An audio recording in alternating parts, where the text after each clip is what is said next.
All right, and we'll get things rolling here pretty soon. Just doing a final audio check and grabbing a drink, of course.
All right, about one more minute.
And welcome back to AlphaInfinity Tech. Don't know why I'm naked.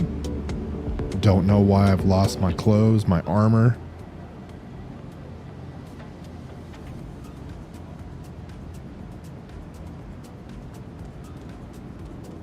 Very strange. So we may have to make a run. At the very least, pull the Star Runner out and find out what's going on. But that is very distressing.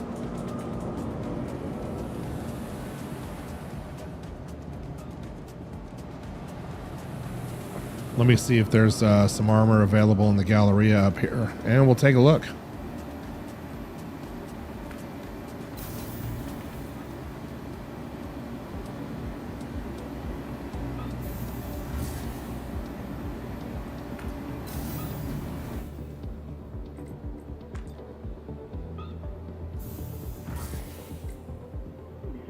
Very strange. Should be able to log out and not lose my stuff. I wonder if my prospector is gone too. Let's find out.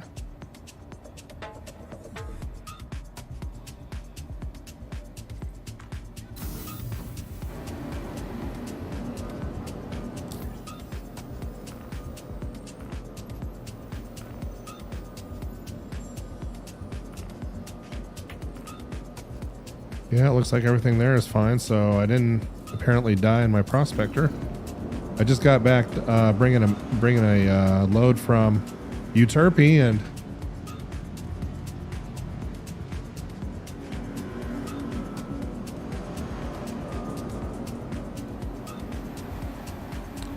all right, so apparently we're gonna have some house cleaning to do before we get things rolling here.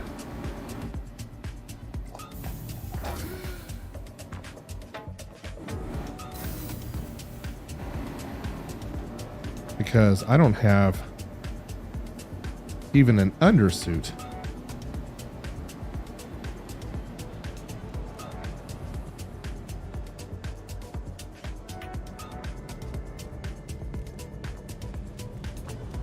Okay, we can buy weapons.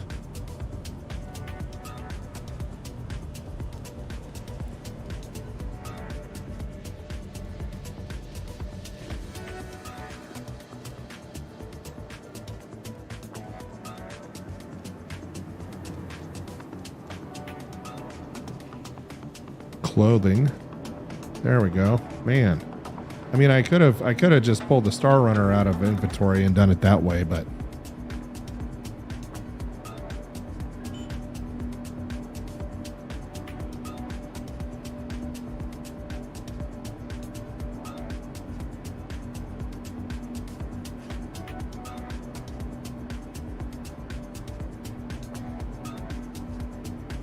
I feel like I've been robbed.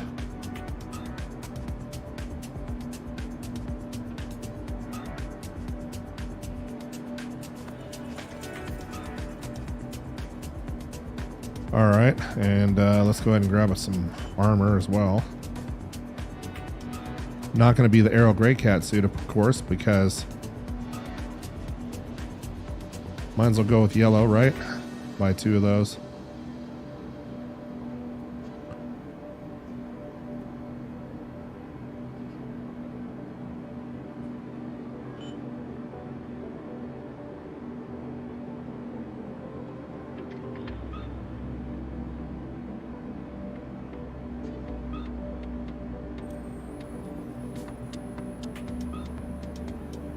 Smart buy. And naturally, they don't have a freaking a yellow helmet to match the whole outfit. All right. So they have Venture. Beautiful.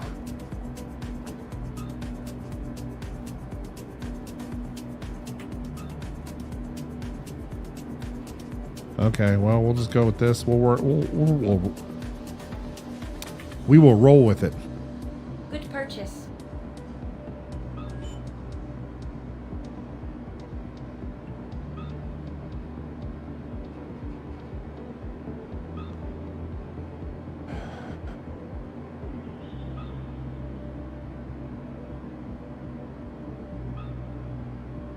Might as well buy some Calico Tacticals while we're at it. I could always use more of those. Smart buy. But no.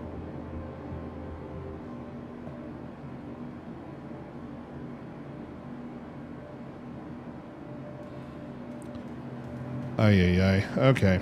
Hi. Welcome. Let's go ahead and get dressed.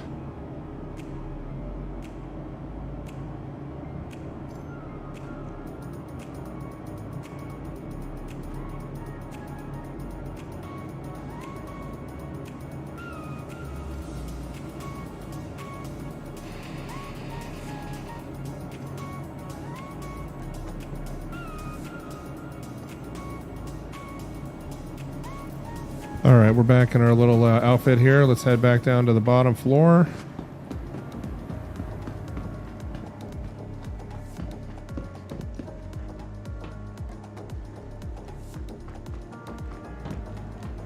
We have 5 work orders waiting for us.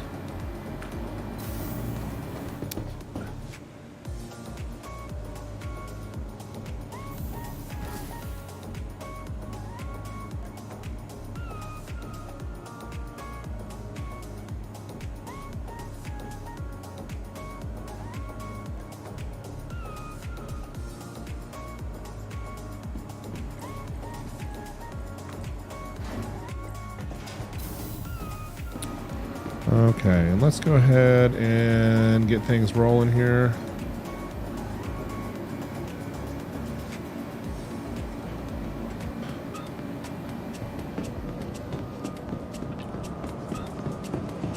For some reason, I woke up without all my stuff on. Don't know why. I think I got robbed. But we're gonna find out.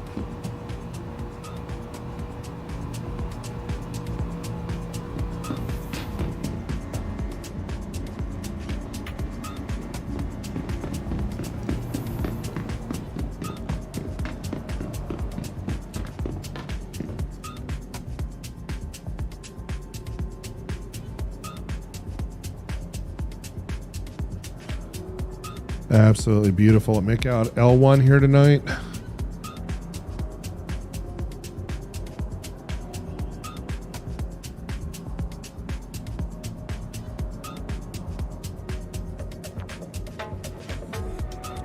All right, let's head down to the refinery. Make sure we have a couple of bore maxes on us.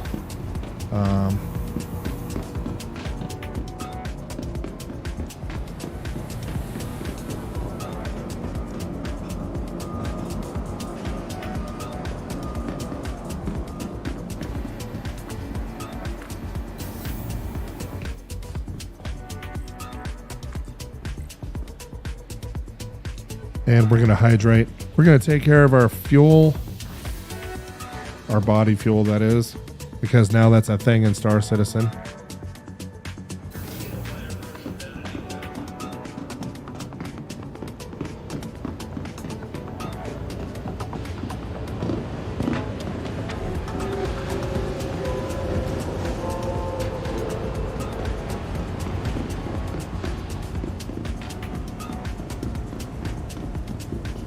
All right, let's get our helmet off.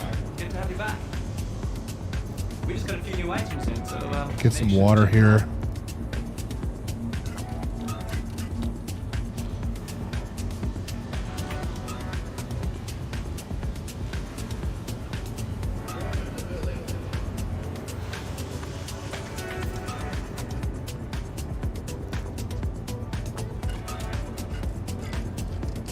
See anything you like? And we're going to hydrate. We're going to make sure we have a bore max on board, and then we're going to go out to, I think we're going to go out to Uterpy. But the first thing I'm going to do,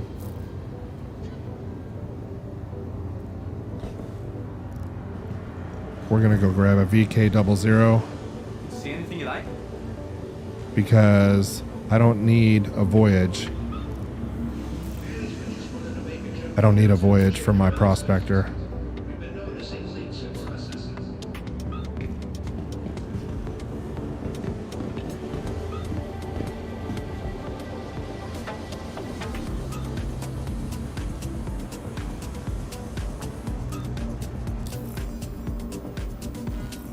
All right, let's buy the rucksack hit exit.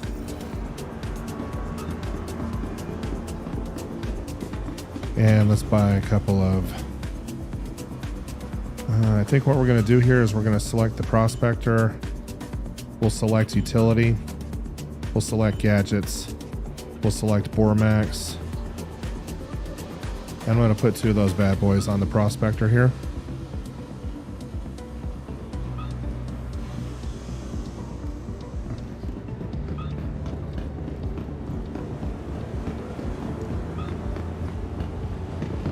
And let's make sure we have our helmet on.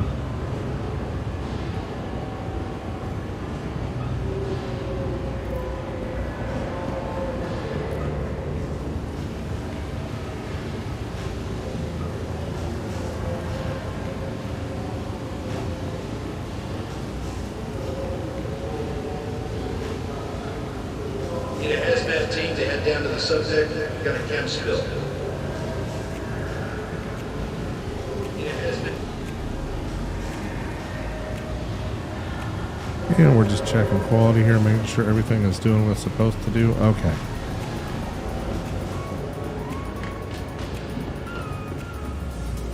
I think I'm going to turn the game sound just a little bit here. There we go.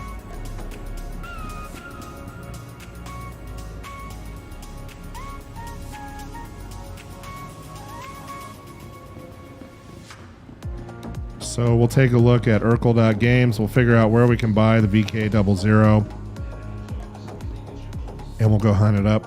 And then we're going to head out to the far reaches of the universe and go get some rocks.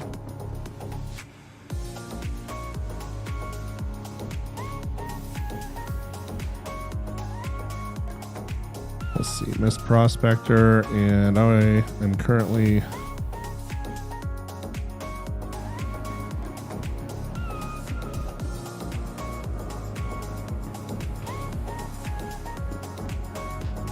Alright, let's get out to this view right here. Bring up the web page for the audience here.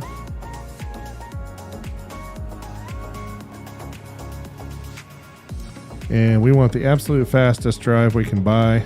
And that's going to be the VK00. Military grade A.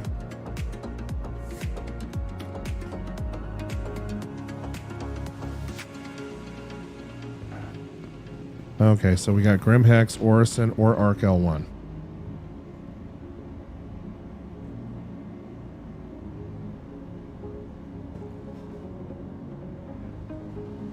So let's go ahead and pull out the Mercury Star Runner or the 400i, whichever one. Do we have the 400i here? Let's find out. I do not.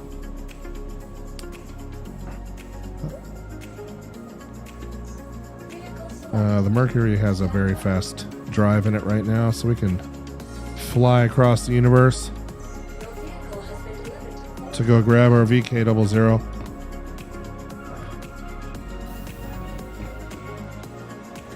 Hangar 5. Now the reason I'm getting a VK00 is because I've had a couple of close calls, just because when you're mining on the moons, sometimes you end up with rocks underneath rocks, and so you take a little bit longer trying to collect these things. And honestly, the trip is not long enough to warrant a voyage drive on the Prospector, so I'm going to go grab a VK00 real quick, maybe 2 of them. We'll load them up into the MSR here. And we'll outfit our Prospector when we get back to MIC L1. And then we'll go from there. And if you haven't watched my latest video, check it out. I have 5 work orders waiting just from the mining, the little bit of mining I've done on... Just a little bit of mining I've done on Uterpy and Clio. And it has been really nice. The wind has been a challenge.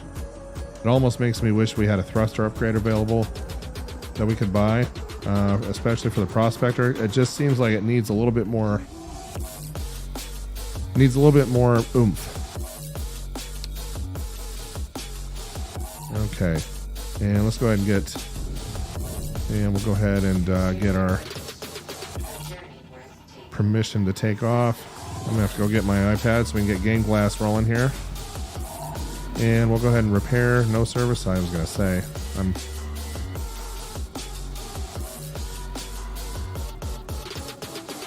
And the shortest is gonna be Grim Hex. So we'll head out to Yella.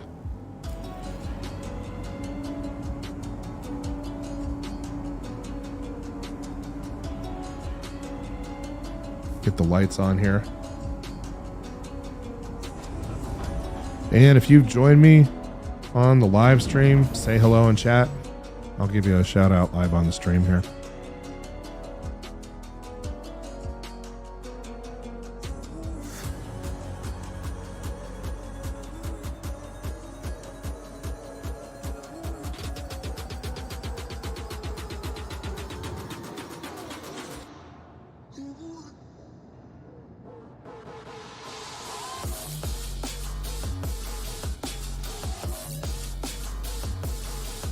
And that is our beautiful MSR. I'm going to grab my iPad. I'll be right back.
All right, and we're back.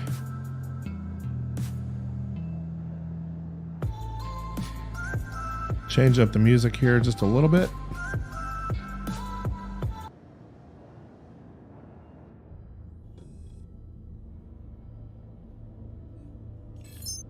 Get our power allocated properly. Get spooled up. And we're headed out to Grim Hex real quick to pick up a drive. A VK00. I think that's it said was the closest. Technically, we could go to ARC-L1 as well.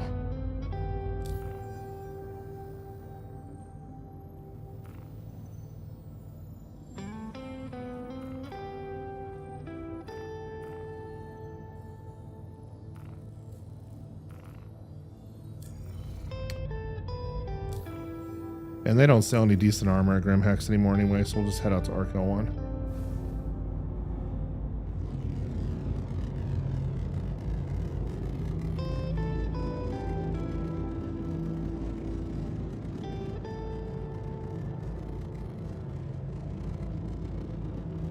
All right, we'll get the gear up here.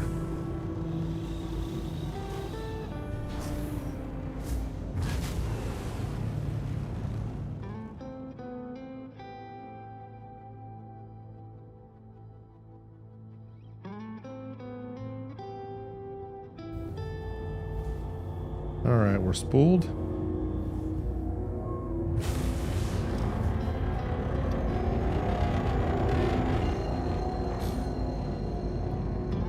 And I want to have a really fast quantum drive in my prospector. I'm making short runs out to the moons and back, and I do not need something that has a lot of range.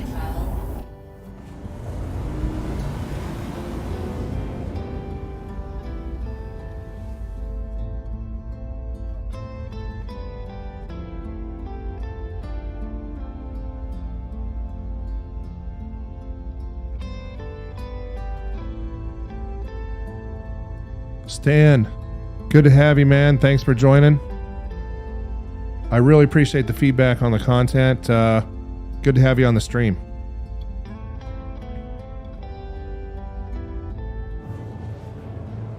Okay, and while we're sitting here, let's take a look at inventory on the ship, and let me see if I have another funny suit that we can put on here. Not going to do it right there. There we go. Does not looking good. So yeah, I got a blue mining suit that we could put on if we wanted to. But for some reason, when I exited out of the game, I was sitting at Mikel 1, and I was doing just fine. Had my nice orange Arrow Grey Cat suit on, came back into the game, and I was naked and laying in bed. And Jonathan, thanks for the sub, my friend. Really appreciate it.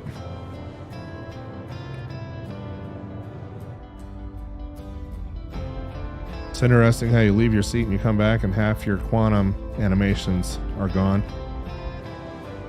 And we're 34 million out, so we have the fastest quantum drive we can put in this Star Runner, so we'll go check out the rest of the ship instead of just staring at the cockpit here. Really like the Star Runner a lot. The MSR is great, very easily maneuverable. There's a server room. Take a look at recreation here. I'm curious to know if you guys want to see ship reviews. You know what? Let me go ahead and change my options here so I'm not making anybody sick. We'll make we'll turn mouse smoothing up a little bit to like 25. There we go. All right. So anyway, the MSR is great. Here's the recreation area. No windows in here, unfortunately. What's happening, man?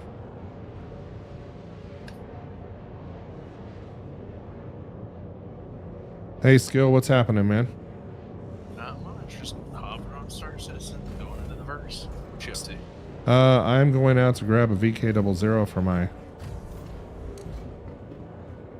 prospector, because I'm doing some mining tonight on the moons around Microtech, and the distance is short, so I would like to have more speed. All right. Sounds like fun. Ran into the UE Navy out there, ran into some pirates out there. Somebody tried to kill me on the live stream the other night. It's always fun. Yep.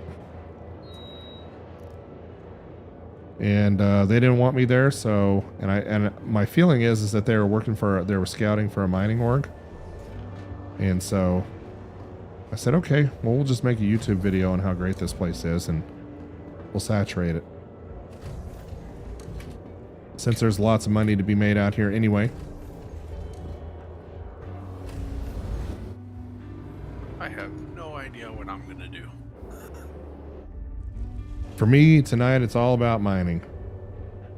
Had fun in the Hammerhead, of course, but need to go out and make some money. That's fair.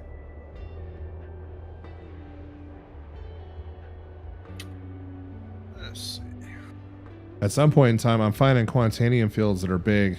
I need to bring my mole out here so we can collect more, so we can crack more than one rock and break up a bunch of stuff at the same time.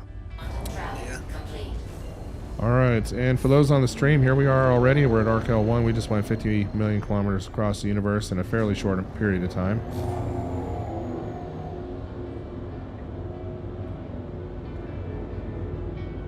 Hey, thanks, Stan. Appreciate it, man. Yeah, I think I'll be doing some more ship reviews.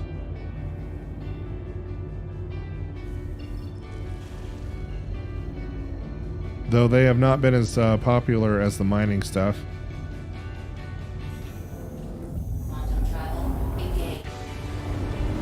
And there's our beautiful MSR in our 1970s paint job, orange and yellow.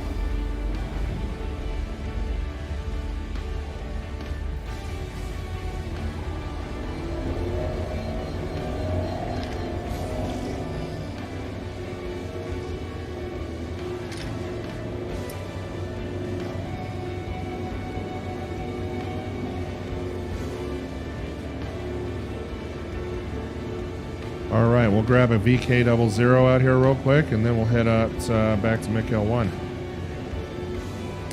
But first, we're going to pull a nice little decel maneuver here. We'll just flip the nose of the MSR over, rotate, put our thrusters at our 6, and and that should slow us down fairly quickly, and it did.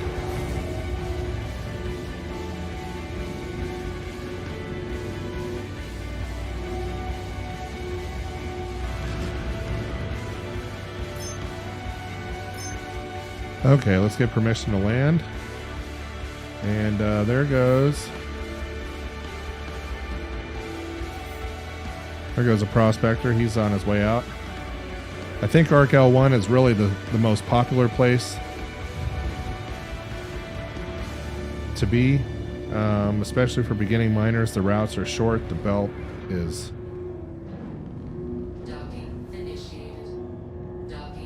ripe with Quantanium. And even though there's no refining bonus or anything like that, everybody's heading to Lyria or to the belt, one of the two. So Stan says he pledged for the MSR and named it Hot Rods Lincoln. Yeah, but you can't beat that orange and yellow paint job, man. I put it on here kind of as a joke, but I kind of like the paint. All right, let's go ahead and kill the power. Run up to the Galleria real quick. Load up our MSR with a couple of VK00s. Head back to our to MIC-L1. And then we're going to be cracking some rocks. And if you just joined us on the live stream, say something in chat. And I'll give you a shout out live. And tonight you're on the rocks with AlphaInfinity. We're going to go absolutely... We're going to go find some big rocks and take some home with us. I even put a couple of Bormaxes on the prospector in case we need them. And on the rocks with AlphaInfinity, it sounds more like a podcast. Yeah, I know. Like you should, and you should have a glass of scotch and... That's you know? Like some whiskey, scotch, maybe yeah. some rum, you know? And a nice cigar of some kind. No, you gotta go extra. You gotta get a pipe. Or a pipe, yeah, exactly. Yeah, go full pipe. Yeah, I am a scotch drinker occasionally, and so when I was trying to come up with a unique name for the stream, that one really stuck with me. All right, let's go ahead and store our MSR so we don't get a fine. Austin, good evening, man.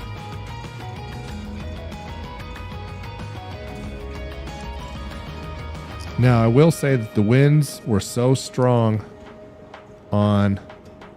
And why is this guy bird dogging me while I'm sitting at the VSR? Okay, whatever. That creeps me out. I mean, look at this guy. Totally bird dogged me. Of course, he's wearing a red suit. All right. Yeah, Austin, I could take the mole back.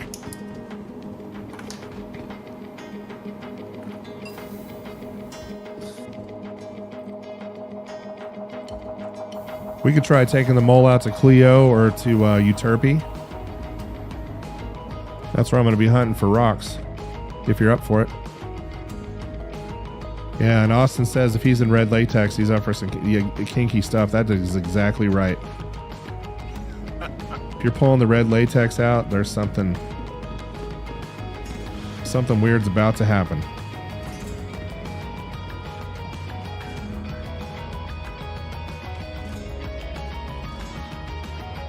I don't know if I've upgraded the quantum drive and the mole, so I don't know how long it's going to take us to get all the way out to MIC-L1, but heck yeah, I'll take it out there.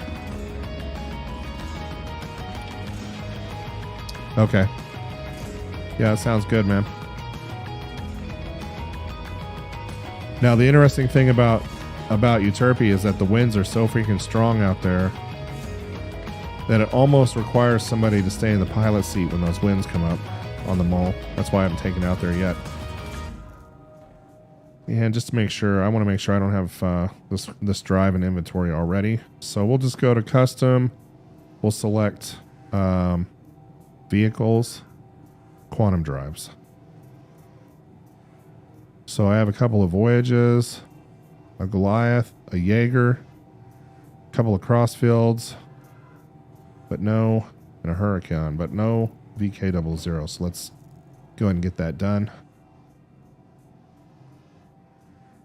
Really like the search functionality in the inventory system now. They did a nice job on that. These are 43,000 a piece. We'll buy. Let's throw these.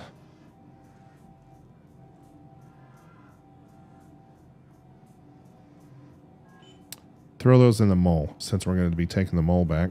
Hey, James, welcome back to the stream, man. Glad to have you.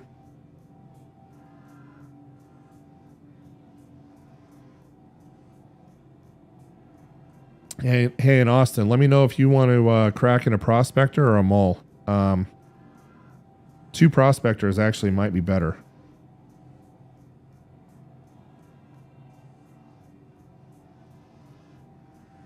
And if that's, we'll go and put this in station inventory instead. For now,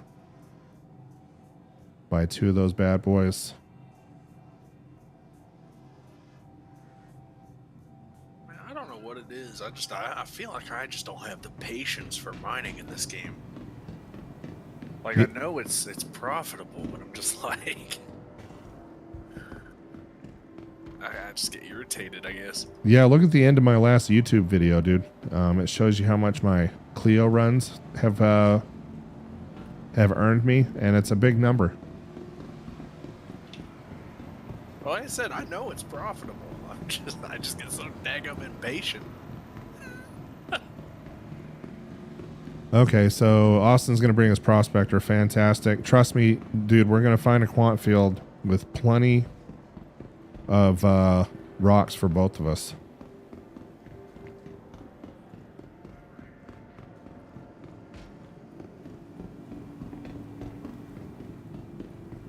What I Okay. could do for you is run security for you. Oh, yeah, dude. I was on Uterpy earlier today, and I ran into like 3 or 4 UI designated reds, and then the UE Navy was out there for some reason. Huh. Never seen that. Maybe it was criminal stat level And then 5? I don't know. And then some dude tried to smoke me on a live stream the other night while I was out there. And so, like I said, I thought he was running for, I thought he was running for a mining org, you know, doing some prospecting out there. Yeah. And he locked me up in something and put a couple of missiles into me. And the only reason I survived is because I had a halfway decent shield generator. If I would have been stock, I would have been dust out there. Well, if you have anyone that's giving you trouble, let me know. I'll fly over in my Aries and take quick work of them. Absolutely. Is it an Ion or is it the Inferno? Inferno. Nice. Man, people have a love-hate relationship with the Aries. They really do. I mean, there are some seriously strong feelings about that thing. I'll never get over loving a giant cannon on a small vessel. Like, one of my favorite jets is the A-10 Warthog, so. There you go. That's it right there, right? Yeah, pretty much. I mean, 4,000 rounds of pure devastation. But I'm about to head to Lorville and look at some of the other ships that got on there, because I got like 3 million to throw around, so. Yeah, it was I've already suggested got- to me that we run an all ballistic build on I guess I need to ask for a ship. I was paying attention to other things. An all ballistic build on my Hammerhead. We were out in the You did a lot Hammerhead of the other damage. night, and it was pretty insane with just the repeaters. To the ASOP field Yeah, I origin was there, system. man. You know, was it Nakino? Yeah, it was you, me, Nico, Yep, Nico. There we go. Aliab, Vehicle selected. I can't remember who else. Stand by. I think Demon Taco might have been there. Yeah, and we were just absolutely deleting HRTs. You know, just deleting them. I mean, it wasn't even. It took us longer to get there and to find them, and then once we started fighting those guys, I mean, it was over in seconds. And that's what the I'm just sad we repeaters. didn't fight a Idris. Yeah, the Idris. That's what we needed to do is find an Idris and run critical threats in that thing, and really start having some fun that way.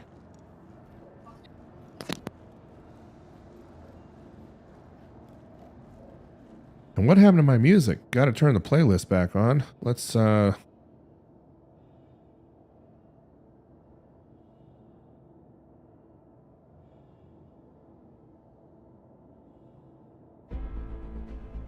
All right. And I'll turn the music down just a little bit so I don't irritate you guys too much. All right.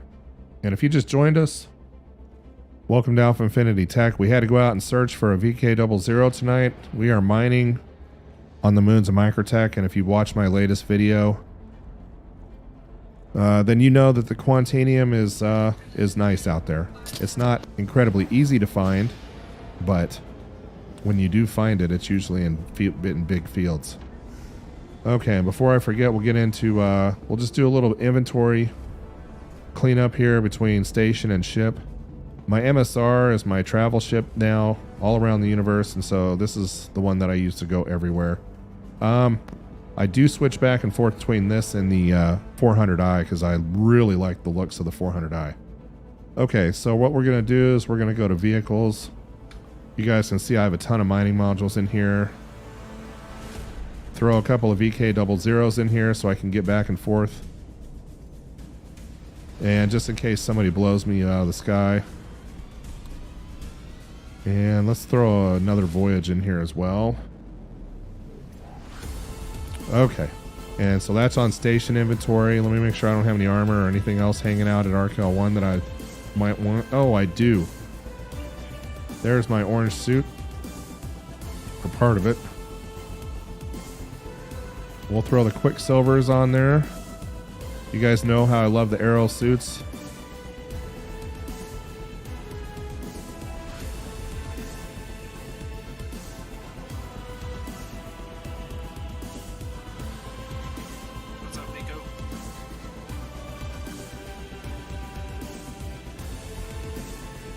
Alright, we got our backpacks, got our legs. Alright, we got everything we need. Let's get the heck out of Dodge.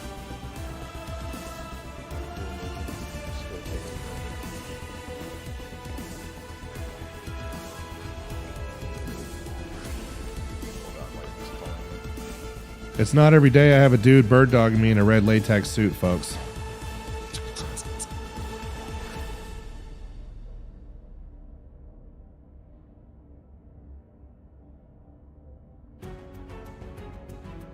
Alright, we'll get our beautiful MSR powered up here. We'll set our destination. We're headed back to McL1. Shallow Frontier Station. We're getting our little 2% mining bonus there. Got 6 work orders in progress.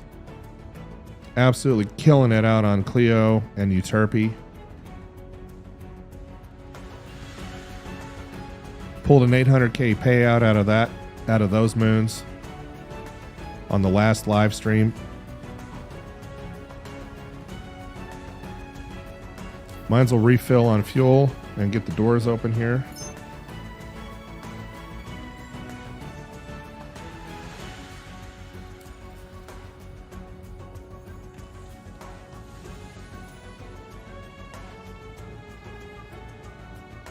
And if you're just joining us, welcome to AlphaInfinity Tech. We're on the rocks tonight, live. We're not going to go out and murder anybody tonight in the Hammerhead. Instead, we're gonna go murder some rocks instead.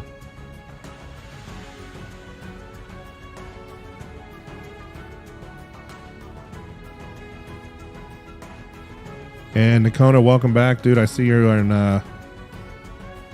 Discord. Hope all is well. Yeah, just in the process of moving, so the past 4 or 5 days has been really hectic. Oh yeah, moving sucks. We were forced to move because the homeowner is selling the house because she doesn't want to deal with it anymore. Oh, nice.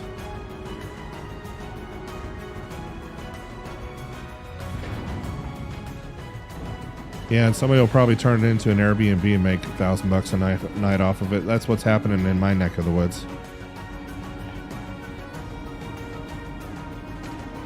A lot of these homes are being bought up by investors who are either turning them into Airbnbs, or you have corporate investors like banks and such buying up whole subdivisions. Yeah, it's usually places. The biggest one that I notice is Americans Home for Rent. They'll buy up entire neighborhoods and then they'll sell the entire neighborhood to the city for a big bank. Because you can sell the homes individually, which you'll make a normal profit. But if you own all the land and title for those, when you buy the homes and such, and you try to sell it back to the city, which will therefore try to sell it back to the people, it's a never-ending loop of non-stop profits.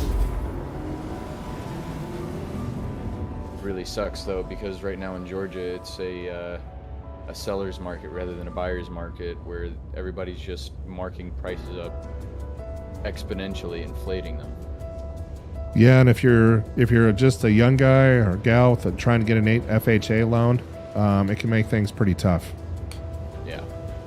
So right now, right where I'm living, it's anywhere between $1,700 minimum to $2,300 maximum that I've seen, just for trying to rent a house. That's not even trying to buy a house. And then if you're living in the city or somewhere relatively close to the city and suburbs, it could be anywhere between $2,500 to $3,500 for rent. yeah, and in my neck of the woods, we call that a house payment. Yeah. Well, no, at that point it would be 2 house payments, because you're not only paying for your rent where you're living, you're also paying for the person who owns it to pay their rent as well. Yep. Yeah, I think homeownership is going to become a lot tougher Well, I'm because expecting wages market have to not crash increased. here. To Because of that, I'm expecting a lot of us are expecting the housing market to crash because of the law that was passed 2-3 years ago before Trump got out of office.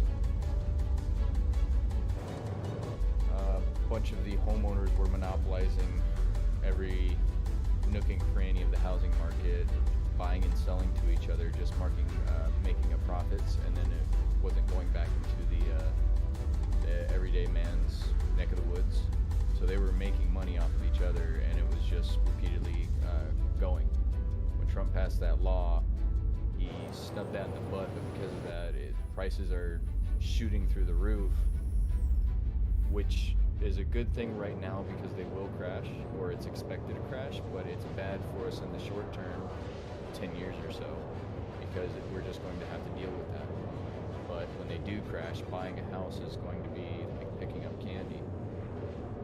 yeah, I don't know if I sign on to that theory, just because in my neck of the woods, people weren't financing their homes; they're buying them with cash. They're moving in from out of state, and they were just paying cash for them. They're actually using them as tax havens, and so it wasn't people getting loans who couldn't afford loans like back in 2008. It's people paying cash, investors, corporate investors, Airbnbs. So the financial underpinning is a little bit different. Now, one of the reasons that the housing market will come down a little bit is because the interest rates have doubled. And so the average person can't afford to pay an extra $1,000 a month in interest, on the debt service.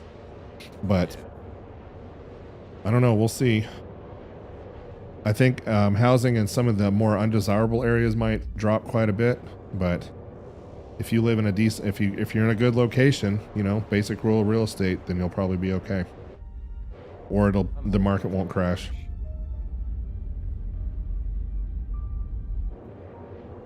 All right, 4 million kilometers out from Mick 1.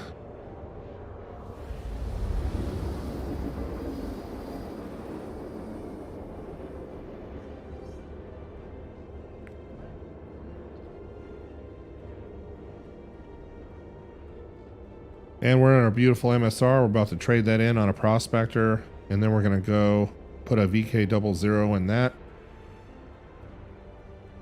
And that'll make our trips out to the moons and back even shorter. Running a voyage in it, the VK00 is going to add about another 100,000 kilometers a second in velocity, so it should help out a little bit. Quantum travel complete.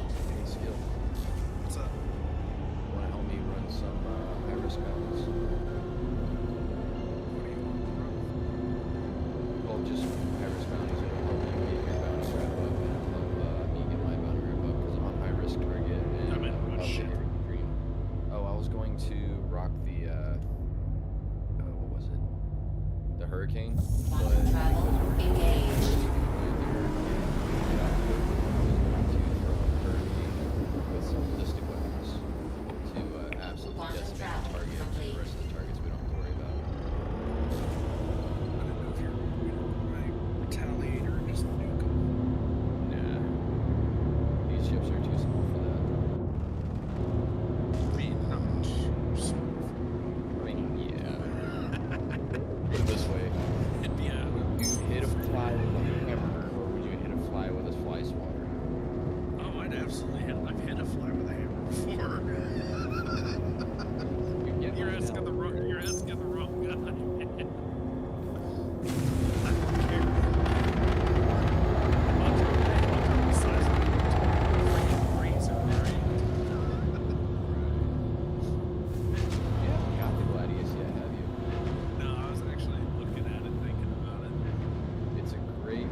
light fighter, and if you have a couple of them just going at it,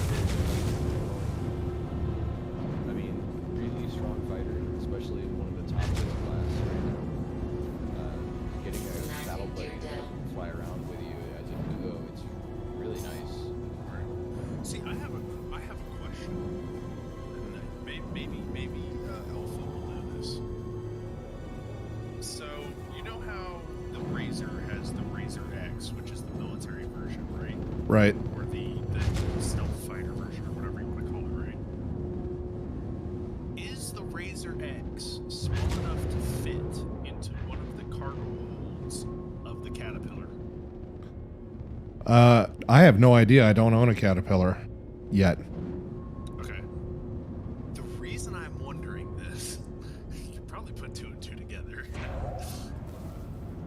If you could fill up the Caterpillar with Razor X's, you essentially have a medium carrier. He's not wrong. Yeah, that's true.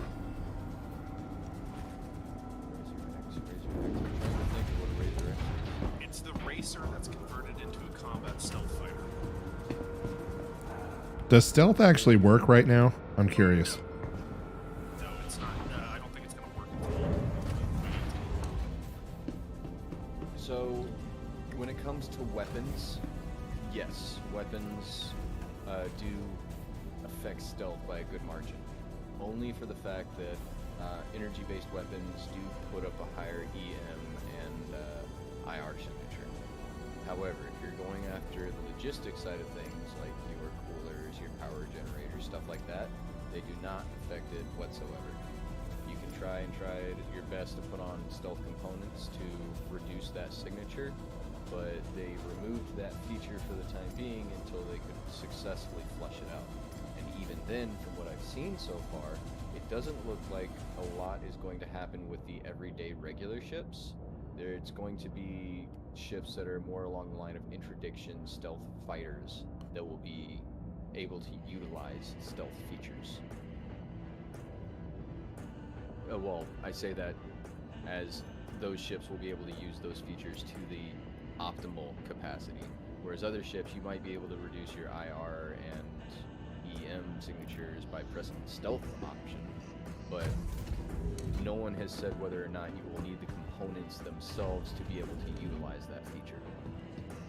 Interesting. Some of it is up in the air, whereas some of it we can use, but to what effect, if you know what I mean, like ballistic versus energy. So he has two shield generators. Yeah.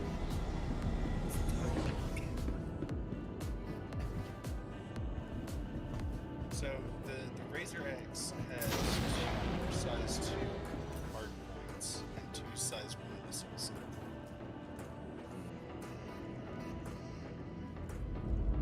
Again, if by itself not very powerful, but if you were to load up against, like I said, say a Caterpillar and have like 10 of those suckers launch out of it, all working together on the same target, it's a different story. But I also don't know that that would necessarily work the way that I'm thinking it would work. Trying to figure out what my next buy will be in terms of ships. That's what I was thinking.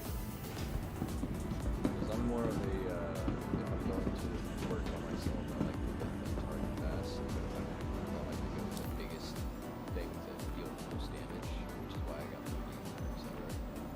Hey, Greg, welcome to the stream, man. Go for like an Eclipse. Because that's quick, fast, instantly kills anything it hits other than a freaking interest, and you're good. I was thinking about getting the Saber. I want to do some research on the Saber.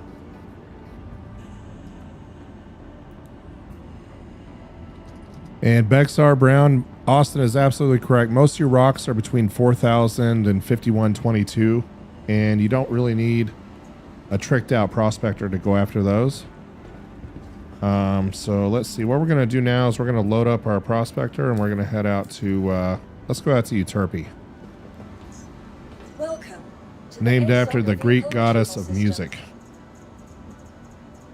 Alpha, now that I got you here, a good question for your audience and a good question for me. Vehicle selected. I don't know. Stand by. So, when I'm running with a group and I finally got my mole, I put on 3 different attachments. I put on the filter attachment. Your vehicle has been delivered to the following Either locations. one head or all 3 heads split amongst 3, along with the laser attachment that increases or reduces the resistance of the rock by 10% to tier 3. And I got another one, I can't remember what it was called, some German name, that increased the optimal zone by, I think it was 10 to 8%. Yeah, it's a Brandt module. Yeah, that one. So I mixed my mole with those in total, so I could try to maximize potential for the mole, being a 3-person craft, effectively. Do you think that's a good build? Yeah, so for the mole, I'll just tell you what build I'm running on my mole, and then you guys can kind of think about it from there. So on the mole, you can have 3 different lasers if you want to, but normally I'll run 2 MH2s because you can actually stack that buff on the MH2 mining laser for negative 75 in resistance and instability. Super helpful on some of these larger rocks. And the nice thing about the mole is, and did you guys see my prospector just bounce around in the hangar for no reason?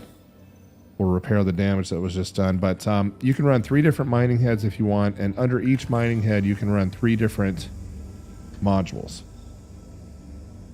And there's a big debate on the best modules to run, but I'll run a Brandt to make things a little bit easier on that optimal charge in the green on these rocks, and then I'll run a Surge in slot 2 just in case you need to put more power into it. And then in slot 3, some people run a Stampede, you know, to overcharge the rock, and some people run like a FLTR-XL to give you a faster collection rate on the rock, because sometimes you're getting into your countdown timer. And Austin is saying that we can barely hear you, Nakona, on the stream. Jeez, hold on. It might be my fucking mic. It's been really glitching out. All right, here we are. We're going out to Microtech, and I haven't had a lot of luck on Calliope. I've had luck on Clio, but I don't want to mine in the dark tonight. It's dark and windy and cold out there, so we're going to go out to Uterpy, where it's windy and cold, but at least we're not going to hopefully be in the dark. Can you gentlemen hear me now? Any better? I can... Same to me. You may have to turn me I have you up all the way on my end. What are you streaming? OBS. Yeah. You are here to launch. Well, I use mine. If you don't set it the decimal thing, we're because we're background noise, essentially. but they're able to hear you perfectly fine. So. Are they able to hear me?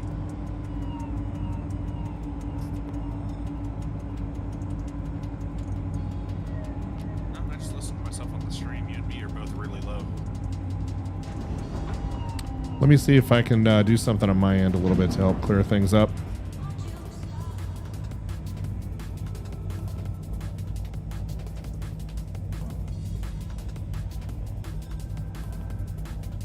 Man, I just looked at the loadout of the Saber, and I kind of want to get a Saber now. One of you talk for just a moment. Testing. 1, 2, testing. 3. Testing.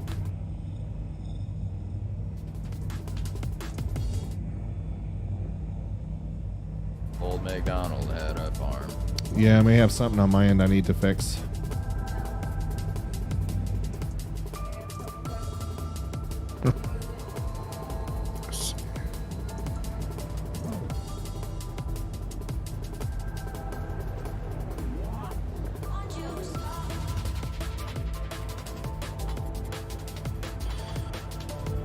That's great. I ain't doing nothing else with this money. I'm gonna buy me a Saber and see how I like it. So I don't think you can test a Saber, can you?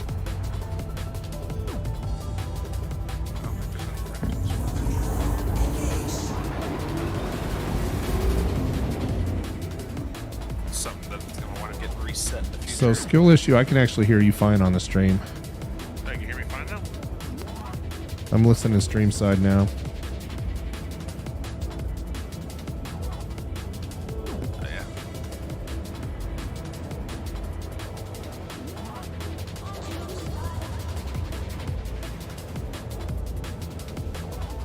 Did Nico go AFK?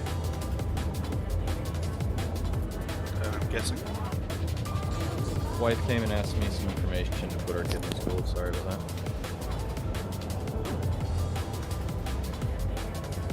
Hey, so get this. So remember that guy that I was talking about? Mark Kern. Name ring a bell? Vaguely? The guy who was lead design director on World of Warcraft, the original World of Warcraft, and then was let go, fired, and created his own studio and became CEO of that called Red 5. Is that the one that's making that RTS? Yes. Apparently Okay. he's trying to throw a firecracker in a beehive and anger the guys who shut down Firefall. He's trying to buy the title and for the game. Wait, what? Yeah, he's trying to buy the title for the game, and his exact post was, if we get enough pledges for $500 in the next 48 hours, I will register for the trademark for Firefall. They are behind. They are more behind than I thought. We have to keep this secret for a while. This is going to be an epic troll. That means we can use the name Firefall, and they can't. Take 6 months to see if they challenge the title claim. If they challenge, we have to hire a lawyer to argue they abandoned the mark, which is more expensive. The dude is literally trying to take title from the Red 5 studios, the guys who actually own it, even though it's Means there's a chance. well, In the knowing future. this guy, he doesn't care. He just wants the title and he wants to sell it.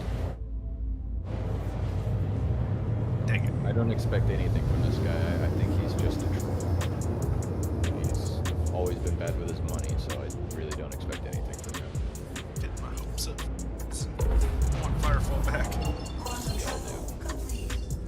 I cannot sell my Dolbine. Why can I not sell my Dolbine? Sorry, Firefall without that weird pay-to-win stuff they threw in there at the end. I cannot sell my Dolbine. I have 250 pieces and they won't let me sell it. Is their storage full? No, I'm over at I'm at a main trade port on what was this? First Yeah, I at think Doorbell, I think. each station can only hold like 5,000 or something like that. You mean somebody came all the way to fucking Doorbell first and sold all like maxed They're out the- yeah. Yeah, they have a cap on how much of each mineral can be sold. And certainly, except for Quantanium, of course. I don't see it. Where do I see I think you can go to SC Trade Tools and see where they're capped out at. I'm not sure though. Somebody on the stream might know. Because I was doing a bounty hunter mission and then came across a metric ton of Hadanite, Aldrin, whatever it is, in Dolbine. But it's not letting me sell it, so I guess I'm gonna have to go somewhere else. I like the way this thing flies in the atmosphere. Purchased some skins for my mole, by the way. I had a couple credit left over from my accidental purchase. So I decided to just get some skins, and I thought that the mole skins would probably be the best to get. There's a solid black and yellow one, making it look like a nice little hornet or a bumblebee.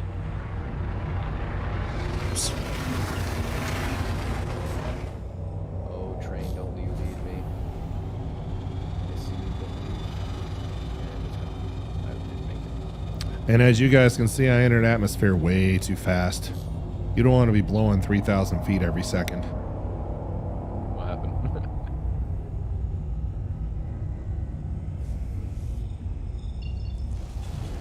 So that's 4 size 3 repeaters.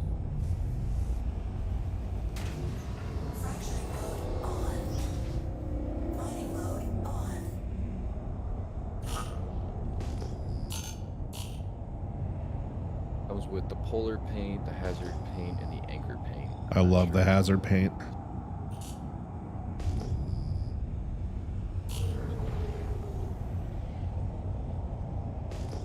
Hold on, I have to go scold my children because they should be in bed and yet I see them running around.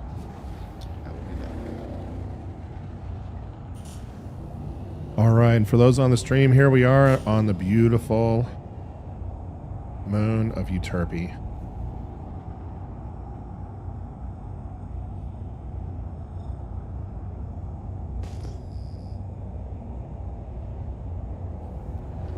And we'll just scan some of these returns and see what we got out here.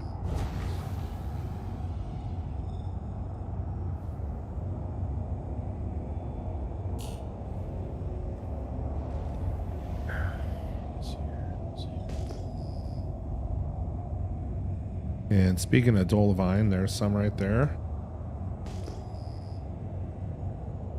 How many rocks can the Nomad carry? Just one? Yeah.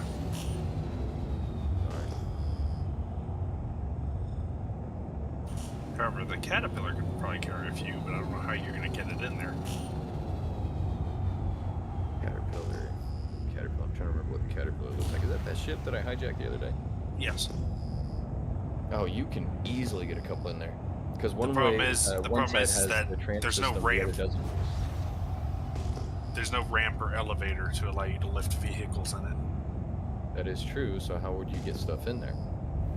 The only thing I could think of is open up the hangar on one of the HTMSs and try to jump off the side into the ship. I feel like that's a design flaw on RSI's part. It is. It's supposed to have lifts for each of the little hangars, but they just haven't implemented that yet.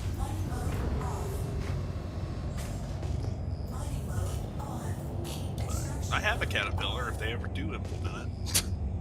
Oh wow, there's Nomad paints. Interesting.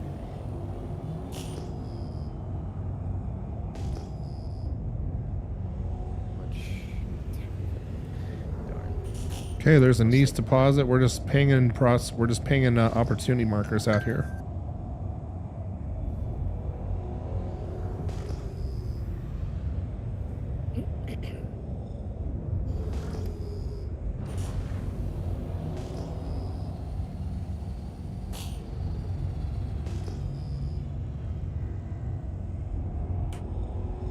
So, granted, I understand RSI has their own website that they push announcements and whatnot through, but I know that they also have a Twitter account. Where is their primary source of information come through, and what seems to be the most up-to-date information at any time? Because it seems like they use their Twitter specifically just for show stuff, like, oh hey, this person did this, or this little crew's doing stuff like this, that type of stuff. It's not really something that posts big news. Wow. Oh, speaking of big news for our science stuff, did anyone see what happened with the Star Citizen versus Eve Lego build-off?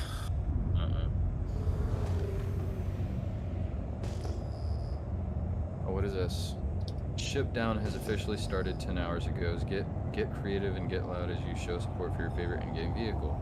The 8 most popular ships will become available to free fly on September 8th.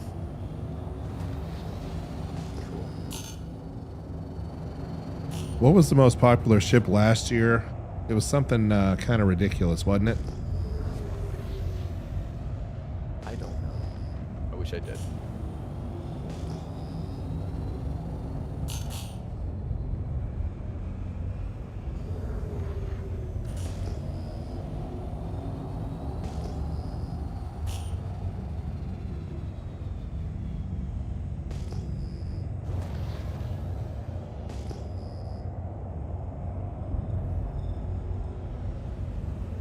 Nice little granite field here.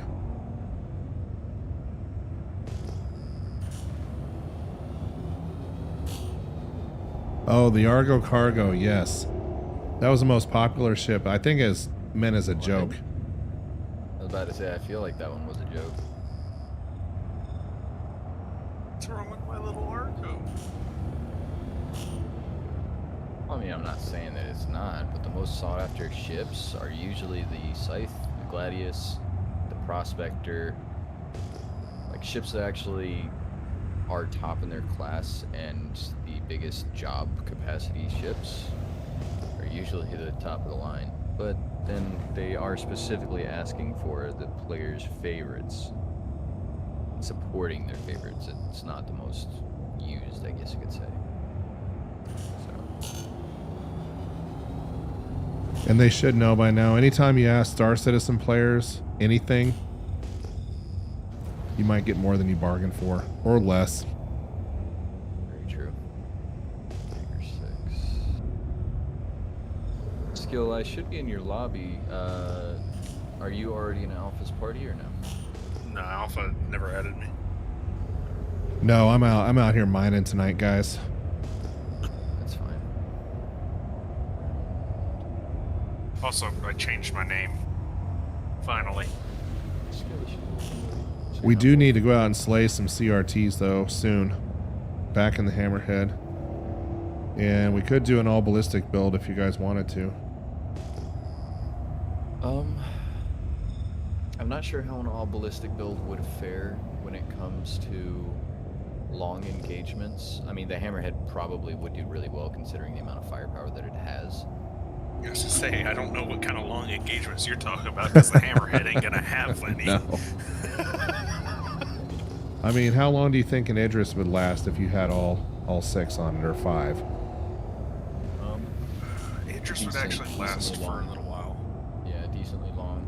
If I would get anything though, and kitting a Hammerhead out, I would not get Gatling guns, because that would be close range fire. If you're gonna do anything with a Hammerhead, it would definitely be cannons for the long engagements, or the mass driver cannons that they still have in game.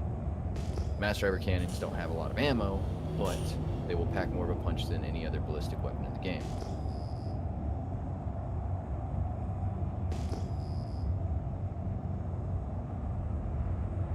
And Austin, hopefully by the time you get here, dude, we'll find a quant field that we can pick apart. Hold up. They're making a freaking go-kart event? Yes. Good lord. You know, I would. Oh my god. I don't want to be too critical, but I really think they should spend their time doing some other stuff. That man just launch a penguin at him and blow him up? What the crap is this?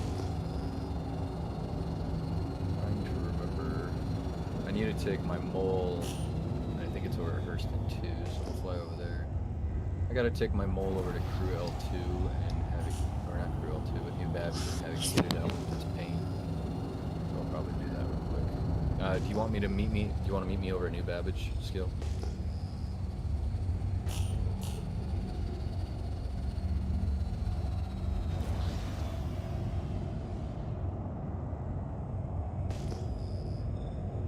I didn't hear what you said. I'm sorry, Nico.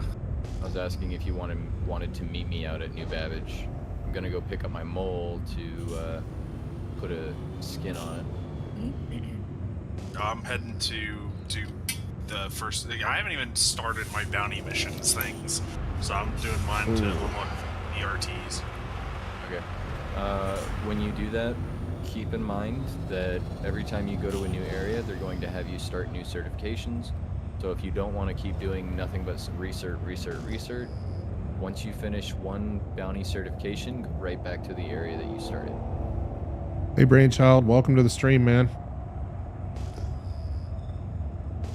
And did you guys just see me get pushed around by that wind on Uterpy and almost pushed me right into a freaking, right into a mountain, and that was with full thrusters on the poor Prospector. I hope at some point in time they allow us to do thruster upgrades. Yeah, that would be nice. And if they do that, I would hope to see more of a draw on power supplies, making power supplies actually worth it to grab. Yep. Because as of right now, they're very seldom, like, worth it to upgrade.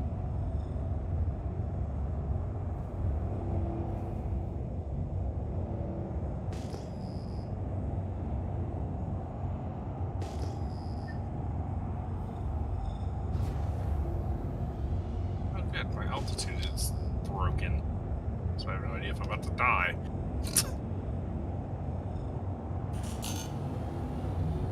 Oh, sometime in September, I think it was September 8th, CSI or Robert Space Industries is sending out, or CIG. CIG is going to go out to Florida, I think it was Daytona or something, for an event at a local bar. And they're going to be handing out codes, gifts, and those little cubes. I can't remember what they're called. So they don't want to do Citizen Con, but they're going to go hang out at a bar. Well, they got a bunch of these things scheduled all over. They're going to Sweden, they're going to South Korea, they're going to, what was it? Thailand, I think it was. They got basically a whole round-the-world trip planned out to support fans all over the world. They posted on their main page that if there are any other events that they should look out for and add to their little thing, throw it up and we'll see if they can do it. What are you laughing at? What's going on? I flew up to the VRHT and him and both of his allies slammed into the side of a mountain and completed it for me. Wow. Okay. That's interesting. That's new. Brainchild, a mill's a good run, man. Congrats.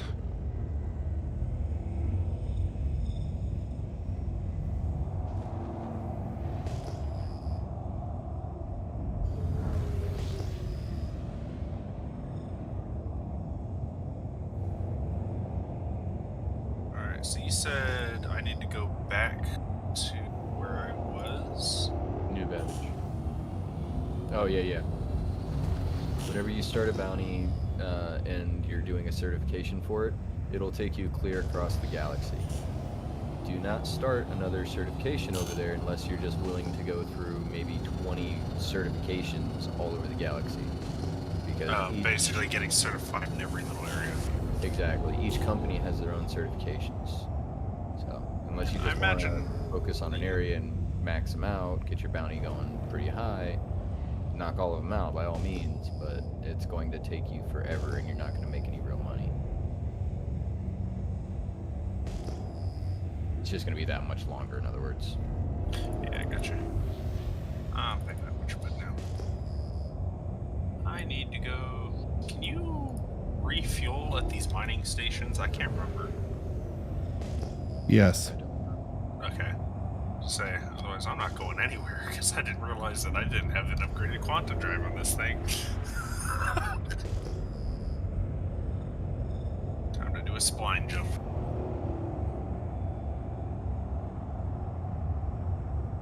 And for those that just joined, we're on the beautiful moons of Uterpy looking for Quantanium tonight.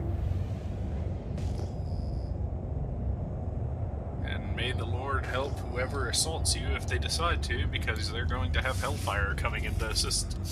Yeah, bad for them.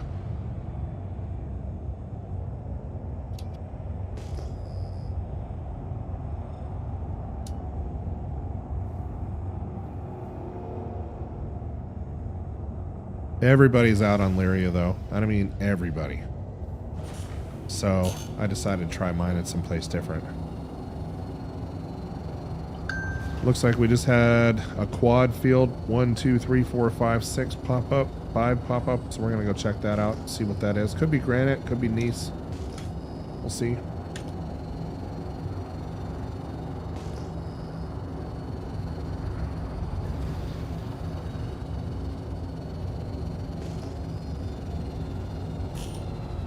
And just a little tip, if you're flying along to look at one thing, make sure you just move your scan angle out to 45 degrees. That'll pop rocks that you're close to. Okay, looks like we got 5 right here. Let's see what we got. Might be granite. We'll find out. Yeah, that's not Quantanium.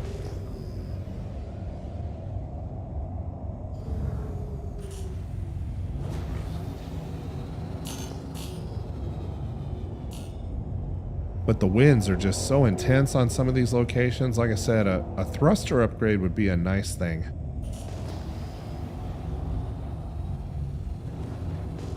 And I don't understand, they allow you to upgrade the shield generators, the quantum drive, the weapons, power generation, but not your thrusters.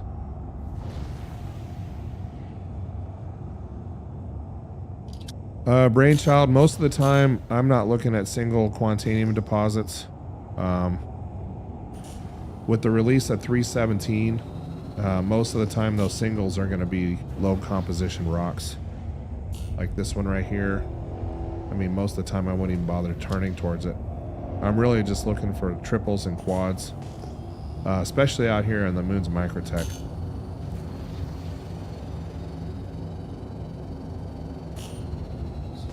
Series broadsword Vincent.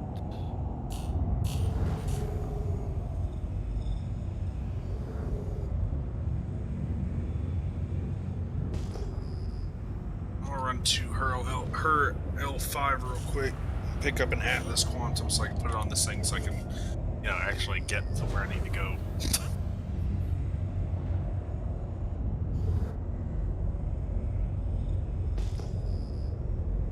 Anybody heard on when Pyro's going to be released? I think that's 18. What's Pyro? Pyro's the next zone we're gonna be, the next system we're gonna be able to explore. Oh, they're going to be adding a whole new freaking system? Yeah. Yeah, it's pretty gnarly looking too. It's supposed to be a pirate system, right? Yeah. It's going to be dangerous. Lots of pirates. Can't wait to get shot. Sounds like the perfect place to take a fully crewed hammerhead, honestly. Yes. And you can be like a honeypot out there drawing them in. I'll fly around. That's what I'll do. I'll fly in my. I'll fly around in my caterpillar, and you guys just be like 1,000 kilometers out or something. Yeah, we'll be powered off or something. Yep. Oh my gosh, here come these winds again. So these the weather systems that they've modeled are actually really interesting.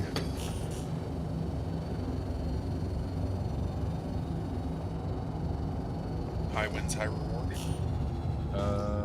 Hey, if you're wanting to do your bounties, I guess I'll put the props or the mole on hold. Meet me at Area 18. I'm gonna go there and kit up my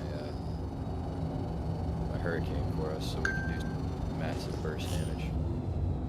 Do you want to do that, or do you want to do wingman style and you fly your Gladius? You propose something good. Because What do you want to do? I just bought the Saber, and I haven't really had a chance to test it out. Because that last bounty, they decided they were too terrified and slammed themselves into a rock. Alright, let me go to 18 and at least kit this thing out. Swap my weapons over. So Brainchild's asking, what is the deal with the ship showdown? What's the purpose? It's Ship basically showdown. a meme from what I thought. I thought it was like a joke of like, vote on your favorite ship. Oh, that's what you guys are talking about. Yeah. So it's just a way for them to advertise, hey, stay interested in the game and we'll let you try out some ships that you don't own. So that way you hopefully like it and you'll pledge for it with real money. Oh, I'm sorry. Yeah. I didn't say that out loud. That's my assumption. That's not actual factual. I don't really know, but that's what I'm assuming.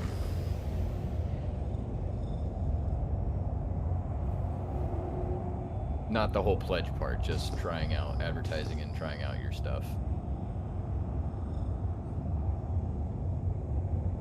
It's a neat trick for everybody to keep people interested in the game, and it does work. It really does. I'm happy that at least they're doing that much.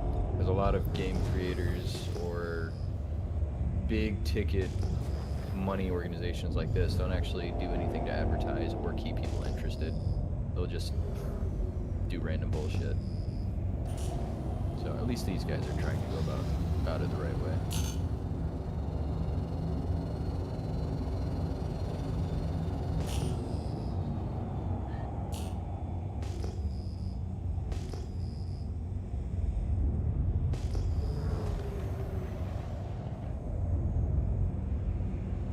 All right, we got our first Quantanium deposit of the night, 3856 on mass. That was not great.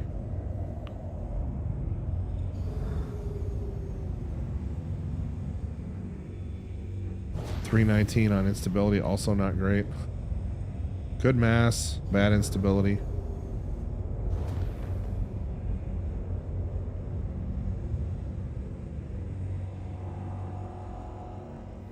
Vlad, what's up?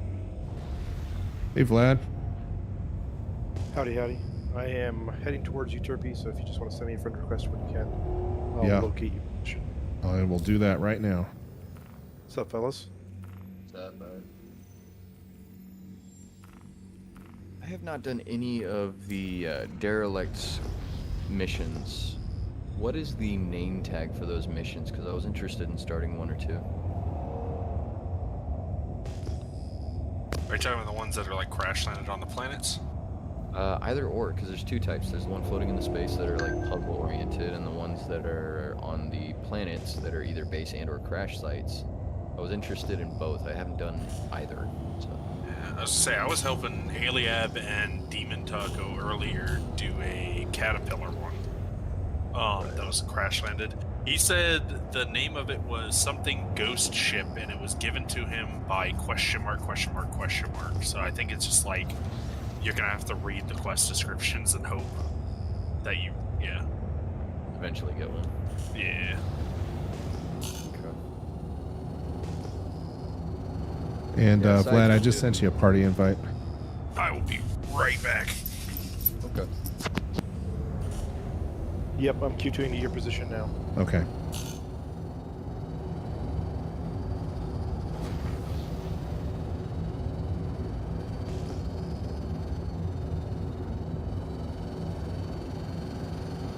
I used to mine on these moons back in like 3.8, 3.9. They were pretty profitable back then. Yeah, did you see the screenshot I put up on the YouTube channel? That was a nice quant field that I was in today. It was on a different part of the moon where I'm at right now, but hey Stuffy, nope, we're on Uterpy tonight out in Microtech. Oh, there was a lot of returns that came back right there at 6,000 meters. We'll go check it out.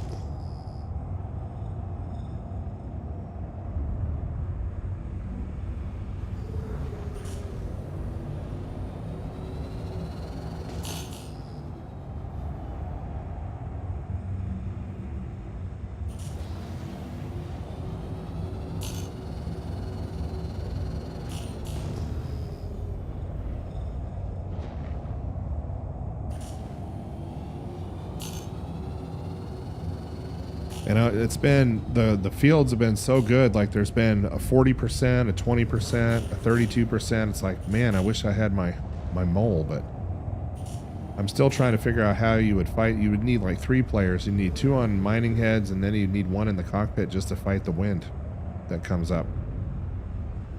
Yeah, you got enough viewers, we can make it happen. I think we probably could, yeah.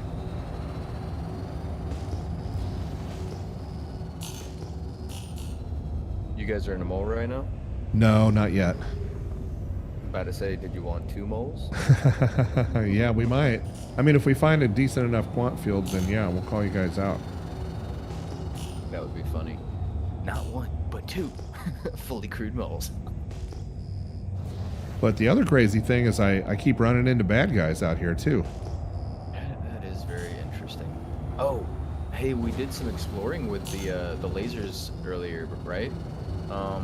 So granted, you know the mole has its own excuse my language, has its own little Panther repeaters, size 1s. But in actuality, you can take a ship's shields down to 0 almost instantaneously with the lasers on the ship. The Really? mining laser. Yeah, we were experimenting it the other day. They do almost nothing hull damage, right? Right. But they will almost always instantaneously zero out a shield. And you're talking about just the default weapons? Default laser. Wow. Just the mining Yes. laser, not even the weapons. I have also found that out by accident by flying in front of someone who was mining, one of my buddies, and almost blew up my prospector. Thought that was absolutely funny. So in reality, if you wanted to, you could take a mole to a shootout and just provide support by taking every shield away. No one gets a shield.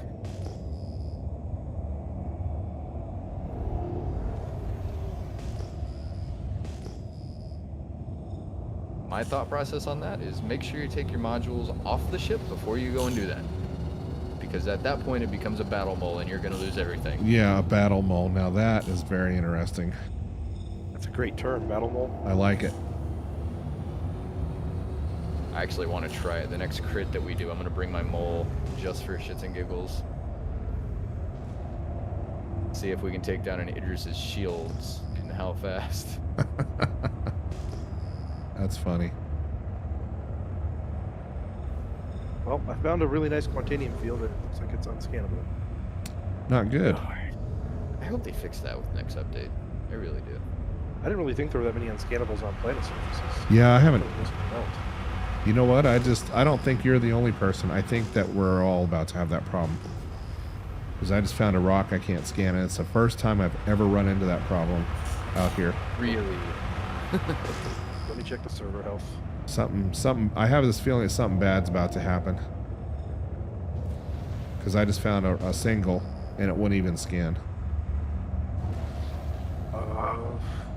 Server doesn't look too bad yet.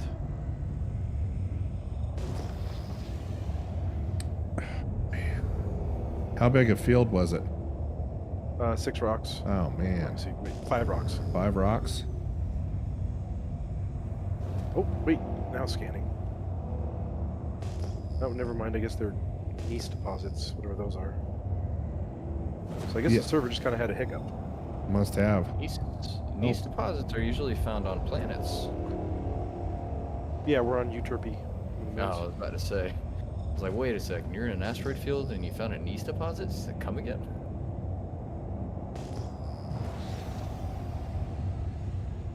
Yeah, that's one thing about mining on Uterpy, Clio, and Calliope is that quads are not always Quantanium.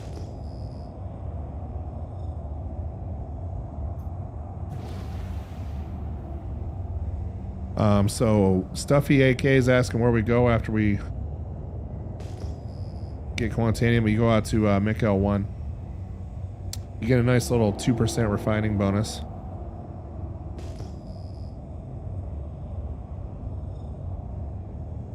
And so Vlad and I are out hunting for a nice Quantanium field out on Uterpy. A beautiful moon with terrible weather. I got another question for you that will be great for your audience as far as knowledge goes. So, when you're being pirated by another player and they just so happen to find you on either planet and or asteroid field, if they kill you, right? Do you drop a box full of whatever mineral it is that you were mining? Is there any rhyme or reason for them to do it at all besides just griefing? If you are mining, no. Right now it doesn't drop anything, at least as far as I know. It hasn't in the previous patches. If you're running cargo, it may sometimes drop cargo, but not mined goods for some reason. They're looking to fix that, where it might be able to, but for the most part, what I've heard of pirates is they, you basically just try to delay somebody and say, give me some payment, and then I'll let you go, or your ship will blow up because you're full of Quantanium. Right. Yeah, they'll have you sit on your countdown timer, threaten you, make you pay. Which will never happen out in the belt. It's never happened to me in the belt, not once.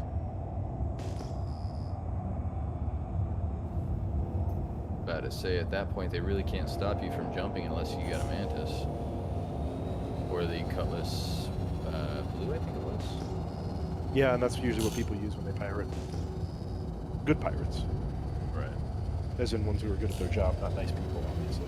I'm back. Sorry about that. Do we know if the Mantis actually has that feature yet, or is it just the Cutlass Blue? No, the Mantis can actually, so the Mantis can can't pull do people, yeah, it can pull people out of Quantum, and it can keep you from jumping to Quantum.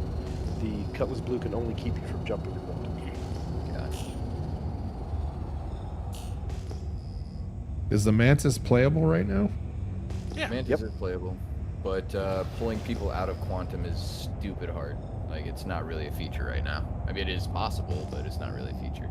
Yeah, the only times I've seen people do it is if you park you have to be within like 20 kilometers of where they're gonna fly past you in Quantum.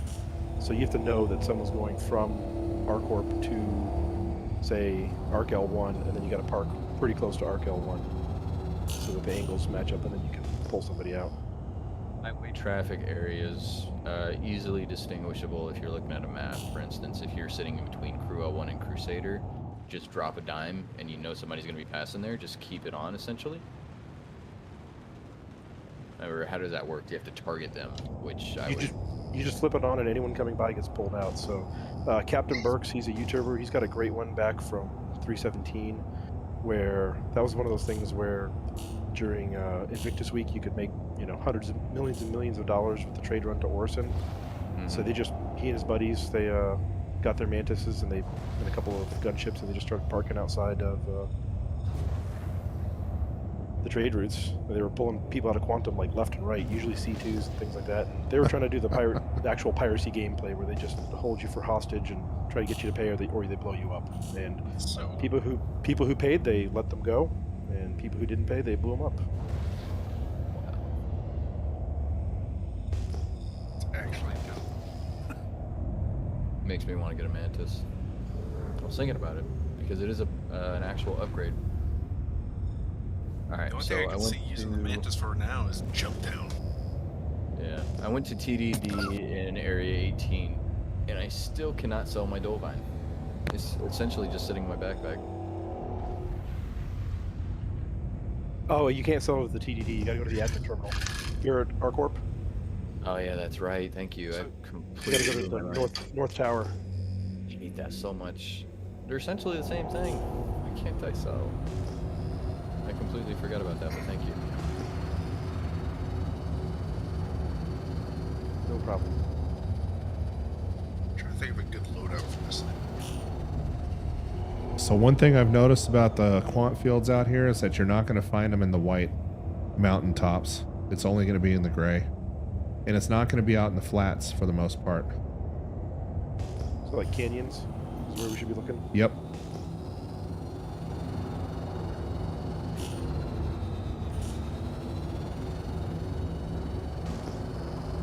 Alignment complete. Location.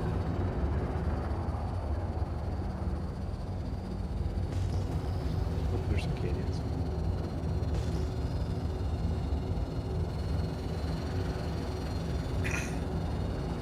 Alright, Hurricane, let's I'm not picking up the crazy deposits like they get up there yet. There's rocks everywhere. Just only a few of them are Quantanium. I'm barely getting any of those at all. Yeah, I'm getting less returns out here. I think we may need to hit orbit, and well, I'm getting returns now as I'm heading out to this direction. I'm getting opportunity Yeah, markers. I just got a 5 cluster of something. We get closer and see what it is.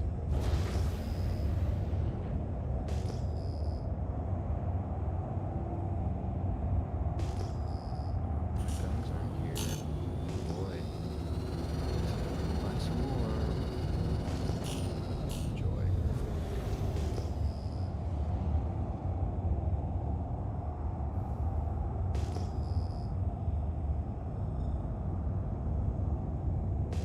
I need to get something to eat and drink, so I guess I'll do that. Sell me food. Sell me drink. NPC is literally standing on top of a kiosk in front of the kiosk vendor's face.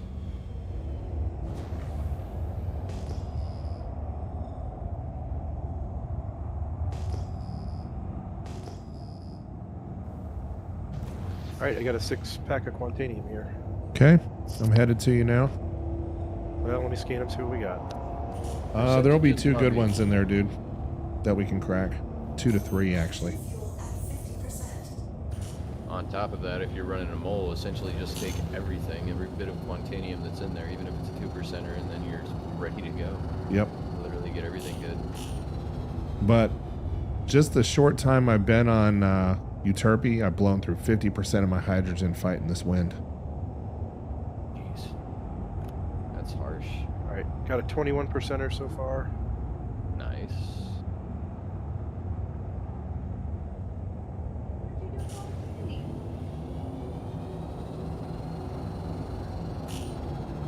does the power plant not change anything with the repeaters? That doesn't make sense to me.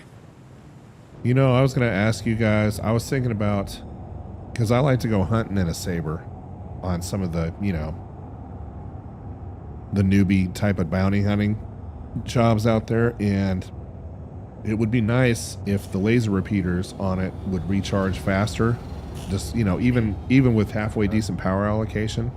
And Time out real quick. I didn't hear what you were saying. Can you restart, please? does the power plant help with weapons at all? Power plant does help with weapons, but essentially it's just recharge time.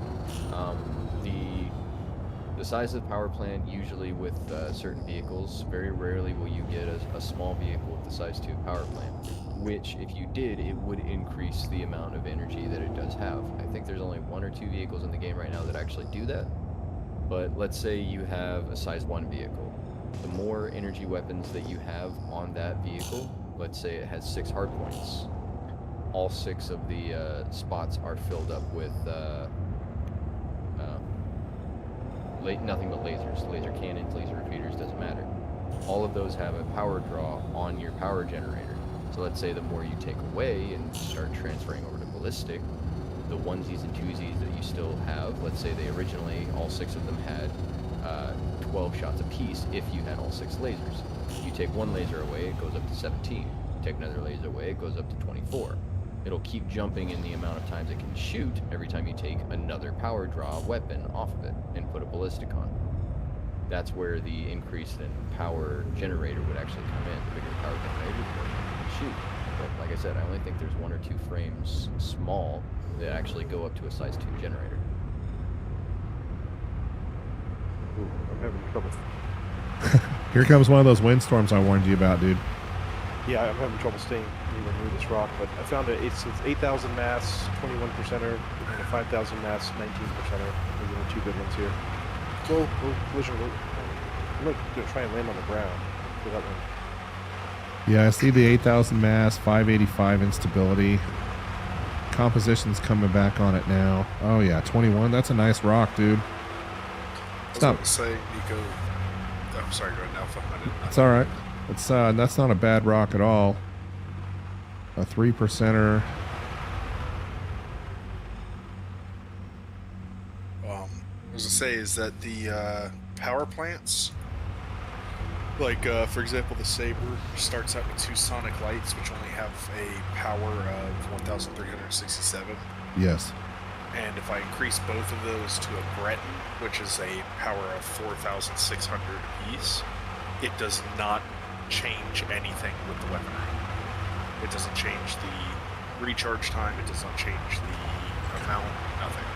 Interesting. So as of right now, power plants have no effect on your actual weapons, only the amount of power that you can draw from it. Oh man, there's just no staying still. I'm gonna have to land as well. You see me getting bounced around by this windstorm. It is look at my thruster output. Oh man, I'm almost. I can't hold position right now. I have to wait until this passes.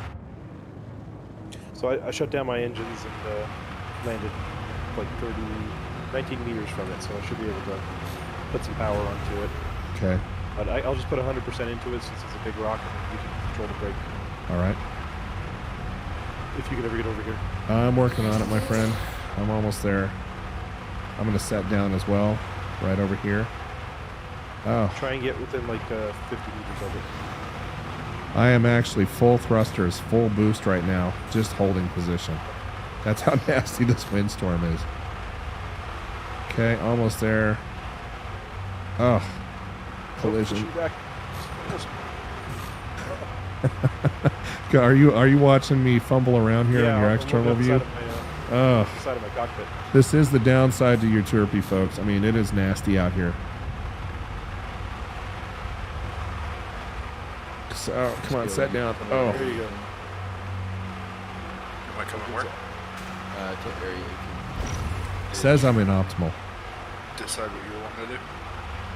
Yeah, let's do a single little hurricane for right now, and let's see the firepower that I have with the cannons that I put on the mounted turret, and the 84B Gatlings that I have on primary weapons. Let's see how that fares out, and then we'll go ahead and swap back over to individuals.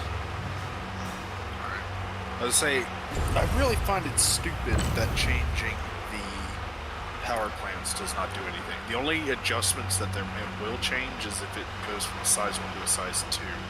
As if you upgrade, yeah. But if you're just, but what irritates me is when I have a size 1, like I was just saying, the Saber starts out with 2 sonic lights, which the power it has for 1 sonic light is only 1300. If I upgrade both of those to a Breton, that essentially brings it from 1300 to 4600 apiece. That should show a difference in the freaking repeaters, and I hate that it does not. So, just a big waste of money. Don't overcharge this rocket. You can kill us because you can't fly away. No. I backed off down to 5%, dude. Do you want me to back it down too, or? Nope. We're good. Got it. Look at that I don't beast. know how we're gonna move around to break these small rocks up. We're gonna have to wait out this windstorm, dude. Honestly. Hey Nico, do you want to move to a different channel so we're not blowing up their comms while they're trying to mine? Yeah. Hey, Alpha, if you want to do some mining or you want to hit me up, just let me know and we'll try to bring out the mole and come help you guys. Absolutely. Yeah, I'm sure we'll find another nice field before the night's over. All right. I'm gonna move over to Corrupt. I'll see you guys there. Or see you there. Skill. All right. Thanks, guys. Hey, Vlad, Take care, windstorm's over, dude. If we're gonna do this, we better do it now. All right, put the engines back on. I got a 54% rock right here in front of me. I'm gonna go ahead and throw some energy into it.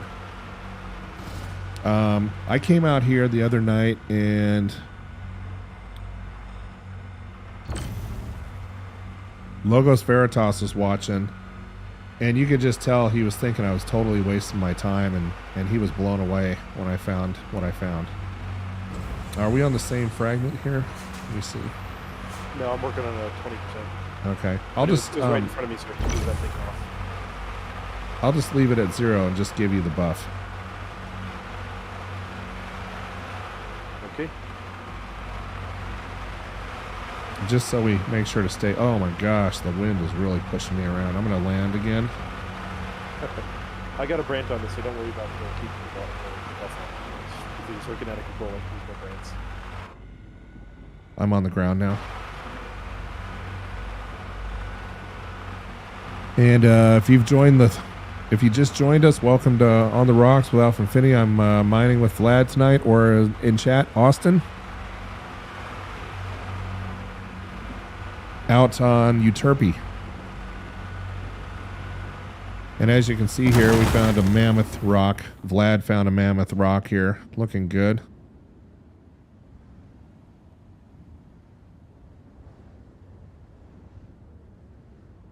So, do you have your VTOL thrusters on when you're flying? Yes. Yeah. It's a interesting little windstorm we got.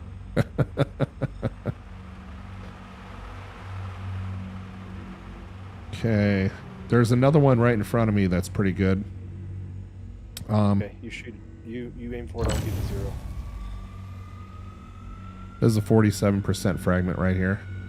Oh, yeah, that's the one I just needed. Hey James, yeah, we're being beat up a little bit by the wind. It's just one of the pitfalls of being on Uterpy, but you know.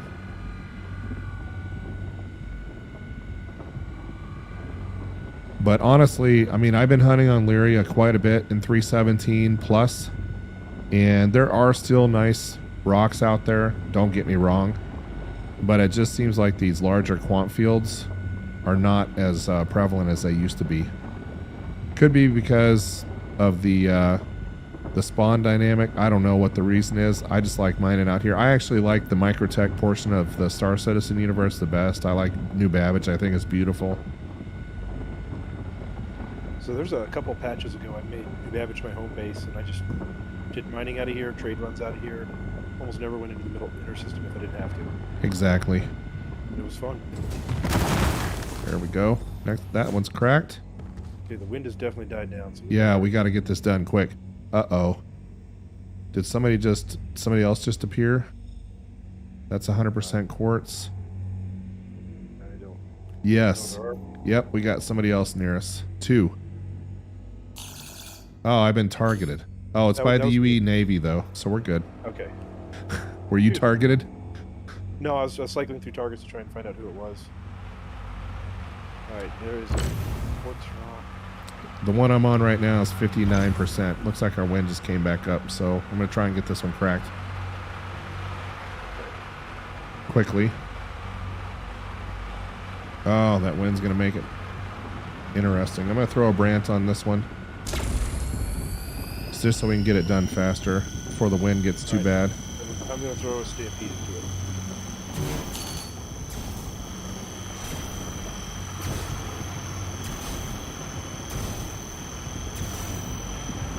And if you just joined us, we're mining on Uterpy. If I haven't said anything to you, and just say something in chat.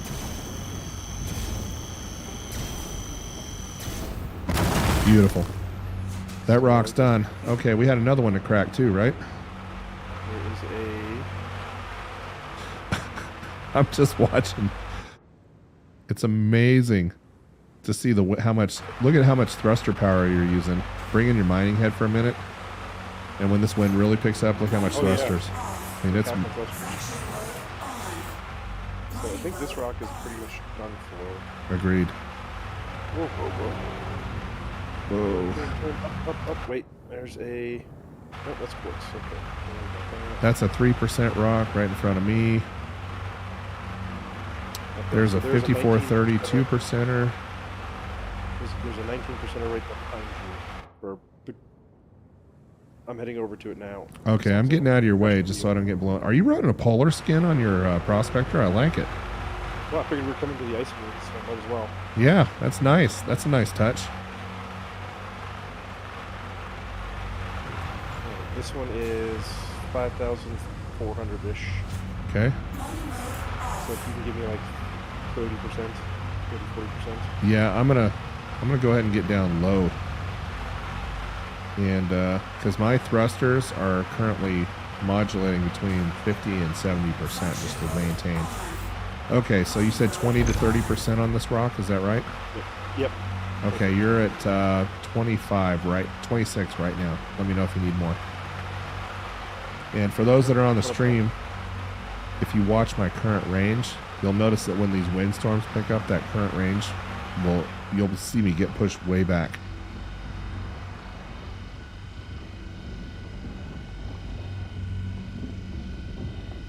I'm going to stampede this so that we go a little faster.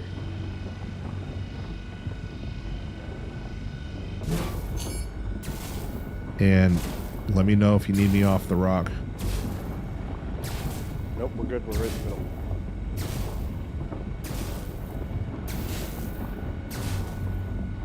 Yeah, I own that skin. I hadn't seen it on the prospector yet. They did a nice job on that one.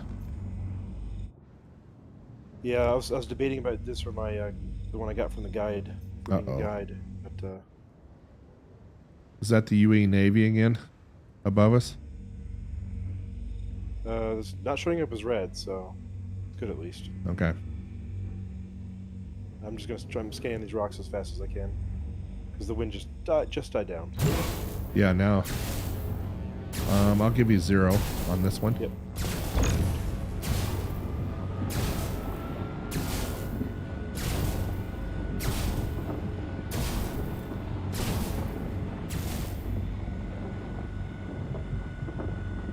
And Brainchild, I know you had some questions. Let me know if you're still on the stream.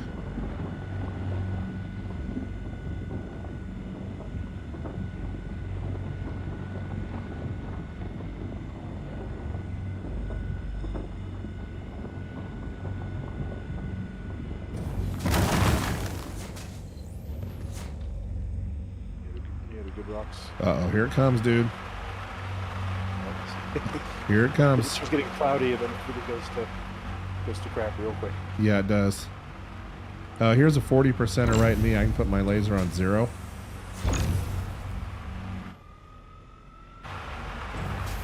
Unless you found one already. Let's see where your laser's going to. It's right. Whoa, right here. I'm gonna try and drop some altitude real quick. Just it seems sometimes it might help. Okay. Yeah, I'm not getting it too bad down by the ground. But if I go higher, I start twisting around. So this rock that I have my laser on is a 40% yellow. And folks on the stream, look at that. See that distance? Current range decreasing. Sorry, increasing. I'm getting blown all over the place.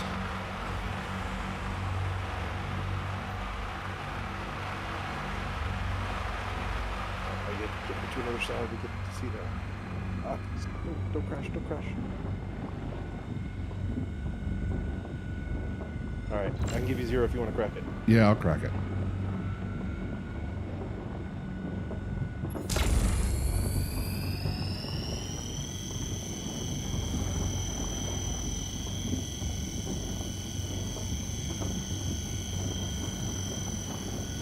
But between the mining bonus and the change of scenery out here, you know, it can be fun. I think I lost your. Yeah, I don't know what happened. It went That- oh, different rock. There's a different rock right in front of it that I couldn't see. Sorry. That's all right. It's just that optimal window got cut in half, and so I had to react pretty fast. Well, I think if we're going to do Uterpy, we need to stock up on surge modules. For 2 people at least, you need surge modules and stampede. Drops fast. Yeah, and I do have a stampede on board. Okay, that's a 10% yellow. There's a 35er right in front of you, right there.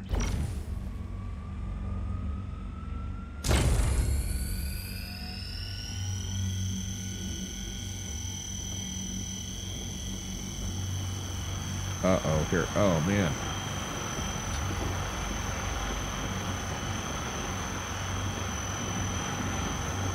I'll be interested to see how much fuel left is left. You're going to use a lot. I was down to 50% before we even started cracking. Hydrogen fuel is not cheap. No. I mean, Quantanium's not cheap either, otherwise we wouldn't be mining it. I'm really getting beat up by the wind now. I can see your laser dancing all over the place. I'm going to get off this, let the overcharge bleed off a little bit. There we go. Yeah, it makes things very challenging when you are getting blown around by the wind and your laser dancing all over a shard.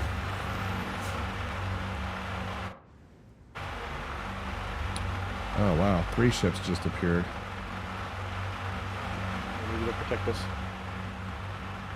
Don't be too much to hope for cops to do their job. Well, space cops. Space cops. Okay, there's a 10% fragment right in front of me. Yeah. I see that.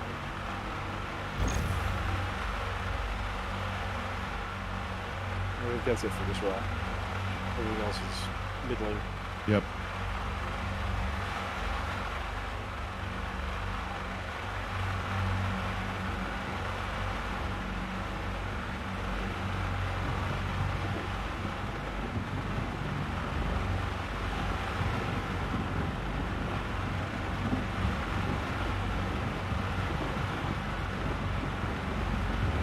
I do wish you could see the thruster output though, while your mining head is out.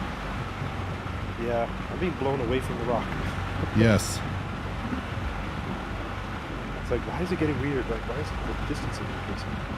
There's an optimal, all of a sudden it's sufficient. So one of the folks on the stream said they went out and pulled $1 million in rocks off of the moons today out here. Yeah, it's only 4 rocks. You're doing good. Alright, why don't I start harvesting this rock? You go harvest the other rock. And when you're full, just head out and I'll grab whatever's left over there. Oh no, this is your field. You go first, and then I'll follow. No, it's your stream. Besides, that was when you were buying stuff. I saw you only had like $300,000 left. Where's all your millions going to? Spending your money So I've been buying. Base hookers? No, I've been buying a lot of ship modules. So I upgraded the Q drive on the Hammerhead. I fully upgraded my Saber with military components. Just spending a ton of money on ship components lately. I guess that's one way to spend money. Yeah. But keep in mind that I also have, you know, 5 or 6 work orders stacked up at Nick L1, and I have another 3 stacked up at Arc L1 right now. So it's just me going out and doing a lot of bounty hunting and not really doing a lot of quant runs. Oh, true. I went and took all my work orders to market today because I'm not sure when their new patches go though, because I saw 3.17.2 has a new patch in the PTU, and I'm not 100% sure what's going to happen when they release that. Pretty sure all the work orders are going to go, so thanks for telling me that. I'll go ahead and take all mine to market. I don't want to lose them. Well, I don't know when it's going to come down, but I find it odd that there's a lot of speculation as to why they put it back in the PTU, or what they're trying to refine. Is 3.18 going to be that really delayed? I guess we'll see how it works out, but yeah, I did not want to keep a bunch of stuff in the queue, just in case.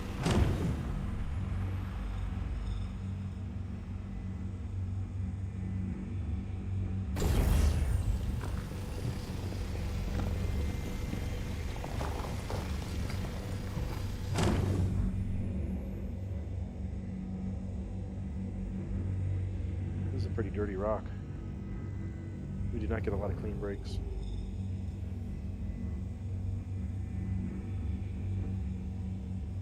Oh, son of a... It just a whole bunch of it turned inert in my cargo hold. Why? I have no idea. I had like 8 SCU of Quantanium, and now I've got 8 SCU of inert materials. You didn't bounce off of anything, hit anything? Nope. I mean, it might still actually be Quantanium. I'll have to see when I get to the refinery, but it's kind of crappy. Well, if you don't get any, I'll just give you half of what I collect. Nah, I don't spend my money on space hookers. I'm still rich. Okay.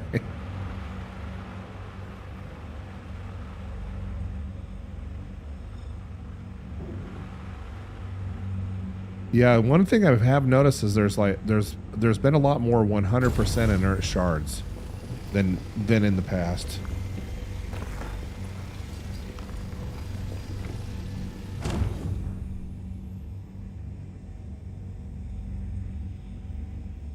James says if it's the Navy, maybe they're recruiting. Perhaps.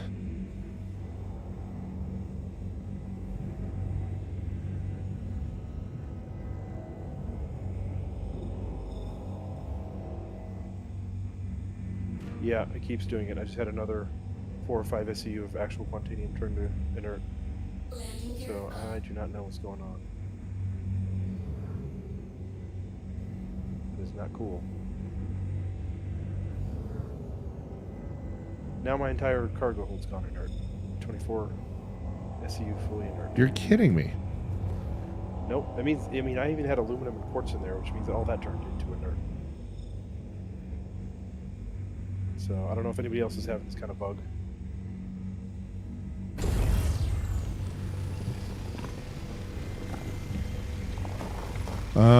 I have not seen that happen before. I wonder if it's could it be the paint?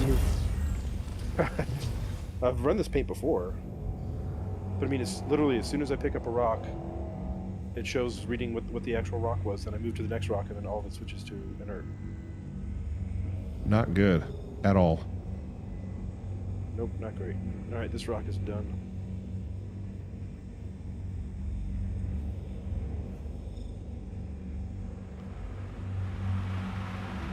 Oh, here comes the wind. Yay.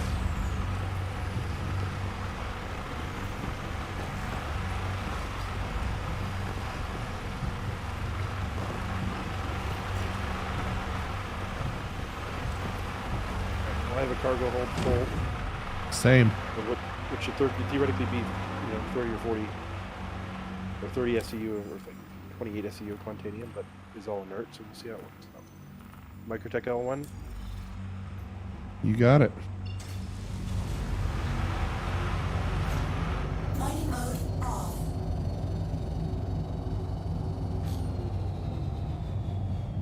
Which are you still running a VK00 on yours?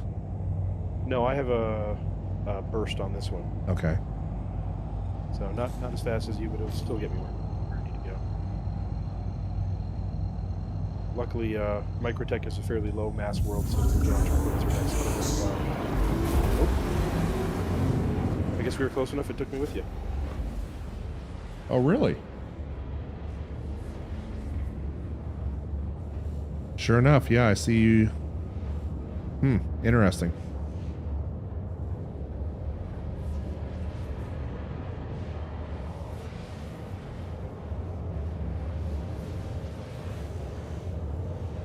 Yep, down to 32 all inert material.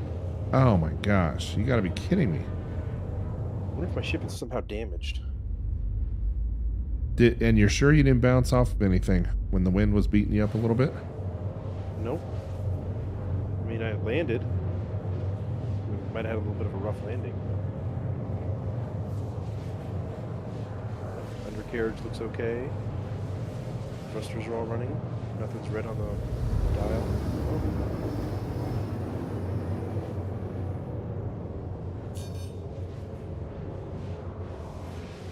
I did have some issues with the ship when I was pulling out of storage. As soon as I walked up to it, it flipped upside down. You know what mine did? Mine didn't flip upside down, but it bounced around in the hangar as I came in and did some damage. Yeah, well, I repaired that damage, but who knows if it actually repaired or not. Right. Yeah, I hope they can get that fixed. Did you at least get Quantanium? I did, thank you. Good. And you're sure you don't want me to send you half? Because I don't have any problem doing that whatsoever. Yeah, no, I don't spend my hard-earned Star Citizen money. I just spend my hard-earned real money on pledge ships. Yeah, I can't I'm fault you for that.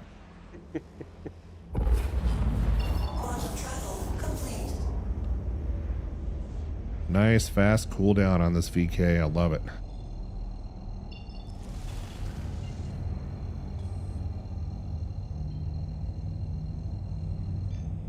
At least I don't have to worry about blowing up. Well, and that's the nice thing about it. Okay, now you're showing green on my UI. There we go. Did it grab you? No, this time I didn't, but I have no idea what's going on. And hey, if you join the stream, say something in chat. I'll give you a shout out live.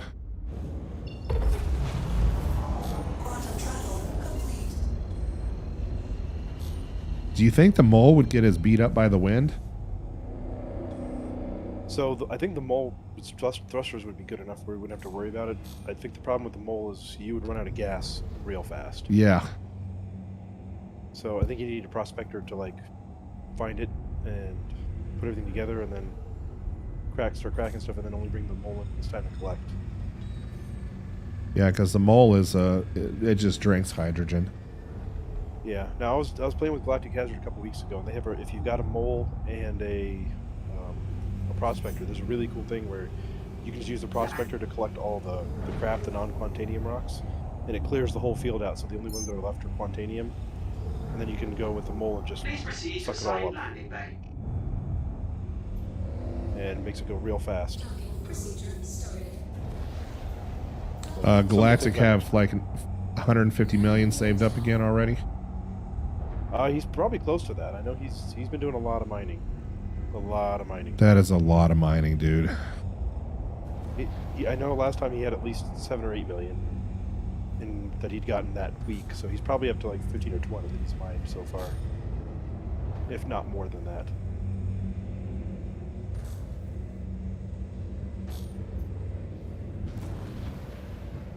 Yeah, I was up working on the site like at 2 o'clock in the morning, and I saw him pop up. I'm like, that guy never sleeps. No, he doesn't.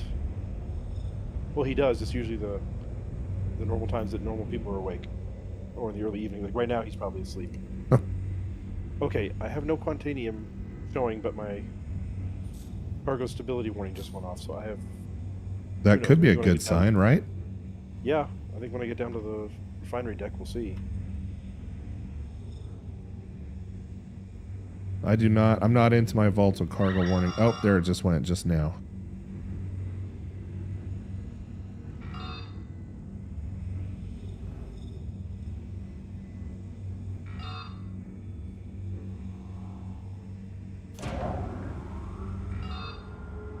Target complete. Have a pleasant stay. All right, let's get out of here. Get the ship stored. See what's what.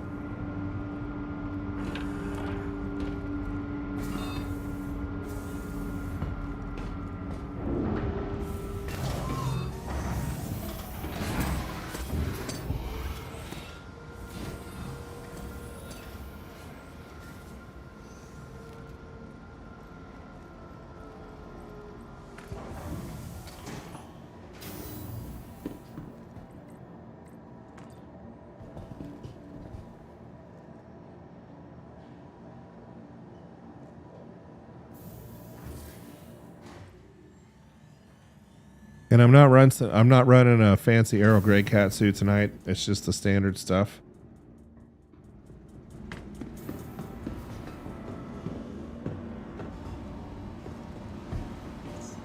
Welcome to the Oh, I for sure ASOP thought we were vehicle going to die, so I retrieval took all my system. armor off. I'm just wearing the undersuit. Yeah. Okay, let's see. Are we going to be able to store it?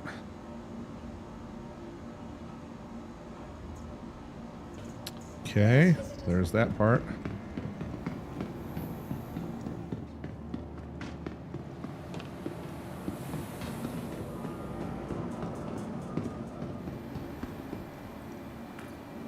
I'm really curious to see if that load went inert on you or not.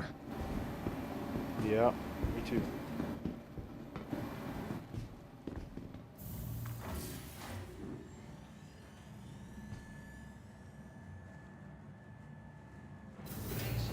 If it'll make you feel more comfortable, I can see if I can find some red spandex and put that on and follow you around. Oh man, that was so strange. Apparently, a lot of people have been wearing it. I guess it's a new suit that they introduced, or something. I don't know if it's Fabulous Lair or something. But several people have the red suits, the red undersuits. Yeah, and it really does look like latex. Hey, back again, I see. Welcome.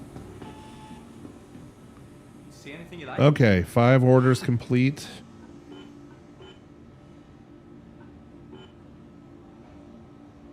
All right, what's the verdict, man? Did it make it? It did. I got 14 almost 15 SCU of Quantanium. Weird. So I don't know why it did what it did, but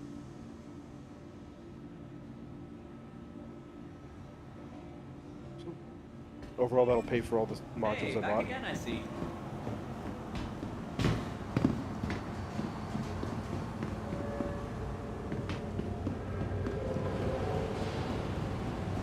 Cleo's not a bad place to go either. I was finding lots of quant fields out there, but it's dark and windy. So you get the really bad wind pushing you around, and you get to mine in the dark. Yeah, planetary surface dark or nighttime mining is difficult. It is difficult, so I prefer myself. Oh, and I should have grabbed something to eat while I was here. Well, I just tried. It didn't do anything for me, so the candy bars were bugged for me. It might work for you. I've noticed that if you pick up the candy bar and instead of trying to eat it right away, hit F and then view it and then select eat from the menu as you mouse over it, that seems to work. Back again, I see. Huh. See anything you like? Someone from accounts, please contact management. Accounts, contact management. Thank you. So, for example, if we do this, if we do a quick buy on it and then back off and then look down at it Everything all right? and then select eat, then it seems to work.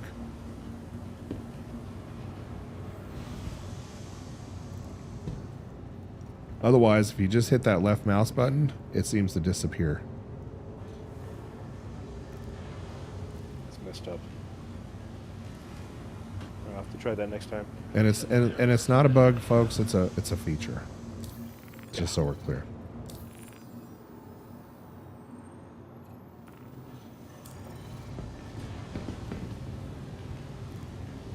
Not too bad this isn't one of those stations that has the taco stand right outside the. See anything you like? Yeah, which one had the burrito bar? Crew All One has a burrito bar. Yes. Very convenient. Yeah, I've still been doing really well at Crew All One, just going to the short jump to the Halo. Yep. And working from there. It's been doing well. Is there a refining bonus on Crew 01? Is that the one that has the 3%? Yep. Oh, okay. Yeah.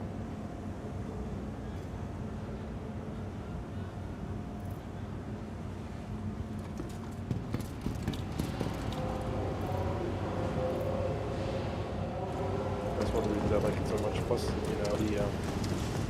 there is that Crew L2 Alpha or Crew L2 Bravo, I forget which one it is, that like one of the side areas that people have had some success with, but you made a video on it, and I saw another YouTuber made a video on it, and now all of a sudden, like, it's chock full of people, so I don't want to do that. I prefer my Halo mining where nobody knows where I'm at. Yeah, I agree. Well, and L2B, I went out there and there are tons of opportunity markers, a lot. But I wasn't finding, and I spent quite a bit of time out there, I wasn't finding a lot of high composition stuff out there that would make me go, man, I should be out here all the time. Yeah, it's tough in the Halo, because with the number of unscannables you get, it takes a long time to find a decent rock. Yep.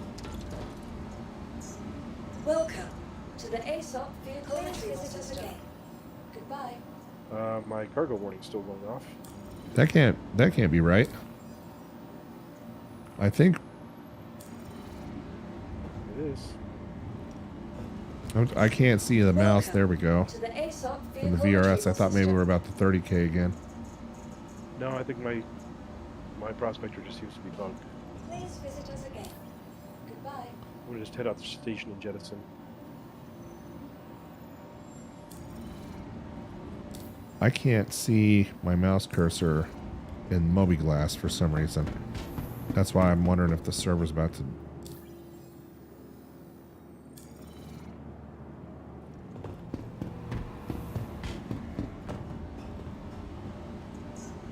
Welcome to the ASOP vehicle retrieval system. Please visit us again. It's Alt-J, right? Yep, I can't select anything in Mobiglass right now. Welcome to the ASOP vehicle All right, retrieval well, I was system. gonna deslot and reslot my consumables, but I guess we'll just go out there with what we got. Vehicle I still have a Stampede Stand by. with 5 charges on it. The Brand's gonna have 2 or 3, and then the Surge is gonna have 4 more on it. Please visit us again. 4.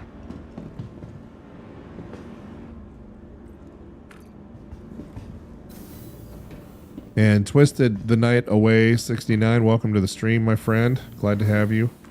You can also buy water and fluid from some of the terminals.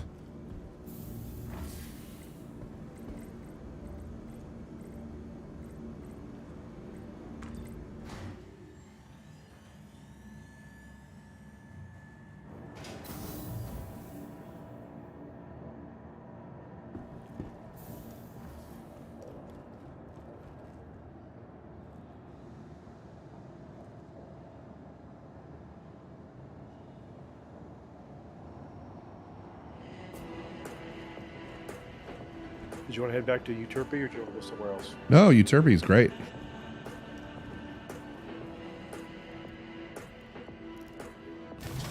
Like I said, Clio we could try, but it's going to be dark.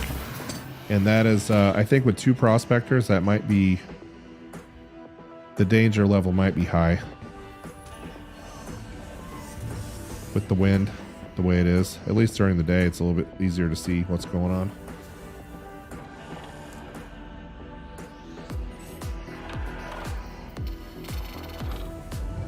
And for those on the stream, look at that. My hydrogen was almost empty. What's the And jettison cargo keybind? I don't know, but I still can't select anything on my Mobiglass, so I'm almost tempted to store my prospector, exit out to the main menu, and come back in. What do you think? Yeah, that should work. Okay. Not able to select a star map, can't select a destination, can't select anything, really.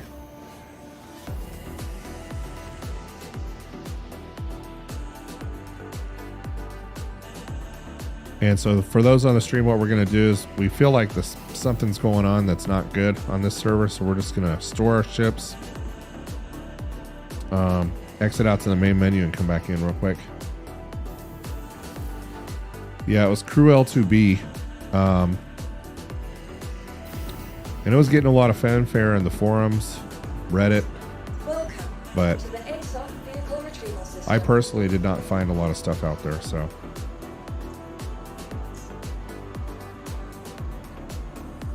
And I know you get out there and the opportunity markers just pop everywhere, but just not a lot going on. Okay, ship is stored. I'm just gonna go ahead and exit out to the menu. And Vlad, let me know when you're ready. We'll head back in. All right, give me a second or two. And while you're doing your thing, I'm just going to go ahead and share out Urkel.games for those on the stream.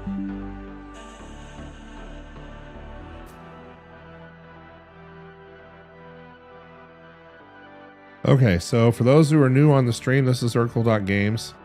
And the reason that this is so important is because this website is really nice. It allows you to figure out which modules you want to put on your ship. And so, for example, on the Prospector, the default quantum drive is a Goliath. And it's got a velocity of 89,383 kilometers per second. If you're doing runs out to the belt, really a good drive to have is not necessarily a VK00 unless you're doing really short runs out of ARC-L1, you know, with like a 10 million kilometer round trip or 5 million kilometer round trip. You could run with the Drift, the Burst, or the Voyage. All these are going to double your velocity almost 3 times, and you still, if you look at this max distance, you'll notice it's twice as much as the VK, so something to keep in mind. But anyway, that's one of the good things about Urkel.games. And Vlad, just let me know when you get out to the main menu and I'll head back in. Yeah, it'll be a second because my ship just exploded. Okay. Nothing on it. Damn it. Actually, I have no idea where I'm going to respawn either. In terms of shields, I'm running the 7 SAs, and if you guys watch my latest video, I think the only reason I survived a double missile hit on my Prospector is because of them. You'll notice that the standard shields are not the 7S, I'm running the FR66s.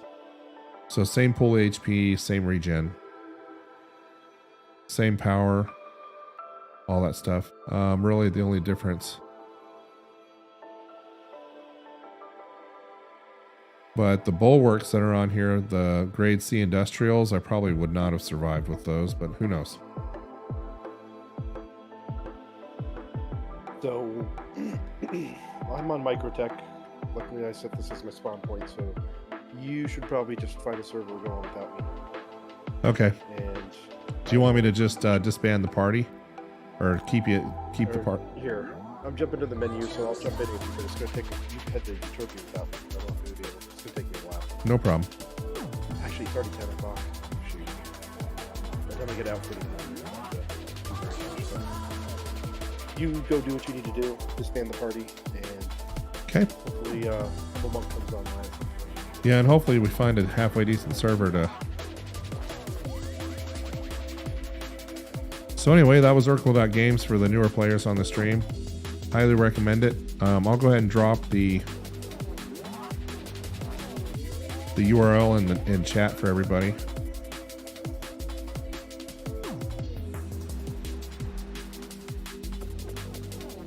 It was interesting to hear the guys talk about how these power plant upgrades, though, are not helping weapons regeneration at all. Yeah, I thought I remember reading something about the fact that the capacitor size is based off the weapon, not the ship's power plant. And as long as the ship draws its power, as long as the power plant is enough to supply it, then that's what matters, not so much how powerful the power plant is. It's like the if you think about it like a power tool runs on 240 volts. You know, having hooked up to like more power isn't going to make it pull more than 240 volts. How about cooling upgrades? Any advantage to those on a bounty hunting build? There are supposed to be. Again, those are things that I don't think they've actually done anything with. But there are. Cooling is supposed to help. And I remember, geez, like 3.9 or 3.10, like having high-end coolers was noticeable. Because your guns, instead of like running out of bullets or running out of like, lasers, you know, your stuff would just overheat. It would come back a lot faster with the great coolers. Interesting. Stand by. So there were benefits to it. And hey, James, you're welcome. Delivered to the Take a look at that following site. You can run a lot of different scenarios on that site and have a pretty good idea of what you want, which ship modules you want to buy for whatever build you're working on. So cooling would probably not work, wouldn't help a ballistic build at all. But maybe like a laser repeater build, it might help a little bit. Vlad, is that Try it out. okay? What I would do is there's a guy who does all the weapon stuff on his name's Subliminal on YouTube. He's got a Discord and everything like that. His Discord would probably be the best place to ask a question like that. 'Cause he does tests all the time on different builds and what the metas are, how fast they can generate. You know, firing this gun in the same ship versus this gun at the same target to kind of see what does actually more damage or how fast they recover and stuff. So he does some pretty good stuff. So if you're interested, he's got his own YouTube channel on Discord. Yeah, I'll check it out. He sounds like one of those content creators that really gets into the weeds on. I don't know if he has a full-time job, but it would surprise me if this was his full-time. It wouldn't surprise me if this was his full-time job. There's a couple of those YouTubers who was like, wow, you spend a lot of time streaming and making content and putting out videos. Like, obviously you don't have time for anything else. Like, I don't know how much you're doing with this, but like, it's hard for me to see someone making a living streaming YouTube or even Twitch just for Star Citizen. But several people do, I guess. More power to them. Yeah. Well, I'm pretty sure Board Gamer is full time on this deal. And he has an assistant. So, all right, I'm quitting out of the game. You have good luck mining. I'm gonna take a break for the night.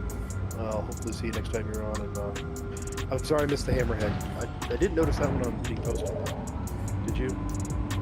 So I have that. I'm gonna edit that video before I post the full live stream. I put up a YouTube short, and it was from my perspective in the pilot seat. I mean, we literally jumped in, got targeted, and then just deleted the bad guy in no time flat. Oh, I did see that one. You're sideways. Yes. Yeah, on that one. Because if you go, well, you're running at 1080 by 1920 for your resolution. It's really weird on the YouTube shorts. And if you do that, then instead of having it full screen, it takes up a tiny portion of the screen. And it's really hard to see unless you zoom in. They optimize all the shorts for phones and mobiles. So yeah. That's why. Yep. So I'm sure if I watched it on my phone, it would be fine. Yeah, if you watch it on your phone and you're in landscape, it'll look good.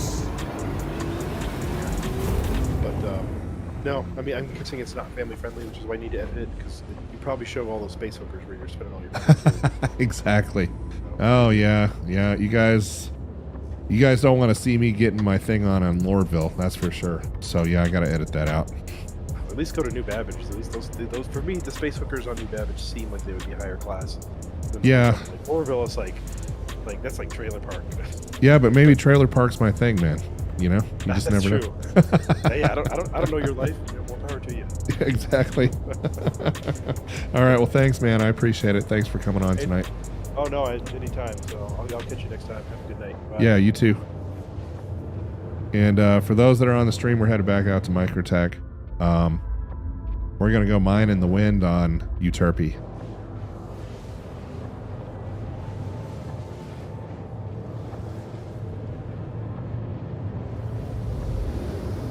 And we're just going to put on some chill music. We're going to go out and see if we can find some more quant fields. Vlad found the last one. Turned out to be pretty productive. I think we pulled all said and done, it was close to about 40 to 45 SCU out of that one.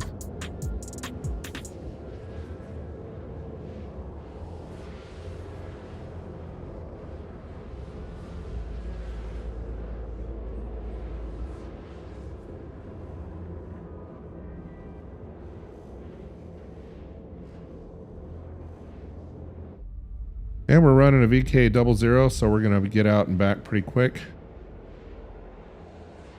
Hey Larry, welcome back. Yeah, and James, I love it when my ship is floating in the hangar, but honestly, that's my fault. I probably didn't power it off. Even though I thought I did.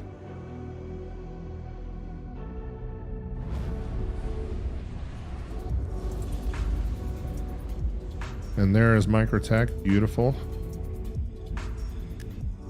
You'll notice the quantum drive's already spooled and ready to roll. It just needs to calibrate.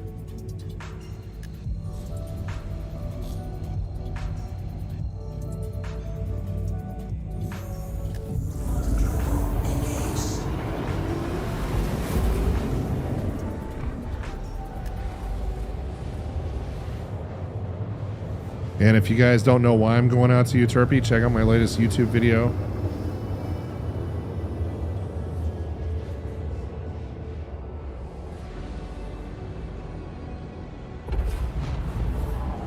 Alright, let's see if we can find a nice place in the sun to mine today. Let's growery.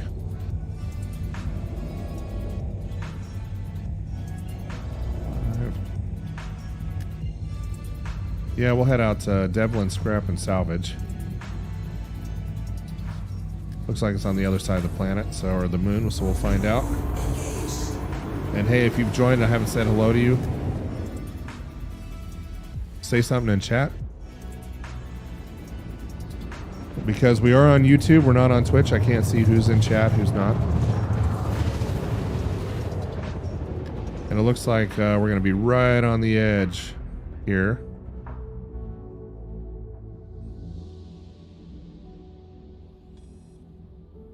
And so we'll just use the sun as a point of reference and head on in.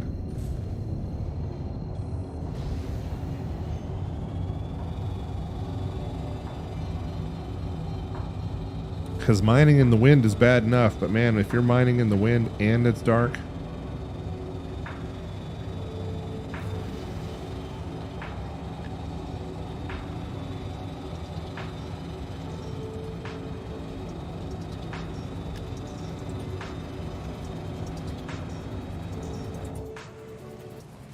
And there we go. There's a nice little external shot for you guys.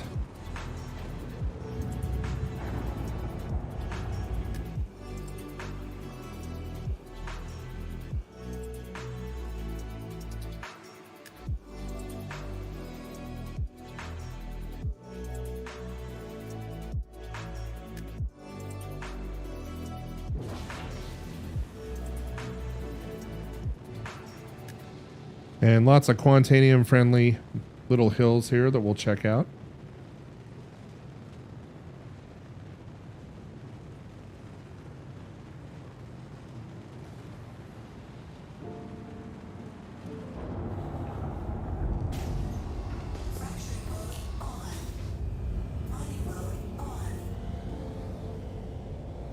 And we'll just do a quick 360 scan here, see what we can see.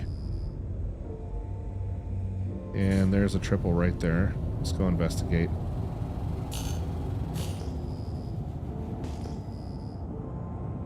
And for those of you who haven't spent a lot of time with me on the stream, I'm just going to say it again. Make sure if you see some rocks you're interested in, just move your scan angle out to 45 degrees and just keep hitting it as you go, because you might pop some more rocks that are close by.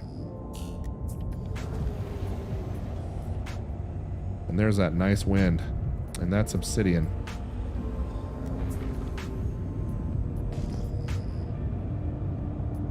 And there's another triple right out there. We'll go investigate that.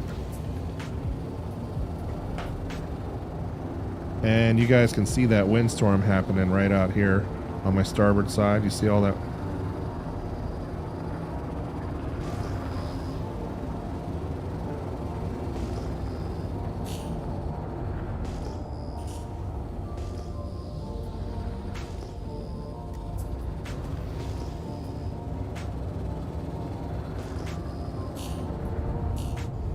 Granite.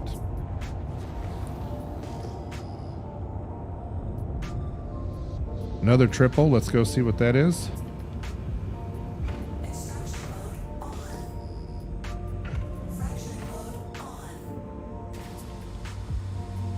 And as you can see, just to maintain my station, here's my thruster output.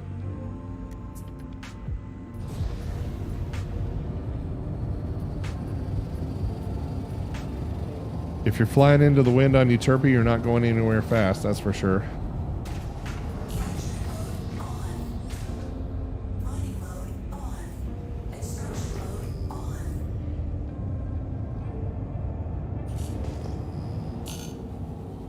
A double. So we have a double in front of our triple. I'm just going to hit this one real quick. Another double over there. That's a triple over there. And let's see what we got here. A single. So it looks like all our...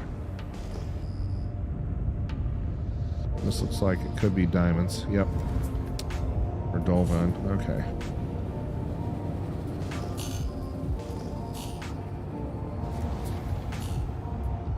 So we'll check out this triple at 3,000 meters.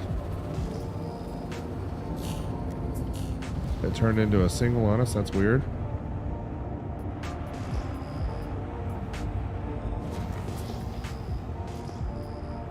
There they are. Okay. Granite.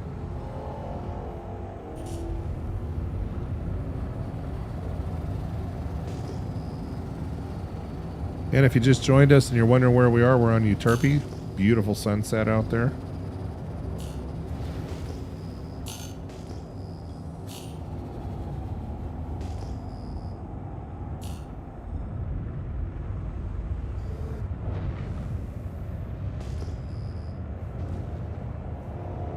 Alright, we're just going to keep heading into the sun here. There's that windstorm. That's not static on the stream. That's debris hitting the side of the prospector. And there's a red UI indicator, and I've been targeted, so I'm going to get out of here.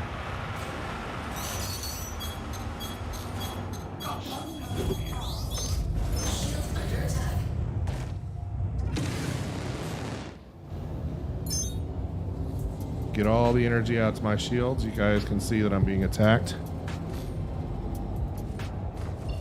Get our quantum drive spun up.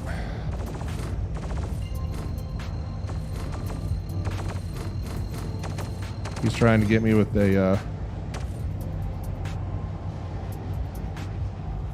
he's jammed my quantum drive.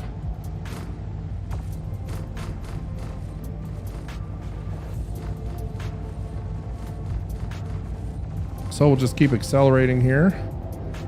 Luckily I'm running decent shields, so they'll give me a little bit more time to live. Still jamming my quantum drive. We'll devote a little bit more power to thrusters. I want to know who this is, though.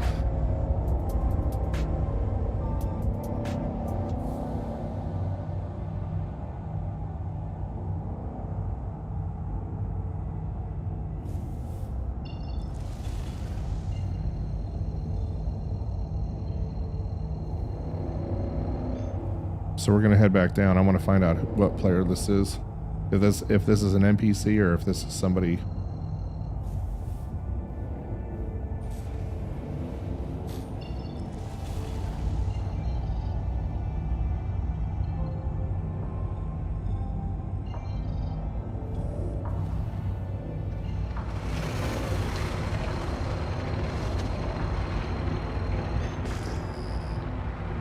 I'm just going to throw a scan out here to give them.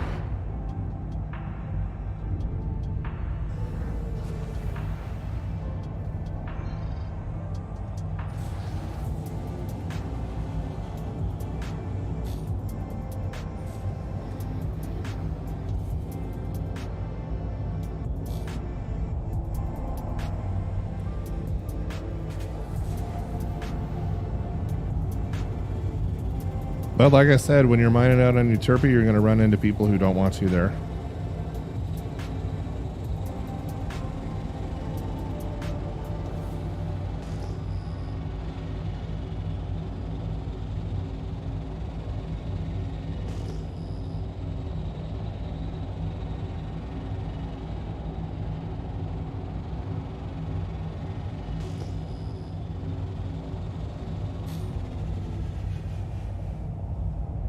And so we'll just head to the light side of the moon here, where things are a little easier.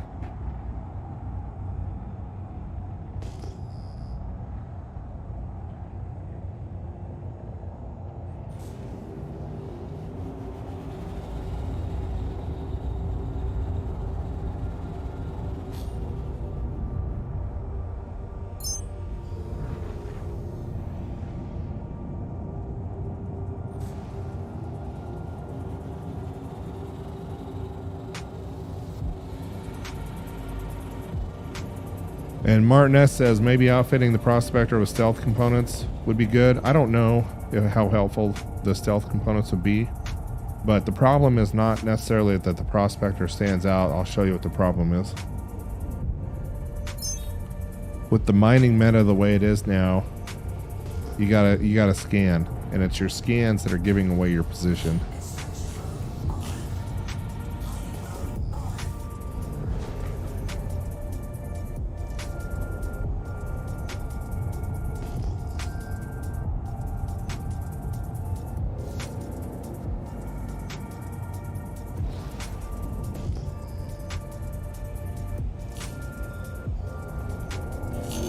Alright, we'll just keep heading into the sun so we can mine in the light today.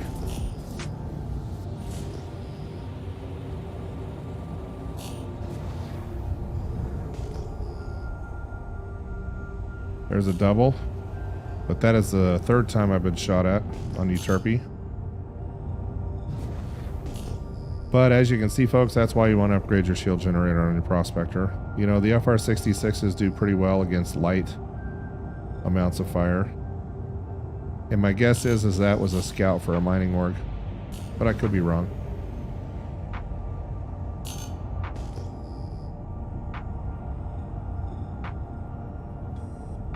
Okay, we got a double in front of us. We'll go check that out. See if any more bad guys show up.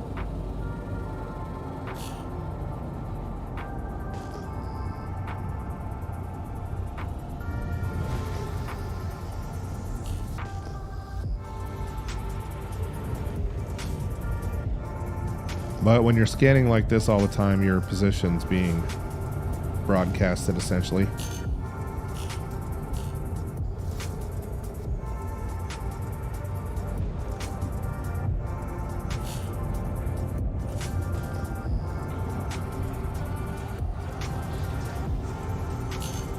And so we're going to gain some altitude, get out of the wind a little bit here.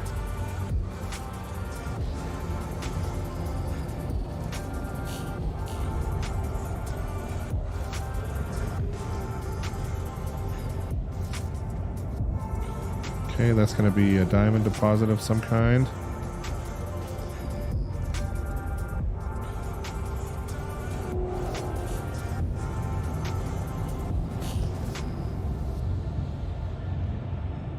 And so we're just going to keep scanning until we run across triples and quads like that right there. Not a lot of singles are going to pop that you're going to be interested in out here. You're really looking for... Most of the deposits I found, now here's something that's granite. Most of the deposits I found have been on hillsides on this particular moon.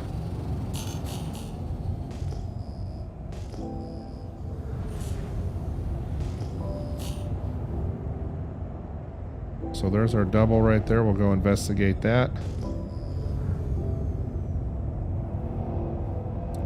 And while I'm doing that, I'm just going to throw some scans out towards these as well. Another double. Triple. We'll go look at that one first.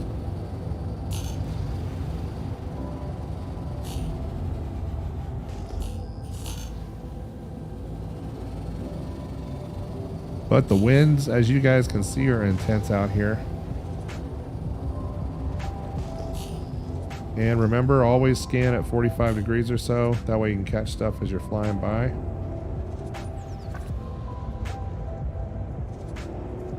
Might get lucky, might pop 3 or 4 next to you.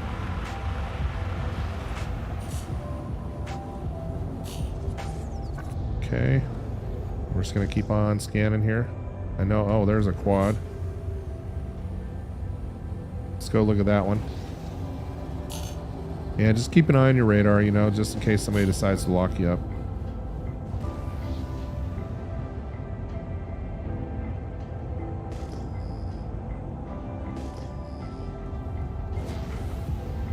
But by moving that scan angle to 45 degrees while you're in transit to whatever you're going to, sometimes you'll get lucky. I've popped a couple of quant fields that way. Just flying by. Didn't show up as opportunity markers.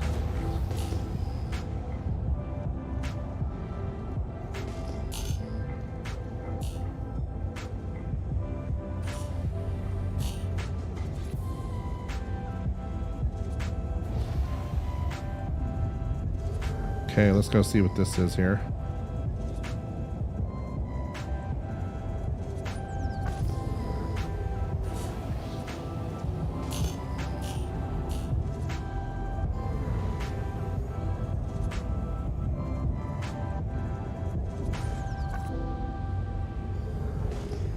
Okay, that's obsidian. I'm just gonna hit this guy right over here, and then we're gonna point back into the sun. Yeah, all right, let's do that.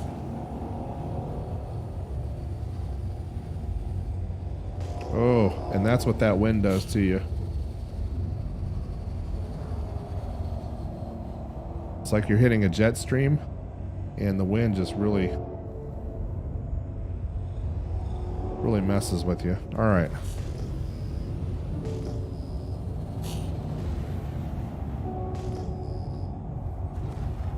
Okay, there's our triple that we were looking for earlier. And we are on the beautiful moon of Uterpy. Absolutely gorgeous. Look at that, folks.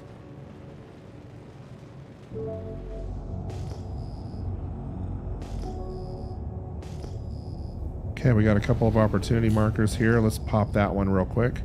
Yeah, it's not going to be something we're interested in.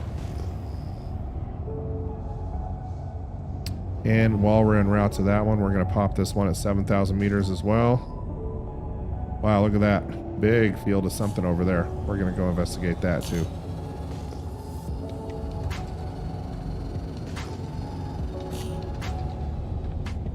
Okay, that's quartzite, so we'll go take a look at what we ran into over here. And I'm just going to pop all three of these real quick. Okay, that's a big field of something right there.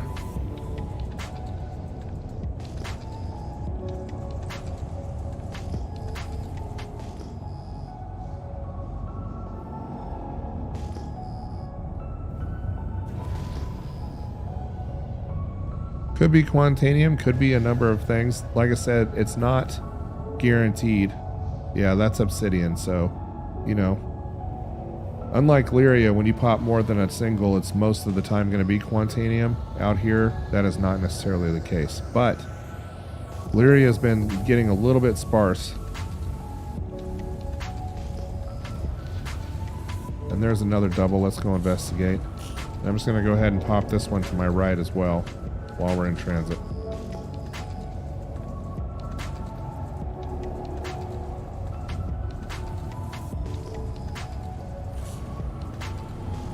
And notice how that double turned into a single.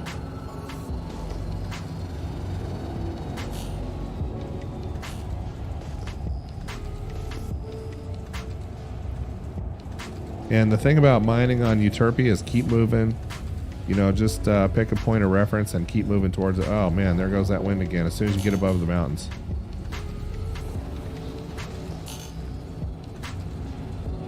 And I happen to pop a double.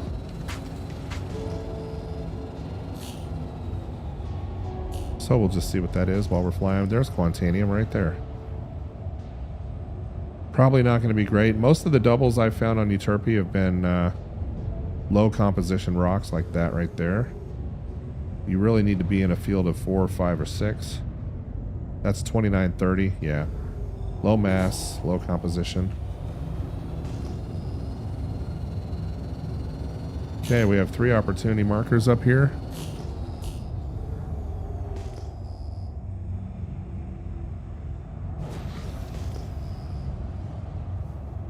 Okay, those two are not going to be interesting to me.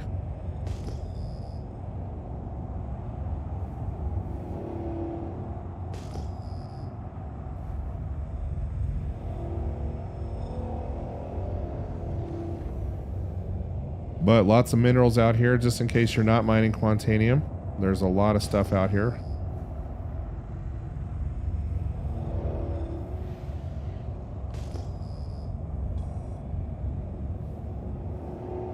Okay, let's pop back up.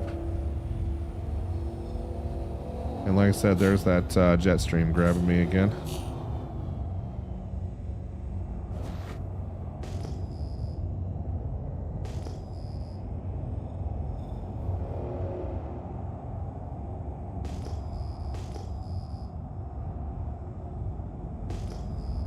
There's a double right there. And let's scan this one at 5,000 meters as well.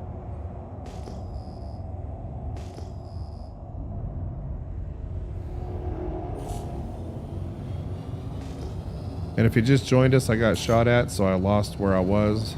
Coming into the atmosphere, we were getting ready to be on something pretty nice, but unfortunately, somebody locked me up. Shot a couple of missiles at me, and then and then some ballistics.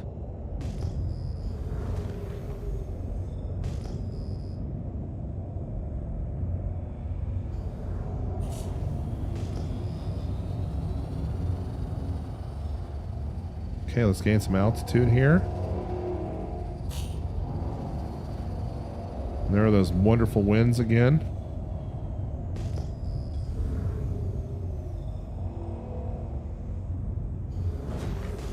And I still think mining in the belt is probably the easiest. Currently, you're not getting shot at. You're not having to deal with wind. But if you've done a lot of mining in the belt, you know, it can be nice and relaxing. But I needed to change a pace, so I decided to come out here, give this a try. And happened to run in some really nice Quantanium fields. It just takes some patience. Okay, there's a quad right there. Let's go see what that is. Move our scan angle out to 45 degrees. That way we're popping stuff as we fly by.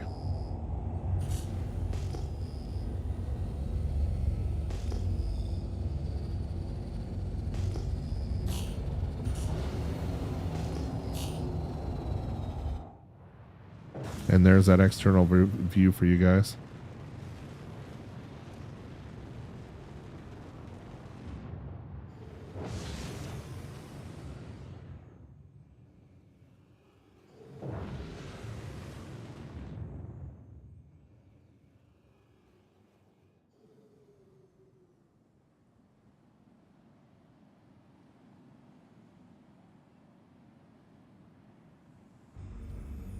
Beautiful. All right.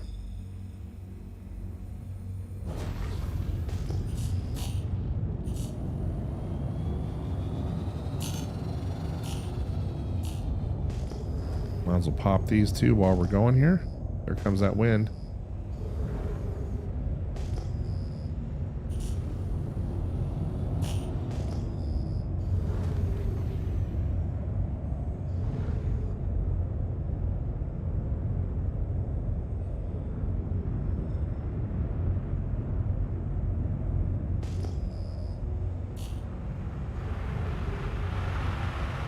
Not Quantanium.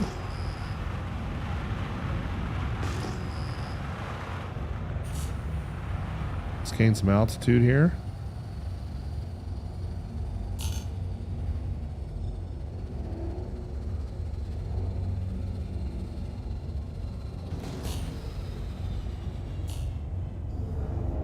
Just beautiful out here.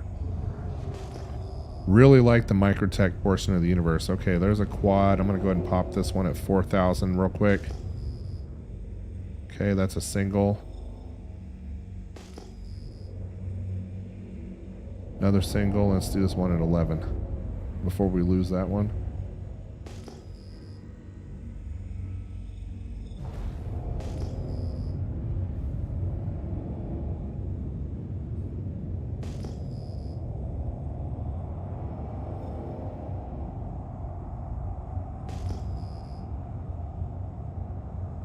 And let's go investigate and see what this is. And we're just keeping our nose into the sun, headed into the sun, using it as a point of reference.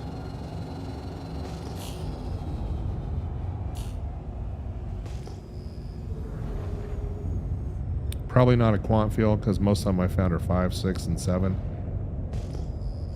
Yeah, granite. Seems like a lot of the 4s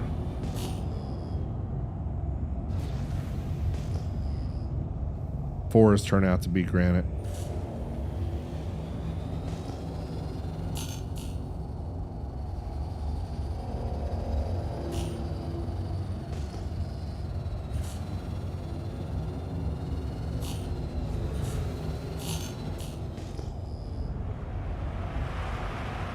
Yeesh, here comes that wind, folks. Gain a little bit more altitude here. Keep our scan angle at 179. And like I said, we're just going to keep heading into the sun. Okay, there's a double. We'll go check that out.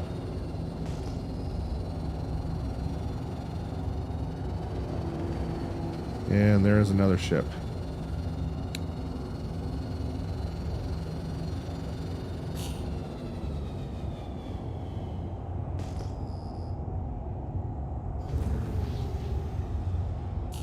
But I'm not getting a red UI indicator on him, so I'm going to stay cool for the moment.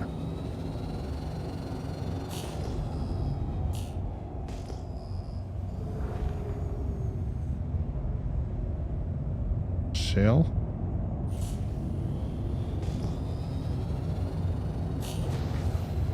Those are way too close together to be Quantanium. Probably be Dolvine or some other diamond-like mineral.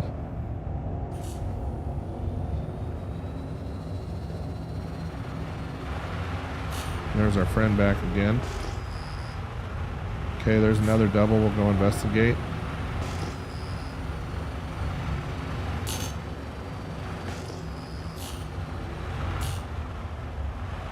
See if we can gain some altitude here.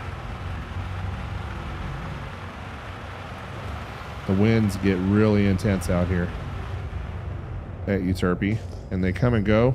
They've modeled a nice little weather system here. There's another double. Okay, there's Dolvine.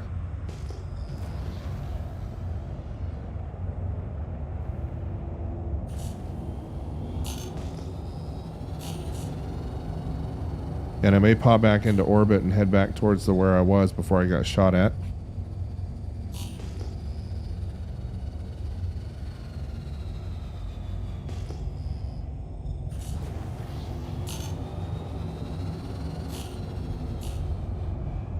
Quartzite, okay.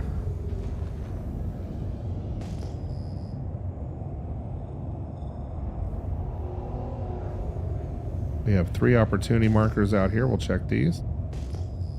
And one thing about mining on this moon is you want to be patient. There we go. There's a 4 right there. We'll go look at that. Not guaranteed to be Quantanium, but that static you're hearing is not a problem with the stream. It's the wind hitting the side, hitting the prospector here.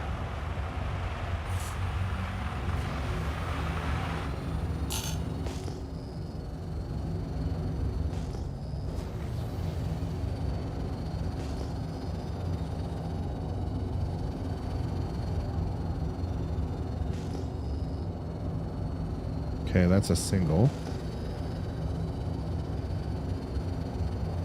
Now, usually when there's 1, 2, 3, 4, 5, usually those generally tend to be Quantanium, but we'll find out. They could also be a couple of other minerals that I found out here. And there we go. There's a nice little Quantanium field for us right there. And it looks like we're mining in the dark, folks. 8135 on mass, 3 on instability, so probably not going to be a high comp rock. Let's see what else we got.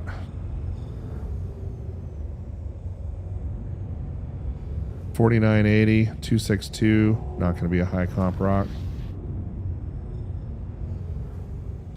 Get into VTOL mode here for stability. 2, another 2% rock.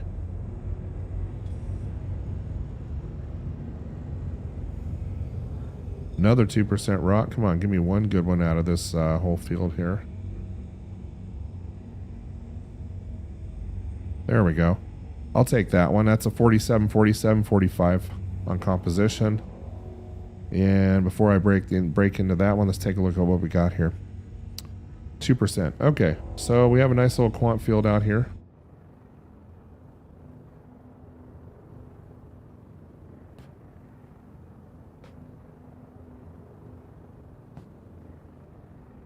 One nice rock in this one. Most of the time I'll have 2 nice rocks, but I'll take one. I'm not going to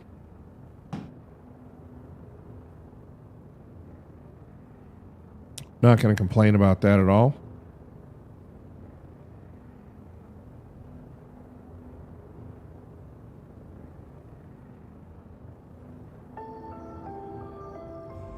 So let's go ahead and get the party started. Okay, and for those that just joined the stream, we are out on... Whoa, whoa, whoa. The wind. I'll tell you what. We are out here on Uterpy.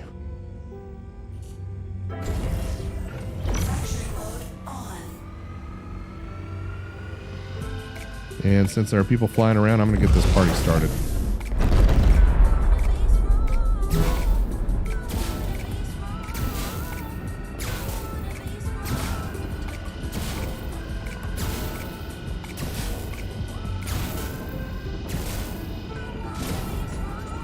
So we threw a surge into it. We're getting a stampede on it now. This will be a $240,000 rock by the time it's done, hopefully. Hopefully it's not all underground here, but as you can see, the winds are intense. So the prospector is going to have a tough time maintaining position here.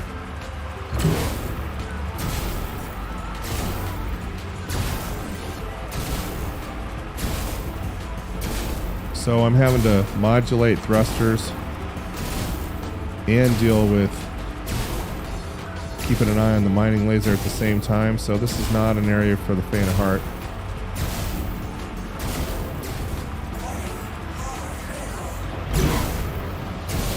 And the wind's getting more intense.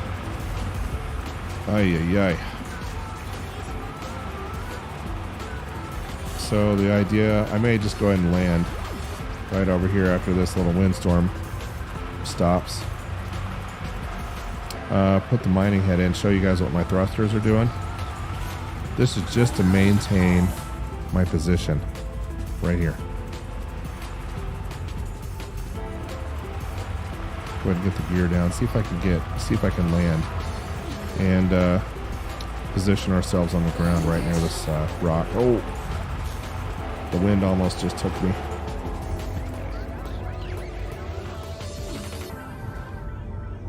Okay, it looks like it's over for now, so we'll go ahead and deploy our mining head, get our gear back up.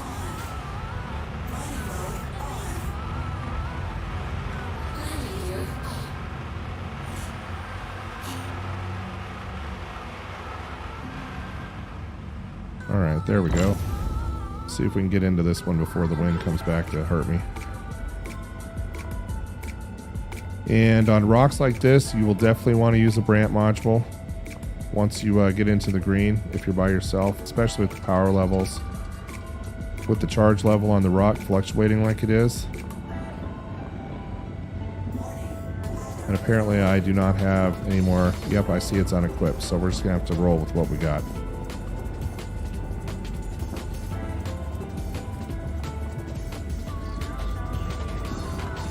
But this will be a nice little payday.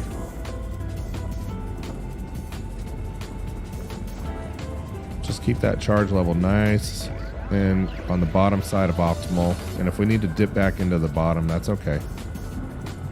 Don't want to inert our material here by getting into the overcharge. Okay, there goes that one. Here comes our wind again. That's okay, I'm going to reposition anyway. And, you know, when these windstorms come up on Uterpy, if you got to jump off a rock, jump off a rock, you know.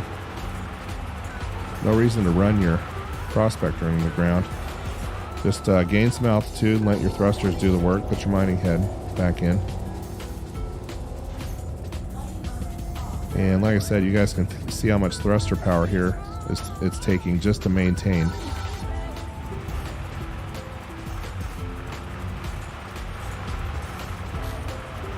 The wind's trying to push me into the side of the mountain here.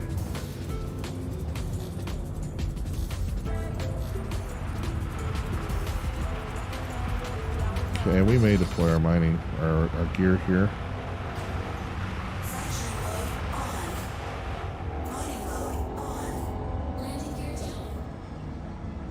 Okay, and let's see if we can get positioned back over our rock here. The interesting thing about Uterpy is these windstorms can be a real nuisance, or they may not bother you at all. You know, it just depends on what weather pattern you're a part of. Okay, there's our rock right there. Let's get our prediction indicator. I'm going to go ahead and try and land for a moment.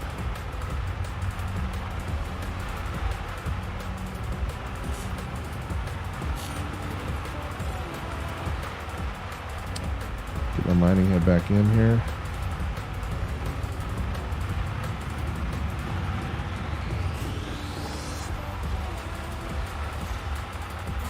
Oh no, I exited the seat. What happened here?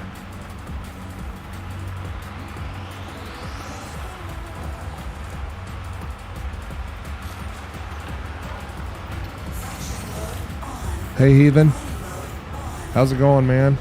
You joined right at the right time.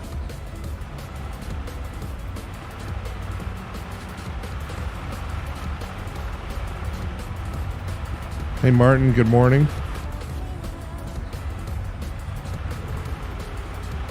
We are attempting to crack some rocks, but we're getting beat up by some windstorms here.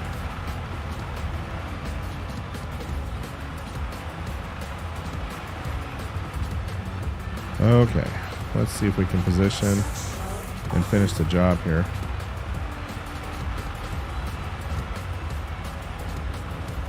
A collision alert is never a good thing.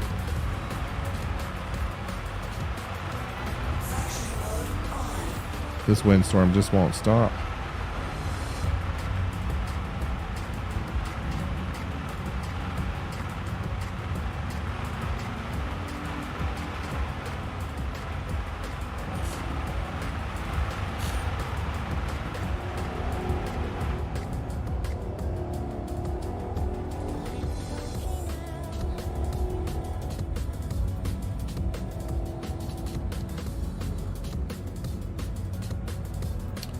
And let's see if we can get, I'm just going to sit here right above it for now. Okay, so we have, you can see what my thruster output is in this windstorm right now.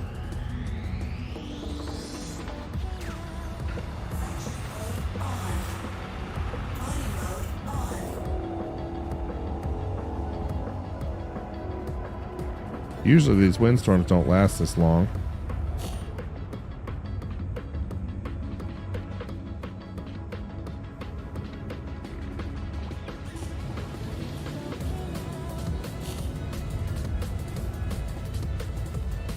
And it's not helpful that we're sitting right next to a freaking mountain.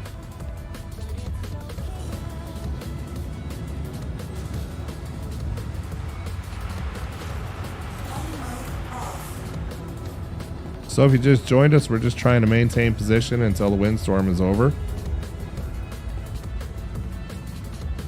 May try to land right. See if we can put down right in front of it.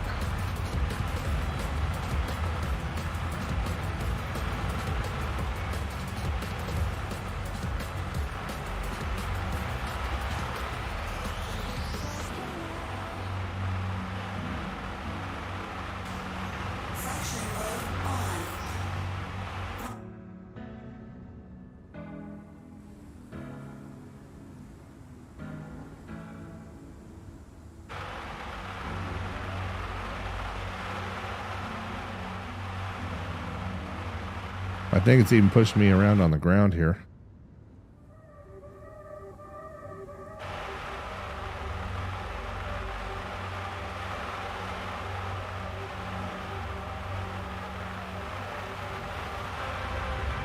Yeah, major torque imbalance. I'm sure we did a little bit of damage to our prospector here. That's okay. I still want to give a break on some of these if I can.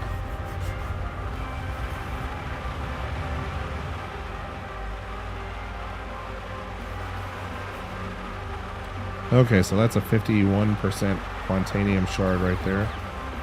Let's see if I can get my laser on it a little bit better.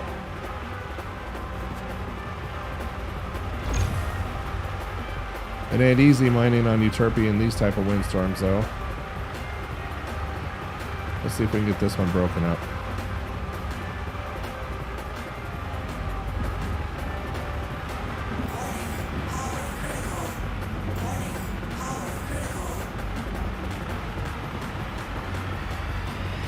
Still pushing me.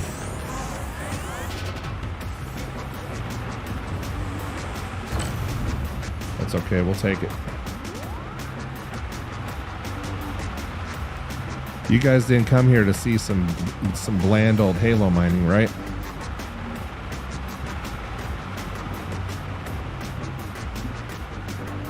We are going to break this rock, and it is going home with me, one way or another. I don't care about the weather. I don't care about the wind. I don't even care about pirates. It's going home with me one way or another. There we go. Whew. Okay.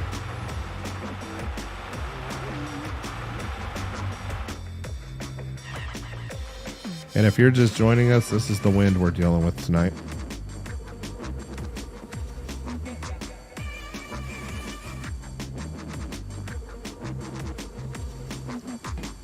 I don't know if I ended up on a bad valley or what. Okay. Oh. Try and keep the prospector in one piece here. She's getting beat up tonight. She's going to earn her. Okay, let's check out some of these other fragments. Okay, that one's 87% Quantanium, so we're going to go back and get that one for sure. And that wind just picks you up and flips you right over on your back.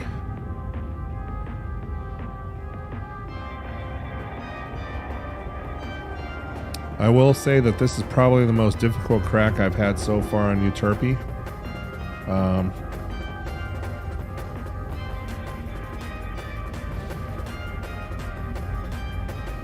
Just because of the wind.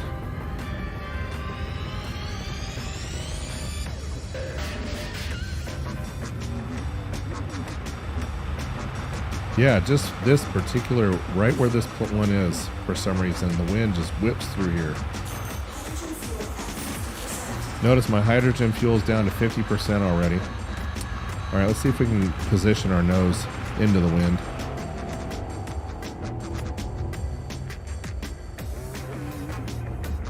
A lot of trouble to go through, but okay, there's our 70%. We don't even need to be close to it. I'm just going to throw power at it all the way from out here. Try and move a little bit closer. Nope, not going to allow me to do it.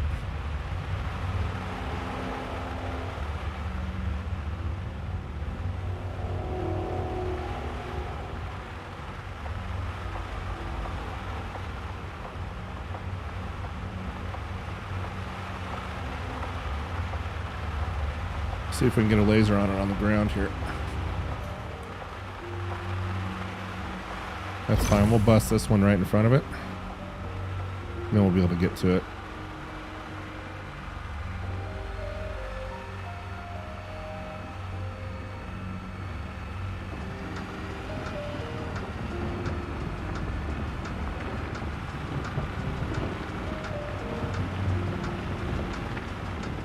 Well, Martin, like I said, you guys didn't come here to see some vanilla belt mining, right? But like I said, this is the worst little windstorm I've been in on Uterpy. And I've been out here a lot. It's this particular location that just...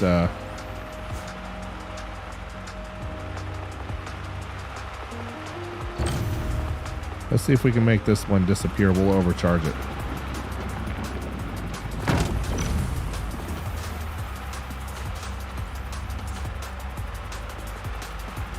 Yeah, we'll overcharge that one too.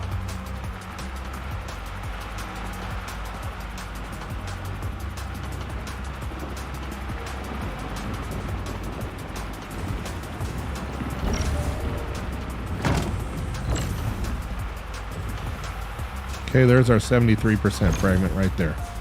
So we're just going to sit right here on the ground and we're going to crack it.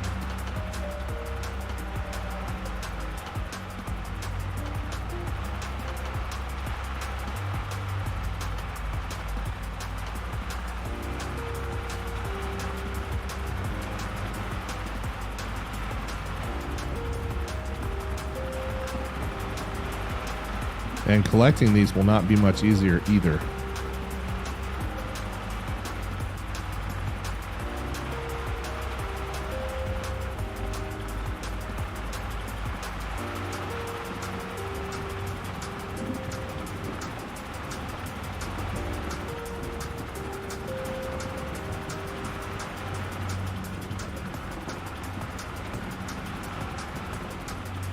And the poor prospector has been beat up.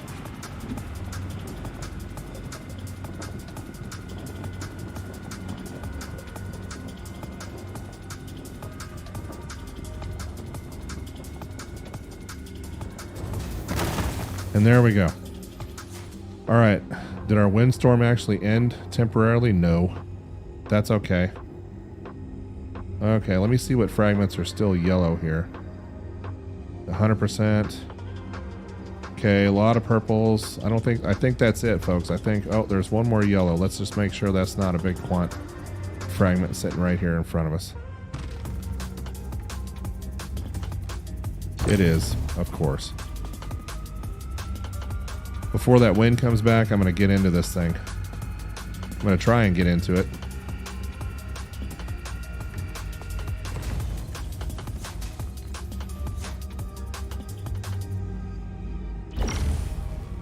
Yeah, apparently I can't. See, there's no charge going into it, even though I have the outline right here. Okay, let's see. Let's just start collecting and see if I can move some stuff away from it. Quartz? Yeah, we'll make that quartz go away.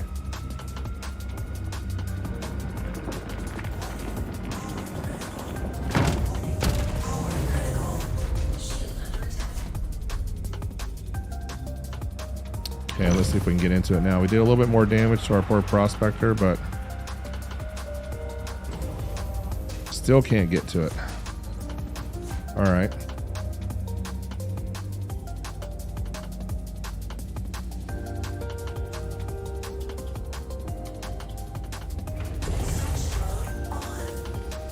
Can't even collect that guy. All right.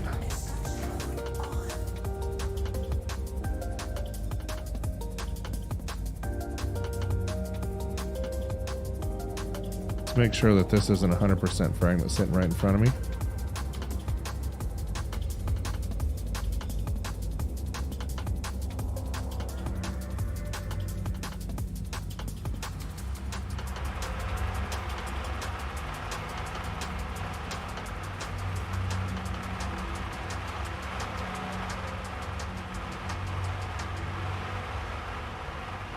Here comes our wonderful wind again.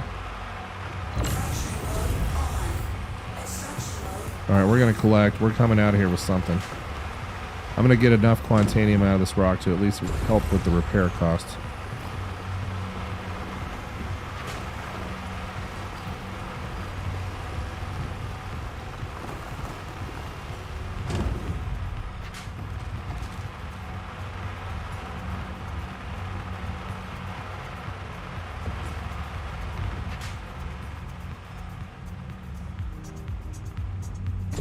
Yeah, we'll take it.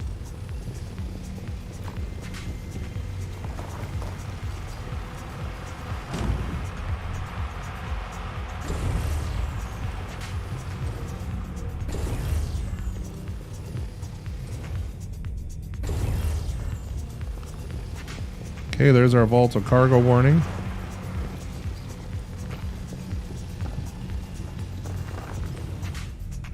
I just had, there it is.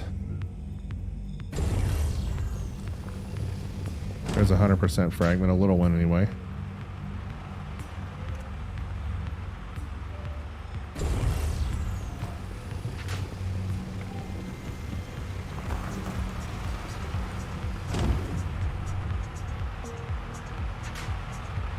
And I'll turn my lights on so you guys can see this wind here in just a second.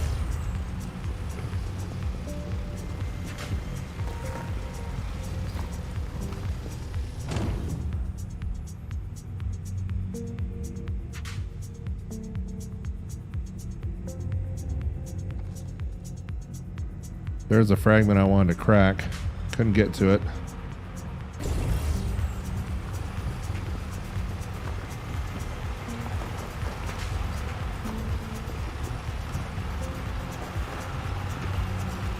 Okay, we're up to 25, 26, 27 on our cargo. I got enough for one more little shard here. Let's see if we have another shard that's sitting here for us. And you guys hear that wind. It is no joke out here.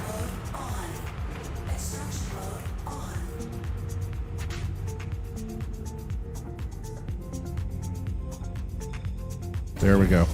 That'll fill us up. So we'll end up with about 22 SCU. Maybe a little less.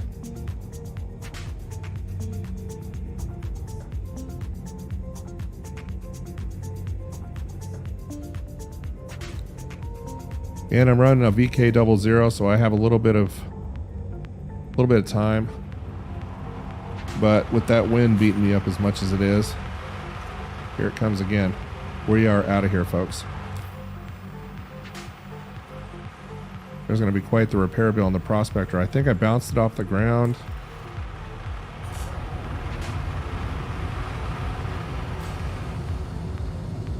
Like 2 or 3 times. I was not kind to my poor Prospector tonight.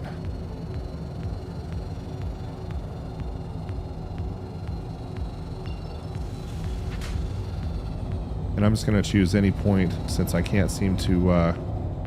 there we go. That'll work. Yeah, there's a comm array. That'll be perfect. Get us out of atmosphere, then we'll be able to choose our destination on our star map.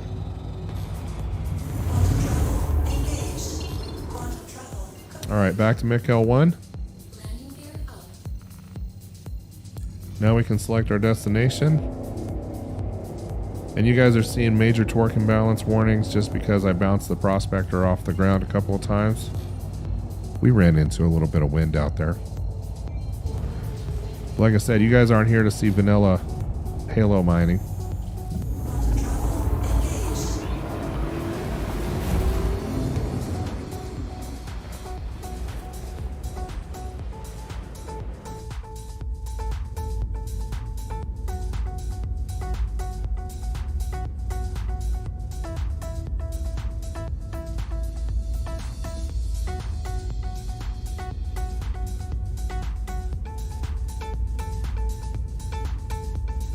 Oh yeah, look at that. Prospector's beat up.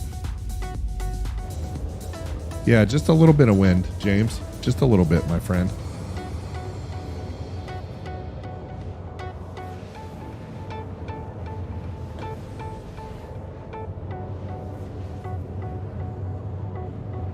And if you guys checked out my latest YouTube video on Uterpy, you'll notice that the wind wasn't that bad. It can get bad sometimes, but it's usually not that bad for that long. Apparently, I just got lucky.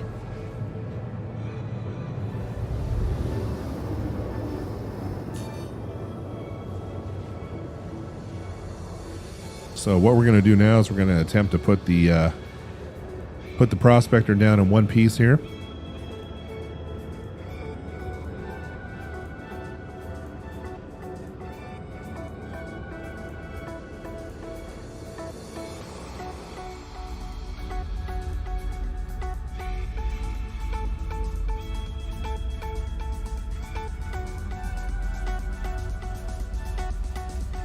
Yeah, you can see a couple of the bags are missing there. The engine's spitting stuff out at us.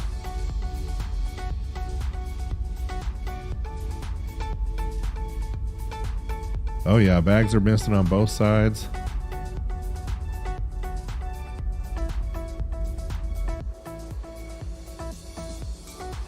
And almost out to MiC-L1. Let's see if we can get onto the hangar before our volatile cargo warning.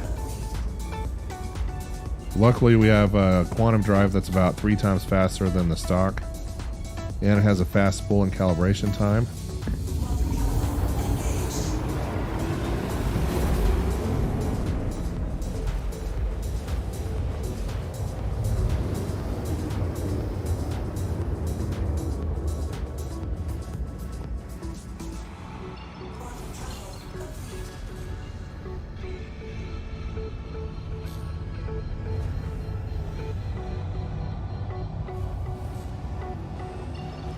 And we'll just haul butt out to MiC-L1 here. Make sure our prediction indicator is below, and then we'll decel as we get closer. There's our... Wait for that ATC notification. We're now in the armistice zone, so...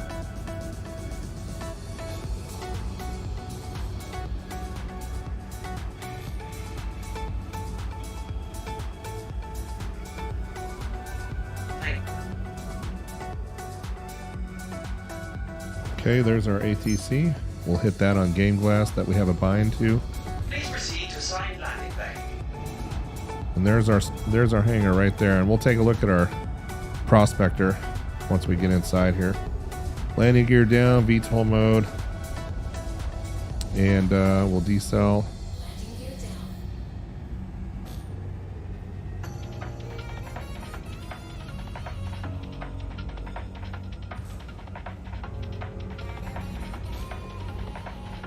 Oh, torque and balance is making it fun. Okay, there goes our hangar doors open. And we're just trying to make it back alive, folks. The ship's not handling too well after I abused it on Uterpy.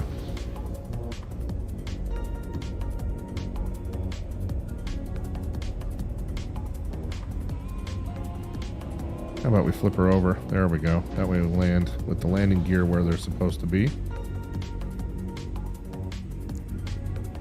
And because we upgraded our quantum drive, we're back before we're even into our volatile cargo warning. Even after remaining on station longer than we should have. Put her down nice and gentle. Nice and easy. There we go.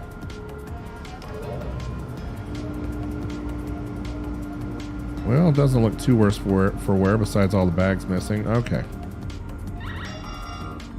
There's our warning. And so it says attention, cargo losing stability. So we'll just go ahead and get the ship stored. I'll repair when we get back into it.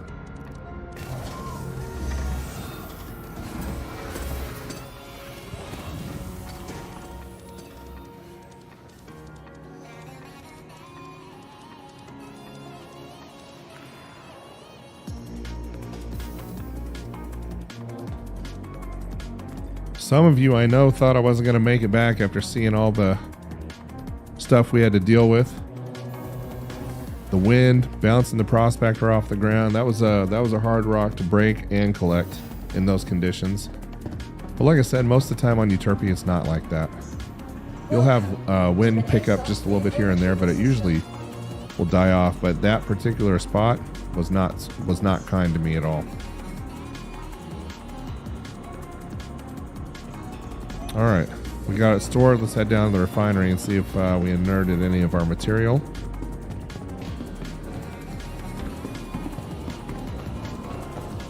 And if you're just joining us, welcome to AlphaInfinity Tech. We are on the rocks tonight out in the microtech portion of the universe. We have been mining on Uterpy, dealing with a few things, wind, pirates shooting at us. But we're also stacking up work orders, one after the other. Accounts contact management. Thank you.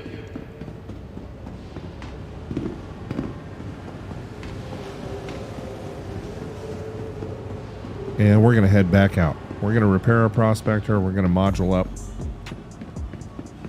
And we're going to head out again.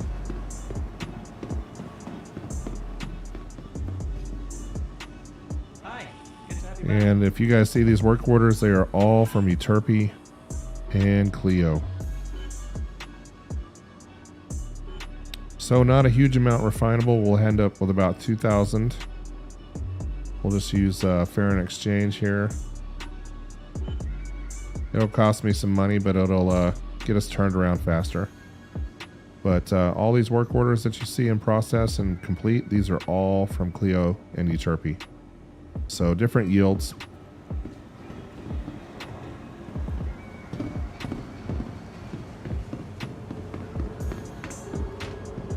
I'm going to put the performance overlay up for you guys so you can see what the RTX is, the 3090 is doing, and what the CPU utilization is on the 12900K here.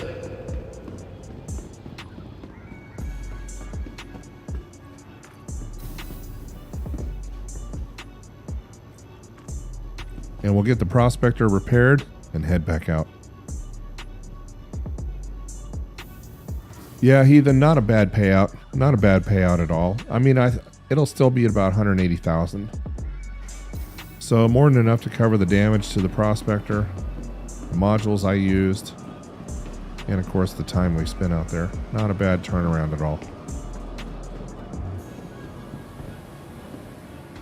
So before we retrieve the prospector, obviously you guys saw that I ran through all my modules with the exception of the Stampede. So we'll go into the vehicle loadout manager here. There's our prospector. I'm just going to run through this real quick. You'll notice that we are running a snowpack standard on the prospector, I think. Oh no, that's not standard. It's a size 2 grade A. Stability on the power plant. Size 2 grade B industrial. We're running a VK00 for the quantum drive, which is a grade A military.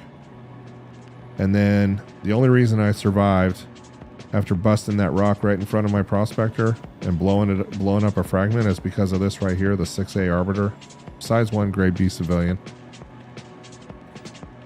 On the utility side of things, we're running a Lancet MH1 mining head. I'm going to slot a Brant in sub slot 1. We're going to put a Surge in sub slot 2, and we're going to keep this Stampede in sub slot 3. And there we go.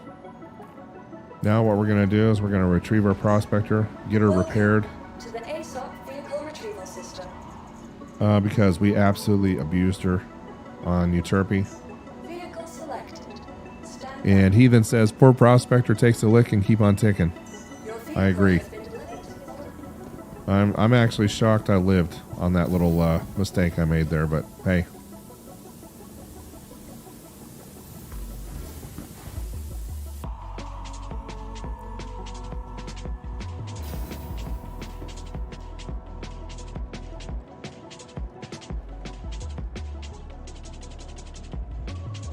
And there goes my prospector jumping around on me again.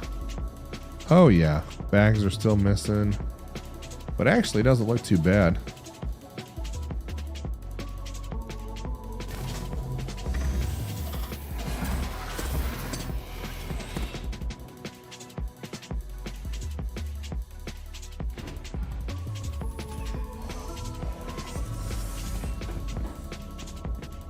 So let's just get her repaired and head back out for one more mining run.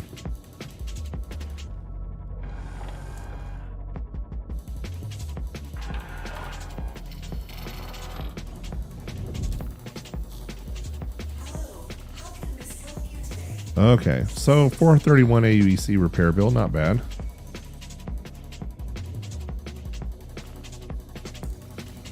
I think my hydrogen bill is higher.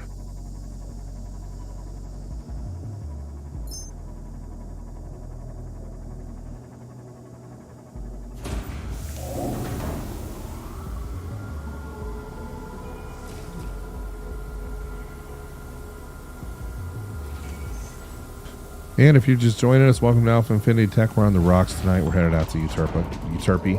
Sorry. Okay. Looks like everything's repaired. Almost got my bags back. Let's make sure that we everything's done here. Looking good. And we're going to head out to Microtech. Uterpy again. Pull up our quantum drive here. We got most of our prospector back. All right.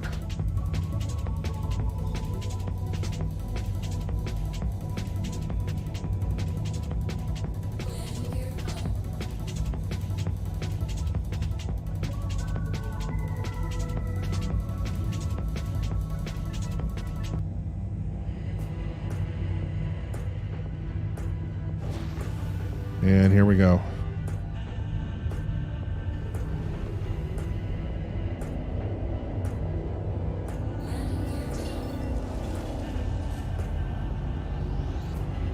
And for those that are wondering, I'm flying with a mouse and keyboard, so I don't have a dual Virpil setup or anything like that. Okay, we're spooled up. Let's roll. Maybe.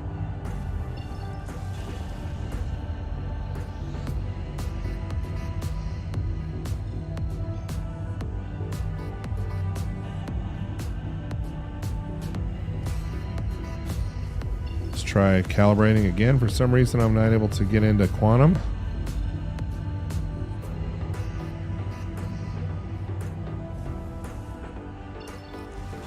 May have to choose a different destination here. I'm gonna send a ping out just to make sure there's not some huge asteroid right in. Okay, let's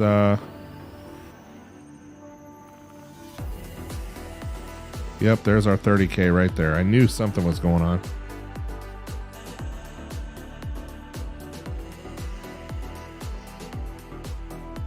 Heathen, I'm working on it. I'm just trying to figure out the way that my office is set up. I have a desk that kind of wraps around, so I have desk on my left side and on my right side, and of course in front of me. And so I'm thinking about going with a dual Virpal setup that's attached to my chair. And it looks like they've... Oh, and I'm gonna have to exit out of the game. It looks like they've come up with a nice chair attachment that will fold away when you're not using it. And so we may go with that, but unless I do a lot more bounty hunting or PvE and PvP type of flying, I don't know if I'm going to do it quite yet. But it would be nice to have the dual sticks. But for mining, really all you need is a mouse and keyboard.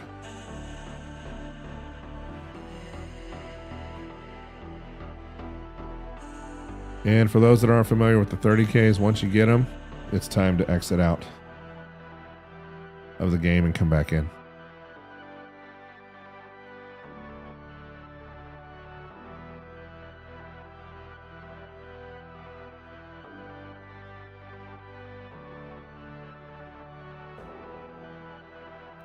All right, and hopefully I still have my prospector. We'll find out.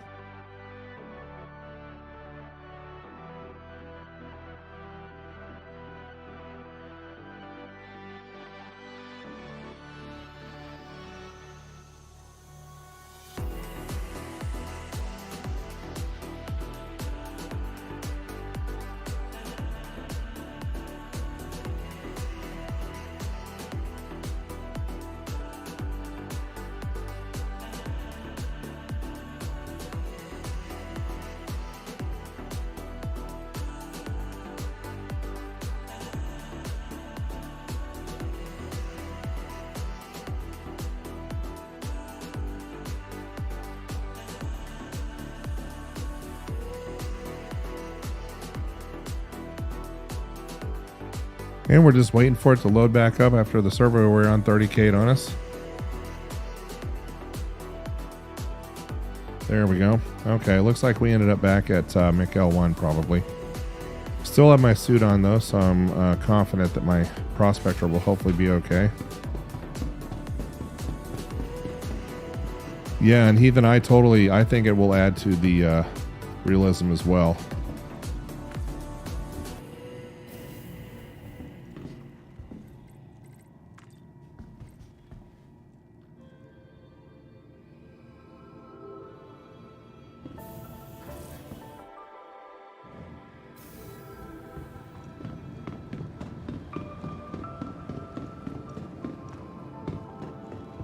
Yeah, you're right about that. At least we were able to get our work orders in before it 30K'd out on us.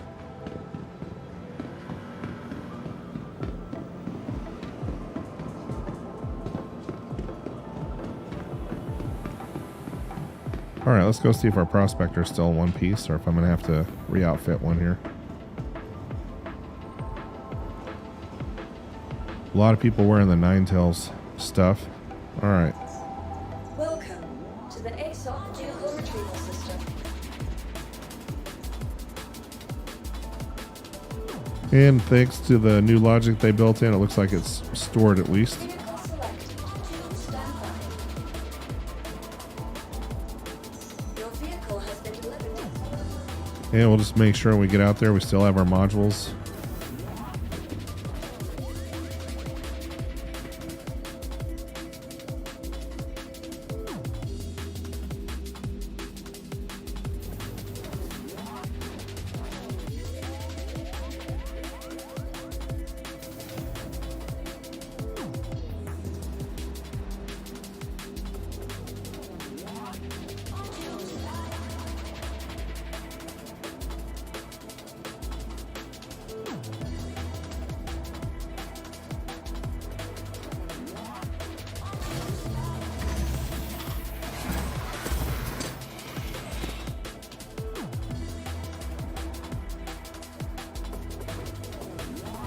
All right, and here we go.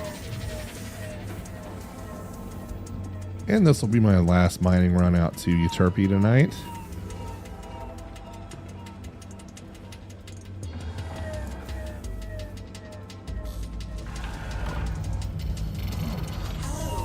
And I'm just going to throw the mining head out here. Yep, Surge, Stampede, and Brand. All offline. Very good. Looks like everything's repaired, ready to go. If you try mining on Calliope, let me know. I'm curious to see what everybody's thoughts are on that. Landing complete. Oh, thanks, Ethan.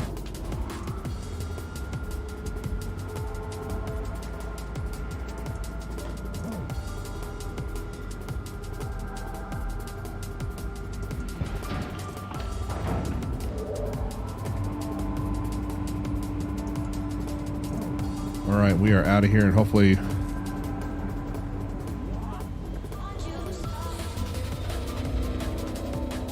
I'm just thankful it didn't 30k on me after spending all that time going after that rock.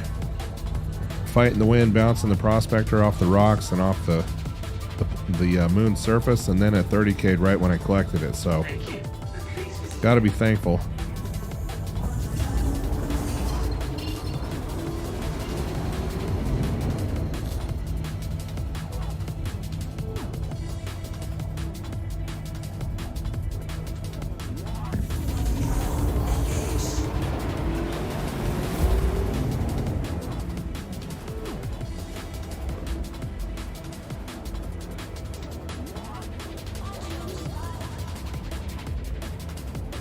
All right, because of this VK00, we will be back on station very quickly.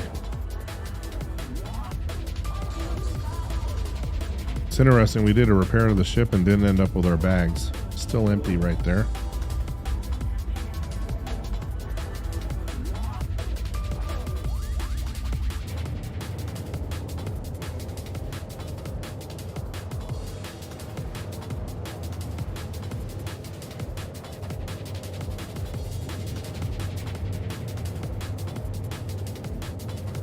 Now, I was just thinking about that wind. What if I tried to put a Bormax on one of those rocks? Had to climb out of the, land it, climb out of the prospector, go put a Bormax on it, and then the wind starts blowing? Man.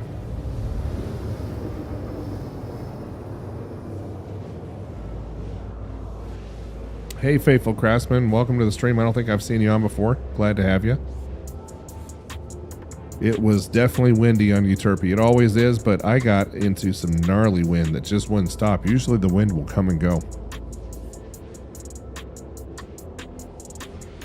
And that sucks that you ran out of fuel just before you hit the pad. You will use a ton of hydrogen out here for sure. Which is why I'm kind of wondering how well the mole would do. Because the mole just sucks that hydrogen down.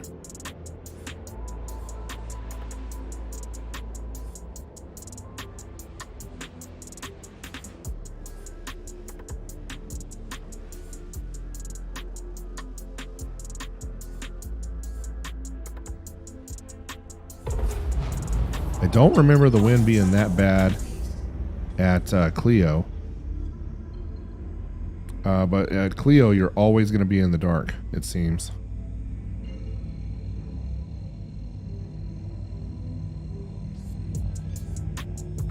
Oh, good. Thanks for watching, Craftsman. Appreciate it. Always looking for feedback on the content, so I appreciate what you said. The mole, she just eats hydrogen. And so if you're mining out there someplace that's really windy, the mole is just going to eat fuel like you wouldn't believe.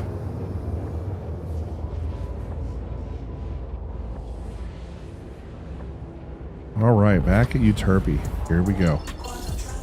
Let's see if we can. There's Bud's Brewery.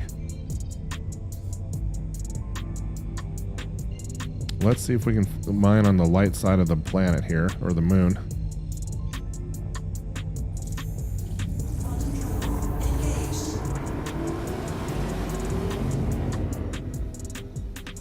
And if Devlin Scrap and Salvage is not on the light side of the moon, I'm gonna go find some place that is. Not mining in the dark today.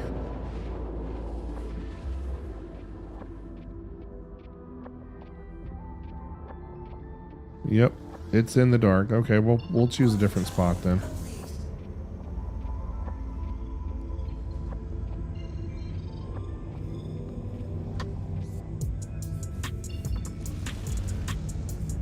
Everything's obstructed, of course. Okay. Don't think I'm going to mine in the dark today. So we'll head out to Bud's Growery. I think that was on the lighter side of the moon here. He then says that he's here in CIG is working on night vision. Really?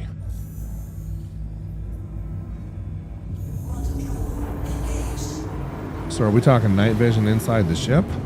Are we talking maybe just like helmet wise? I wonder how it would work. It'd be a feat. You'd just turn it on your helmet and your visor would be... There we go. Back to the light side of the planet. And we'll go look for some friendly geography here.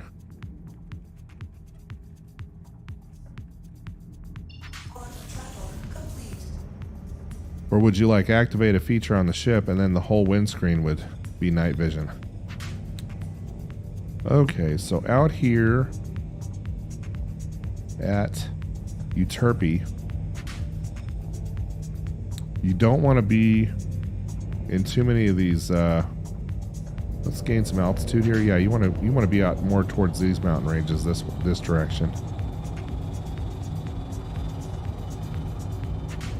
So I'm going to gain some altitude, and you want to be, you know, the Quantanium appears to spawn in some of the darker mountainous areas, not necessarily in the snow-covered areas out here.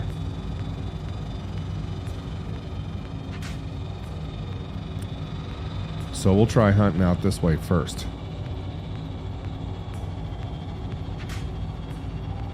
You guys see that ship that just popped up?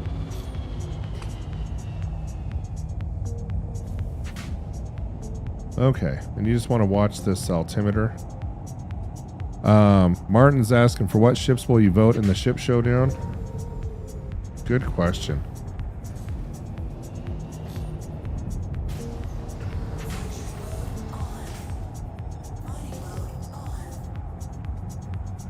Okay, we're gonna come to a full stop. And we're just gonna pop all these real quick. Just make sure we don't miss anything. Single. I doubt there's gonna be anything out here in the white, but we'll see.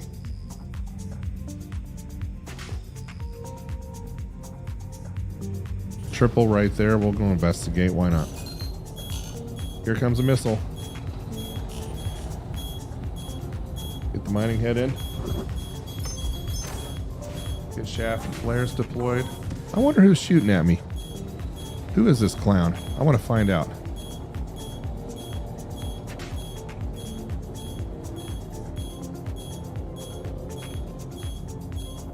It's hard to see the HUD indicator.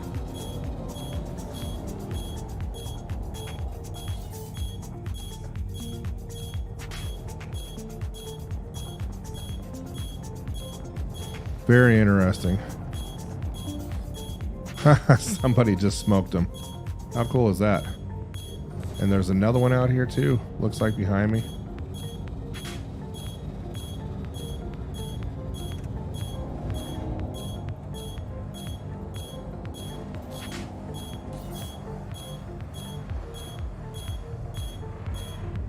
I'm just curious.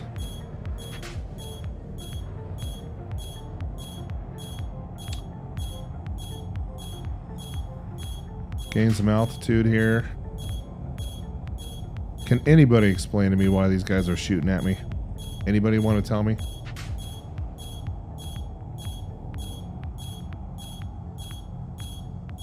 All right, they're gone. Yeah, you know, I'm agreeing with Heathen.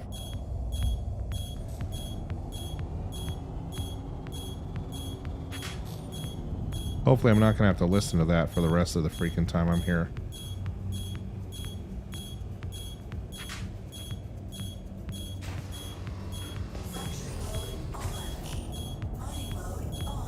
Alright, since we're up here, might as well scan real quick.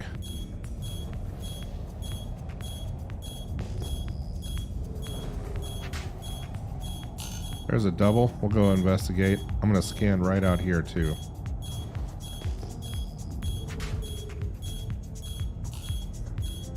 Another double right there. You know what, Martin? I'm not sure, honestly. I don't know why they'd be putting NPCs hunting miners out here.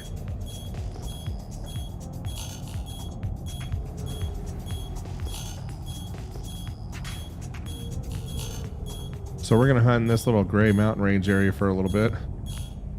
May have to actually power down the prospector to get that alert to go away.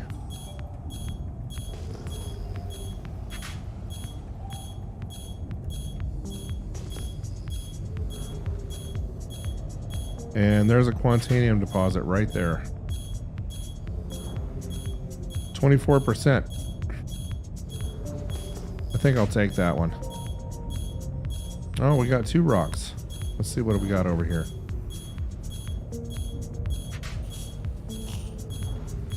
$44.62. I'm not getting any instability back on it yet. Let's see what we got.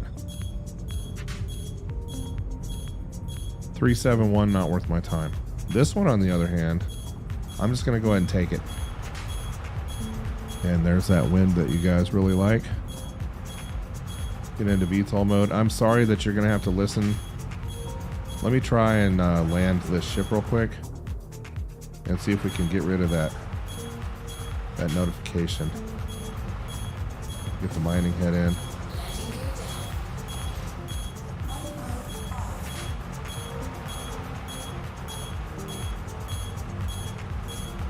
But that's not a terrible rock to blast for the last one of the night here.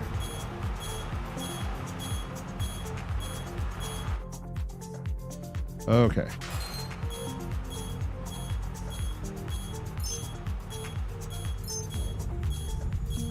All right, I'm going to go ahead and power all the way down.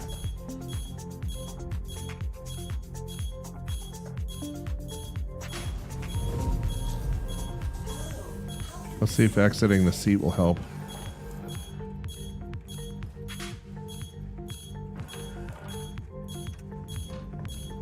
Not looking good. Let's see if exiting the prospector will make that sound go away.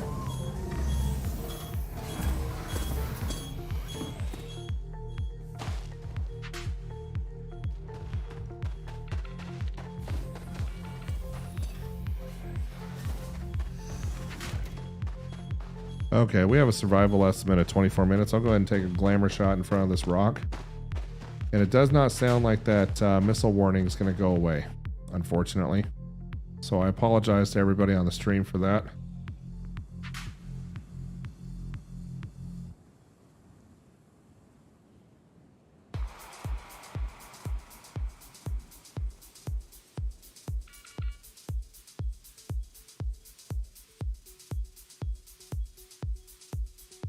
Just to give you guys a little perspective on how big this thing is.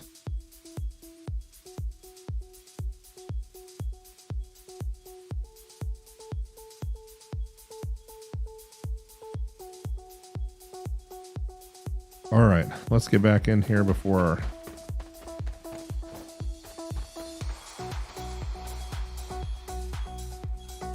unfortunately that warning is still there.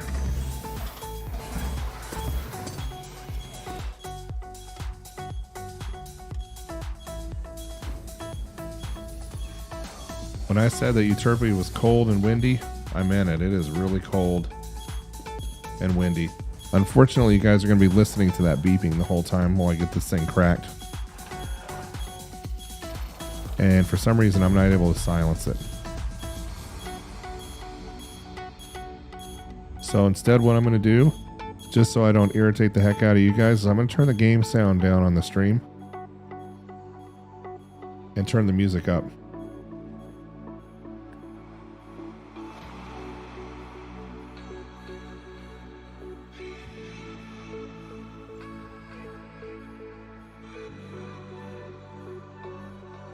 All right, we're going to go ahead and throw a surge into it right away. Let's get this party started. Throw a stampede into it next.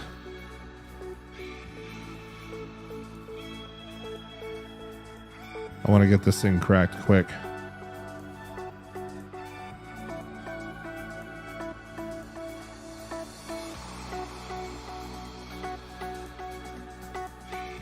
And if you're just joining, I have the game sound turned off because we have a missile warning that won't turn off. And it's very irritating.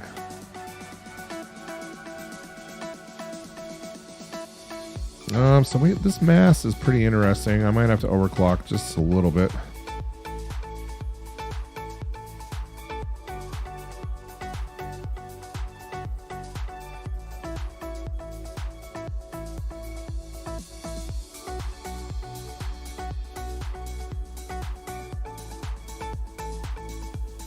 Here comes that wind I was telling you guys about. It's starting to push me around a little bit.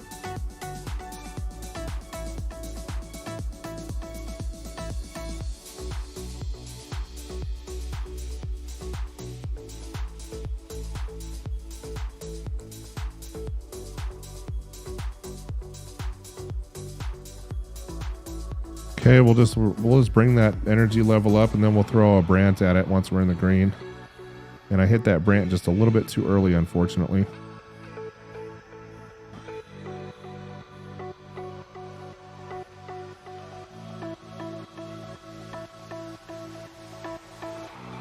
Look at that, how we're hovering just at the edge.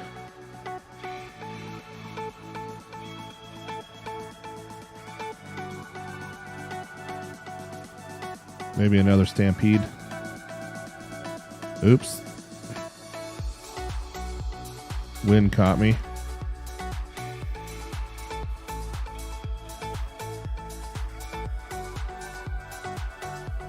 Let's see if the stampede will put us in the optimal here.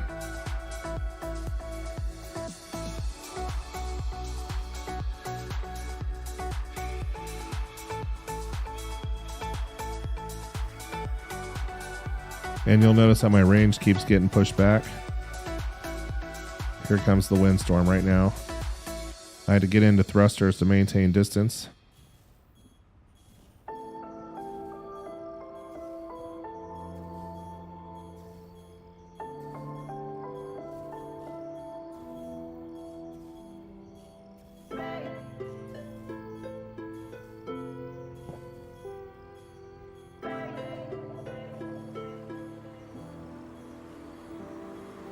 Let me see if I can get into VTOL, and that helps a little bit.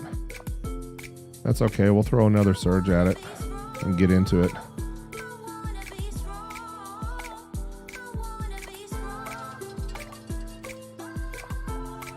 May even land.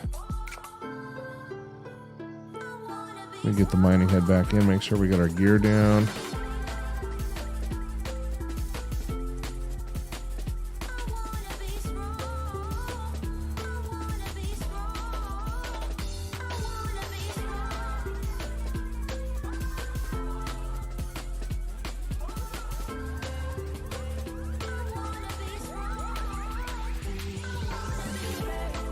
There we go. That'll give us some stability.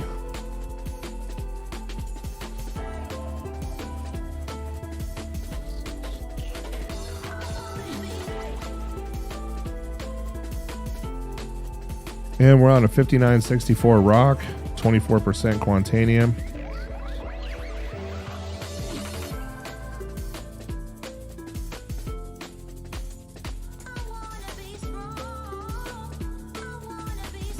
Okay, I think our wind's died down, so we can go ahead and move around a little bit.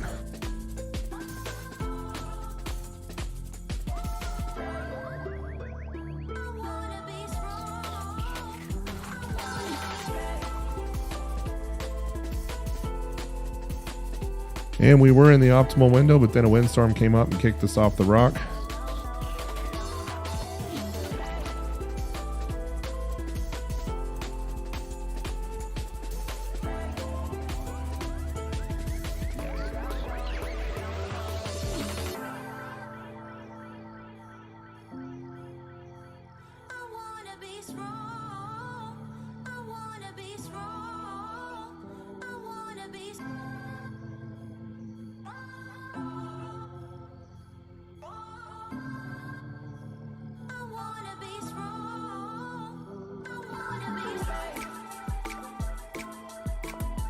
And we may throw another surge at it in just a moment.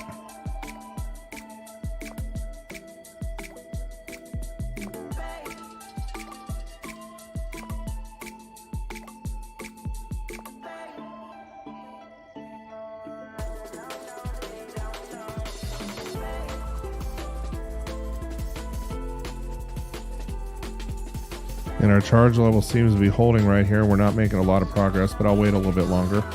Here comes the wind again.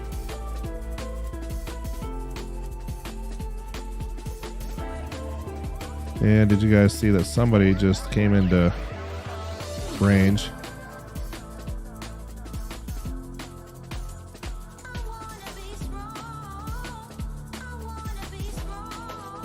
Almost there. And once we get into the optimal, I'll throw a brand at it to keep us there.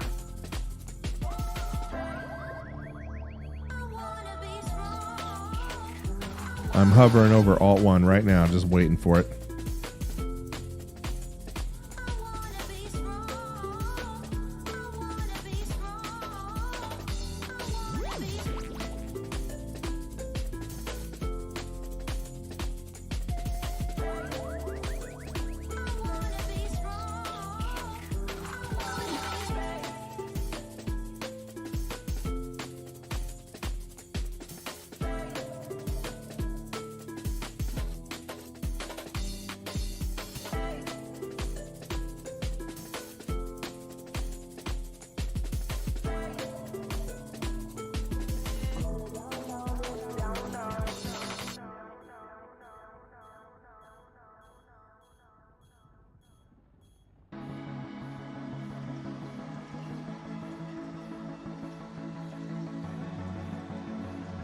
Okay, we're going to back off to the middle of optimal, drop the charge level down a little bit. And actually, I'm going to see if there's a little bit better place on the rock to hit it. We'll try from the other side. See if we can get a little bit better resistance number on this side.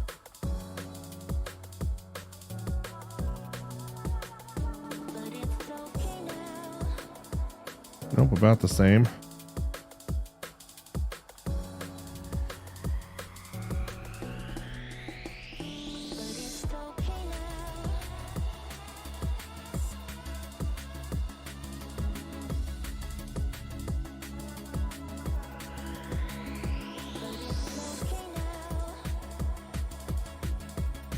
Hey, Humble, how's it going, man?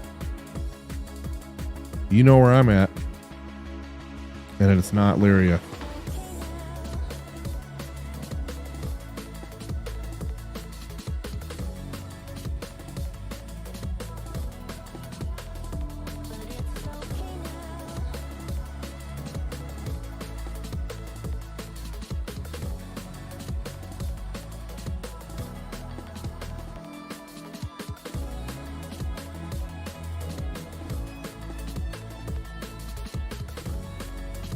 This rock is just messing with me.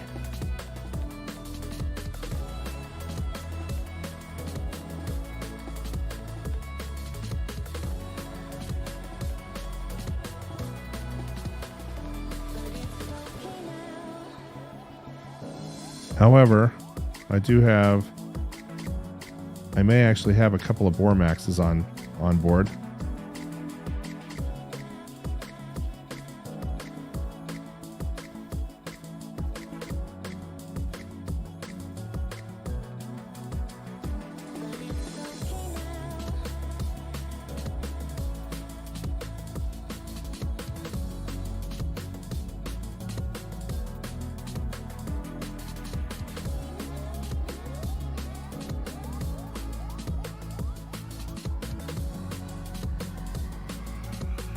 Oh, look how close we are. So close, and yet so far.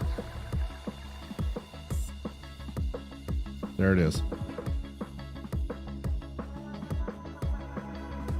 And of course, look what happens. The wind pops up on me right when I'm in the...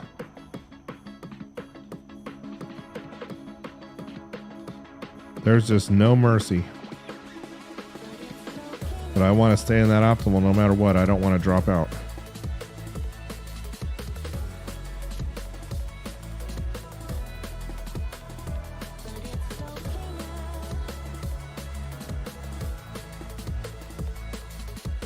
There we go.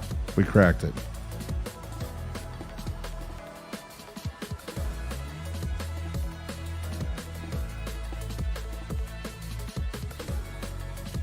Start with the bottom piece here and see what we got.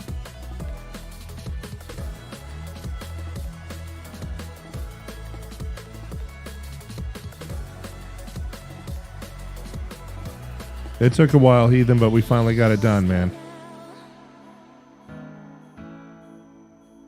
And you guys aren't hearing game sound because I have an irritating missile launch warning that won't shut off on the prospector for some reason, so.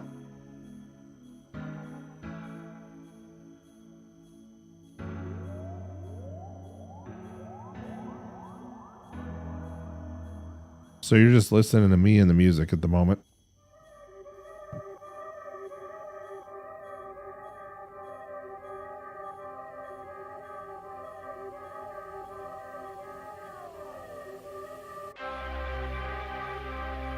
Oh, here comes the wind. Messing with me. There we go.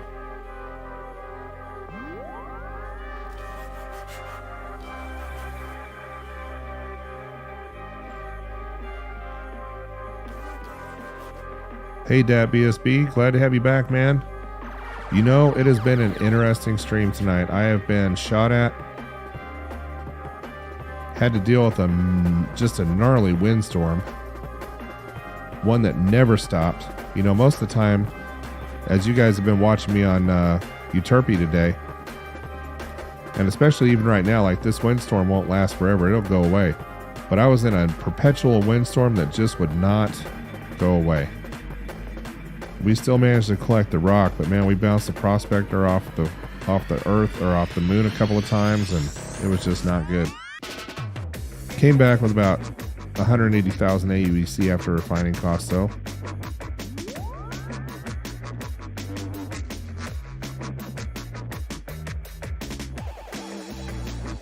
But no vanilla mining in the belt for you guys tonight. It's all wind and pirates and UE Navy and bad weather, cold, and a little bit harder rocks to crack. And then tomorrow morning off stream, I'm going to go and collect all my work orders at ArcL1, MiCL1, and I'm going to sell everything. Get my wallet back under control here. Uh-oh. Into the overcharge we went. Hope I didn't inert some of that stuff.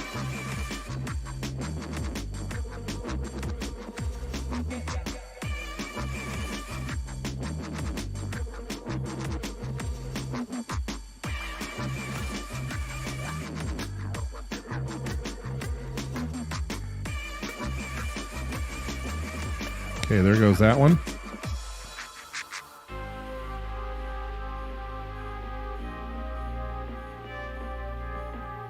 Okay, I'm going to go ahead and crack this one at 9% just because it's probably on top of something else.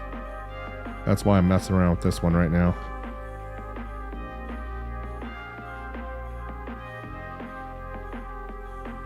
There comes that wind again. But like I said, it's not nearly as bad as what we saw before, huh guys? I mean, that windstorm that we were in earlier was gnarly, just nasty, and it was at night. Never stopped.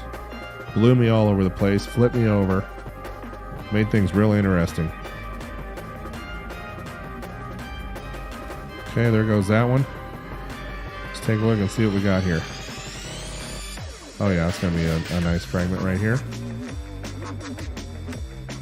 Hopefully I got a Brant left. I'm going to go ahead and use it on this one. Uh-oh, here comes the wind again. You can always tell when visibility drops like that. Once I crack this one, I'm gonna roll off the mining interface for a minute and show you guys what my thrusters are up to. Trying to keep me in one spot here.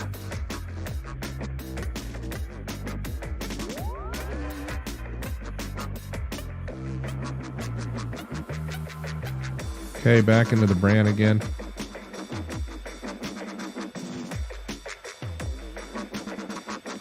And we'll just let, uh-oh, there comes the wind. It's pushing me to the side. Oh, yikes. That is strong. We don't want to deal with any collisions.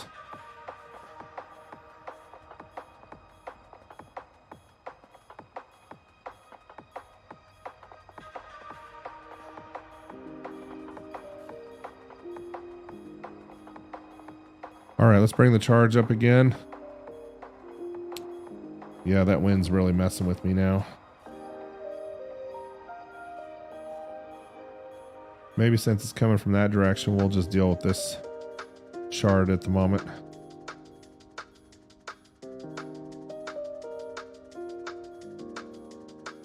4%, we'll crack it. Let me get in better range here, though.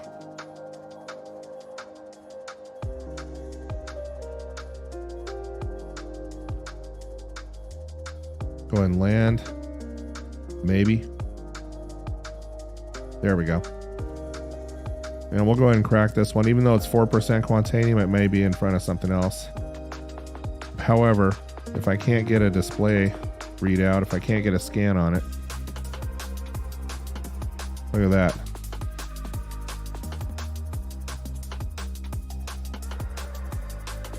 That is some wind, my friends. We'll hang until until this passes.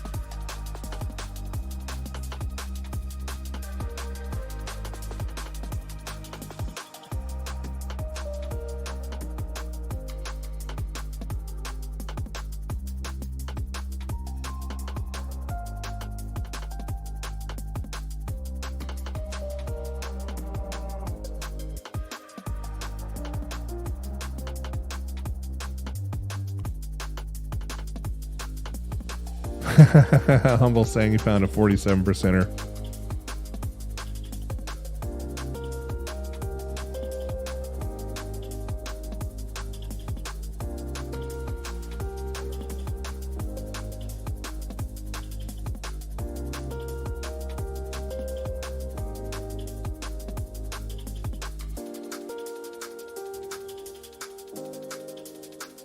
Okay, let's go ahead and now that we got a readout on it, let's pop it.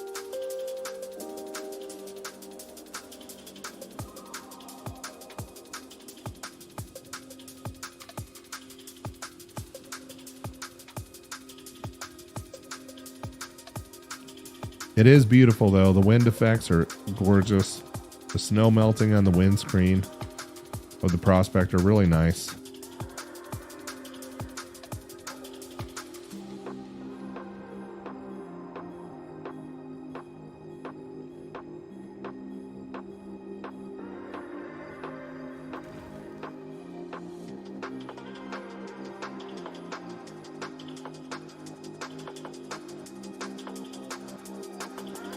And that's what I was hoping for. I was hoping that would move out of the way for me.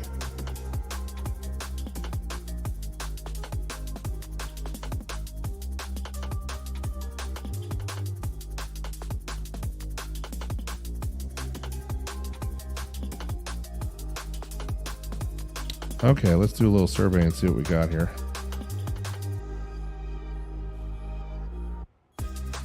And I'm just going to get in front of this and get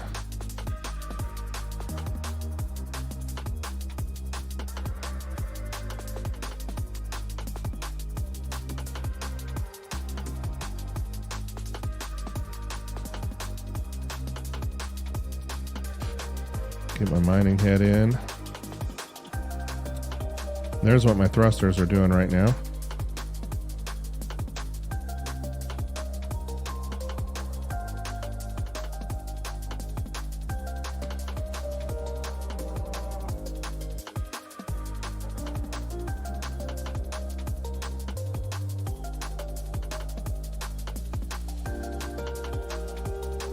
All right, let's get this deployed. Let's see what we got.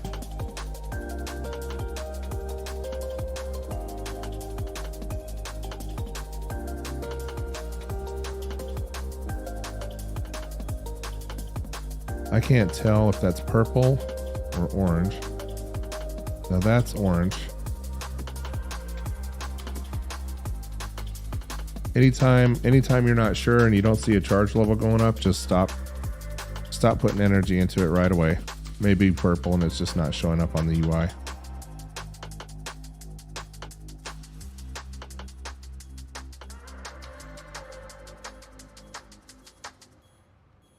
Okay. Winds push me around again.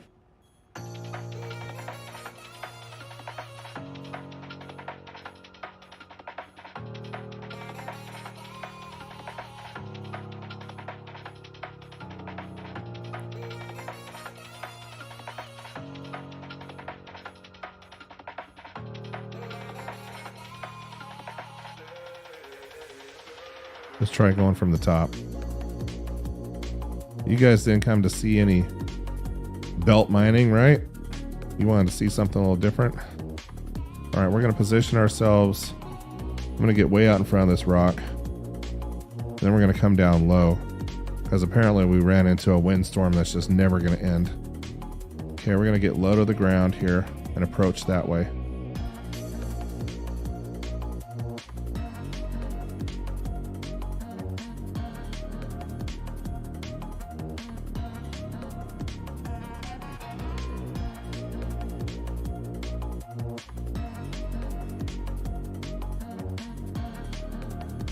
There's my yellow fragment. We don't have to be in optimal. We can be in sufficient. And we'll just sit here at a distance a little bit. Bring the charge level up and break it from out here. And I'm gonna keep hitting that A button for left thrust. Try and keep it centered.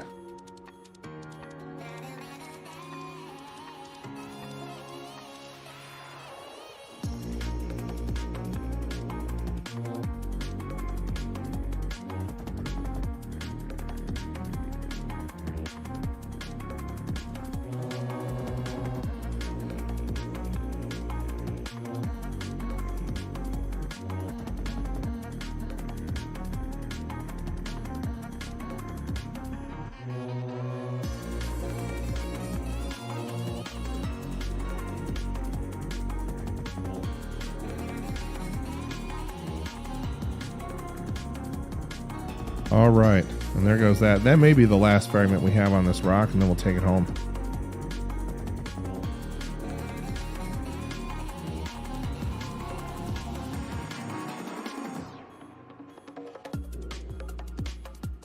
One thing I am going to do real quick is I'm going to go to options, and I'm going to go to graphics, and I'm going to bring my FOV all the way down to 85. Just gives me a little bit better visibility on the HUD.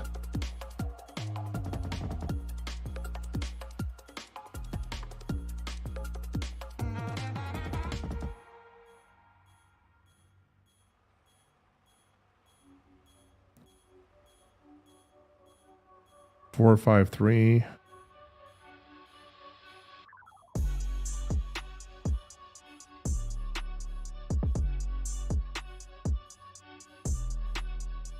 %, Quantanium and a 90% inert. That's never a good sign.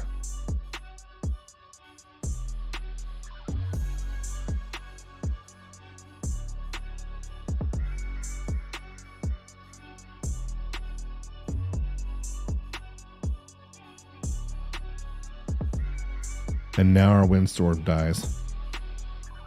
25%. It looks like there might be something underneath this.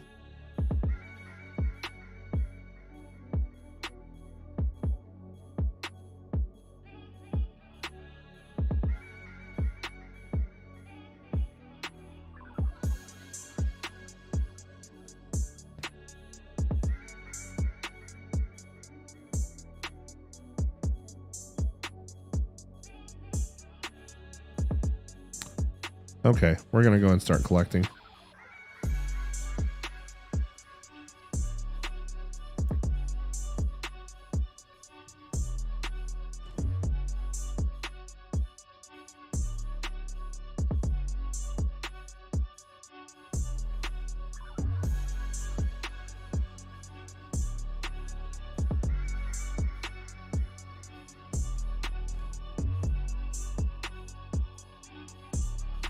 Look at the wind blowing those rocks around. Crazy, huh?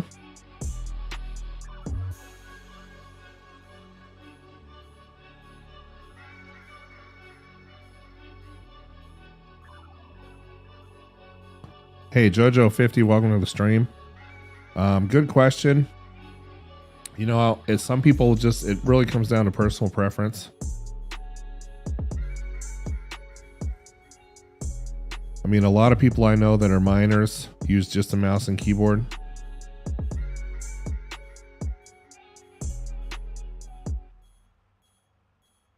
And I'm not sure like a dual stick setup would have been helpful to me in this situation.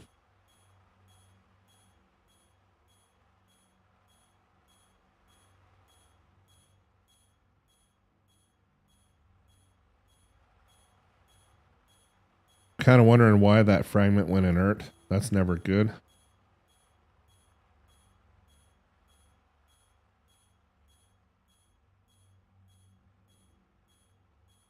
And we're 13 minutes, 25 seconds into our TUT.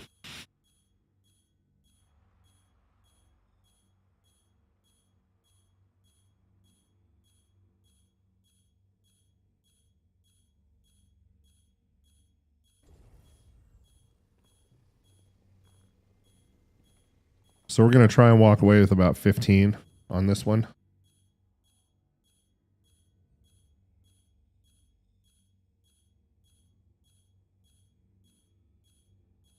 I think, I'm fairly positive that there's a fairly large amount of this underneath the ground.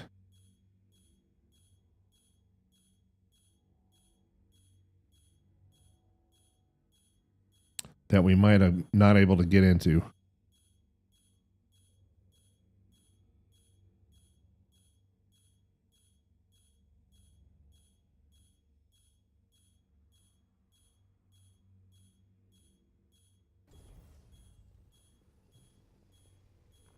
And there's a 100% fragment right there.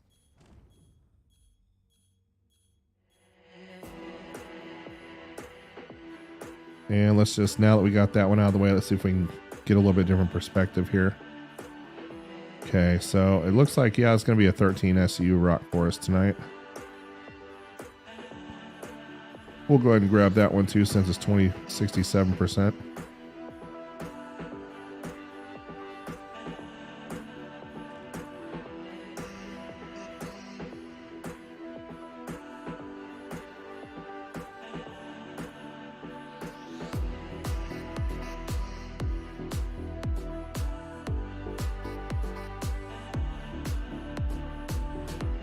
We'll grab this 12%er, get it out of the way.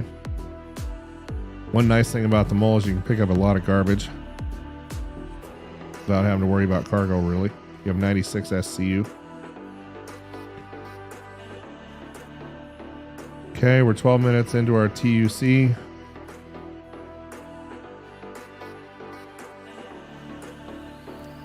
%. Just make sure there's nothing else floating around out here. We'll grab that one too.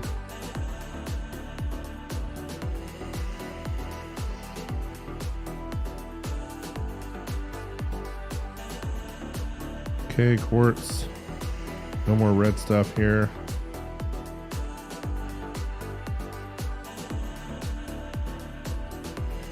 And we'll just go to the cargo full message.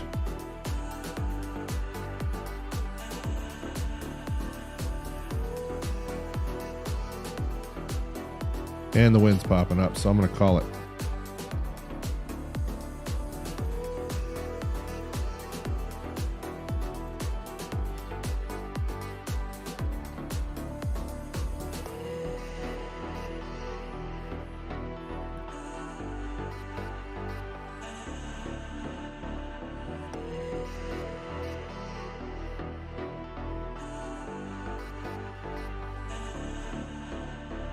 Beautiful view.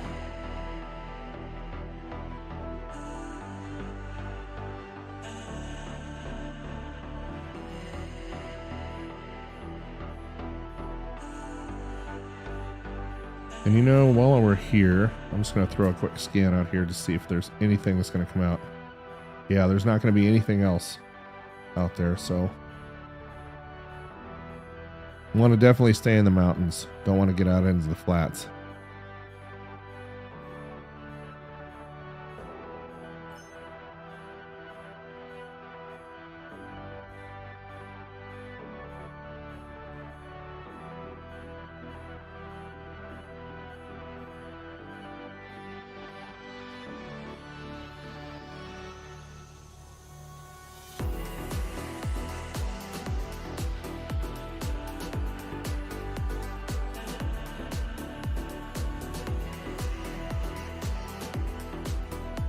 Yeah, and Jojo, you don't want anything erratic going on when you're on a rock. With your controls, at least.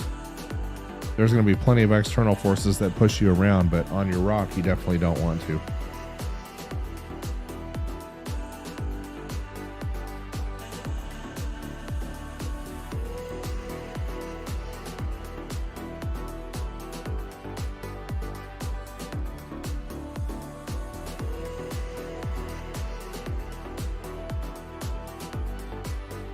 And Dat BSB says he uses an Azeron and a mouse. It's a keyboard that looks like a hand and has a joystick and a D-pad. Interesting.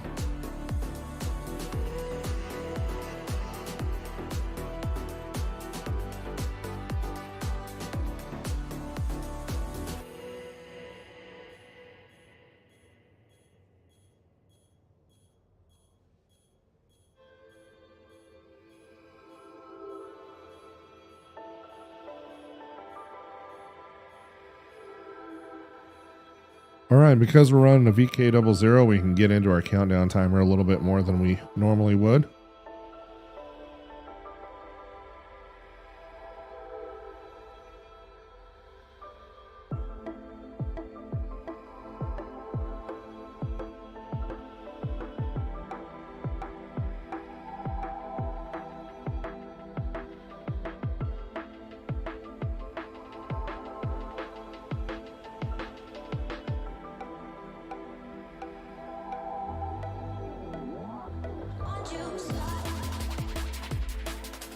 All right, almost back to MIC L1. Then we're going to head out to the refinery here.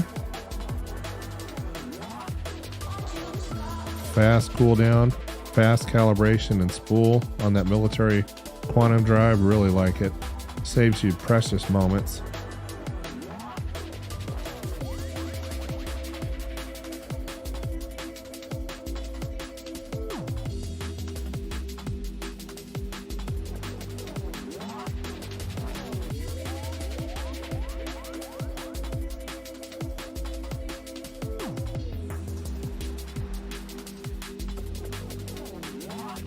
And we'll go ahead and accelerate into MIC L1.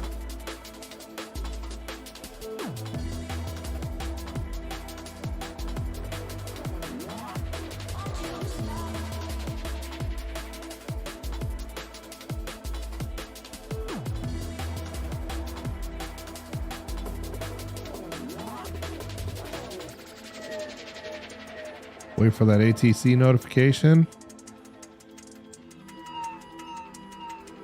So Jojo, I'm running a VK00. It's the fastest quantum drive you can get in this particular class. Okay, let's get our gear down. Let's get our VTOL going here. And I'm going to drop my velocity. I'm not that comfortable traveling that fast, that close to a station.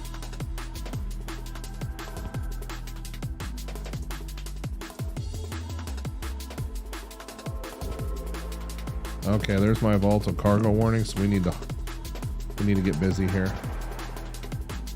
and get this thing on the pad. I loitered just a little bit too long.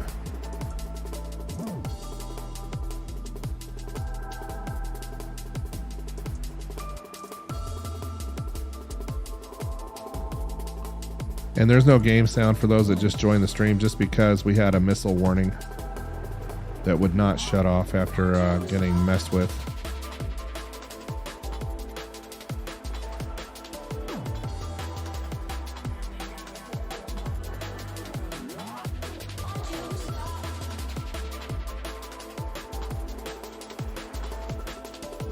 Okay, and we'll go ahead and set down nice and gentle.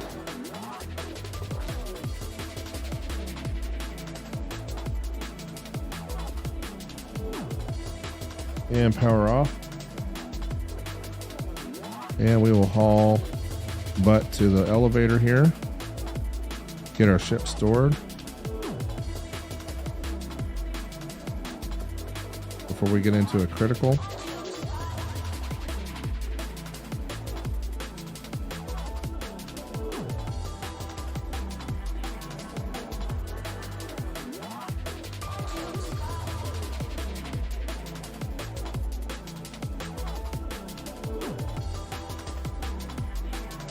And that, my friends, is the last run out to Uterpy tonight.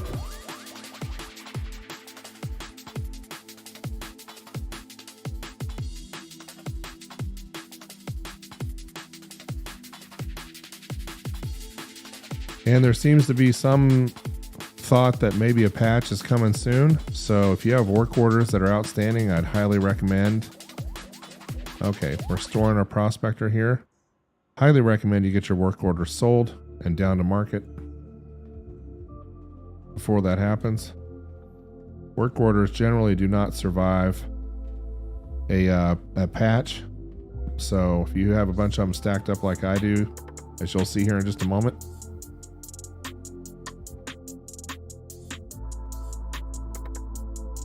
and Jojo, I'll put that quantum drive in.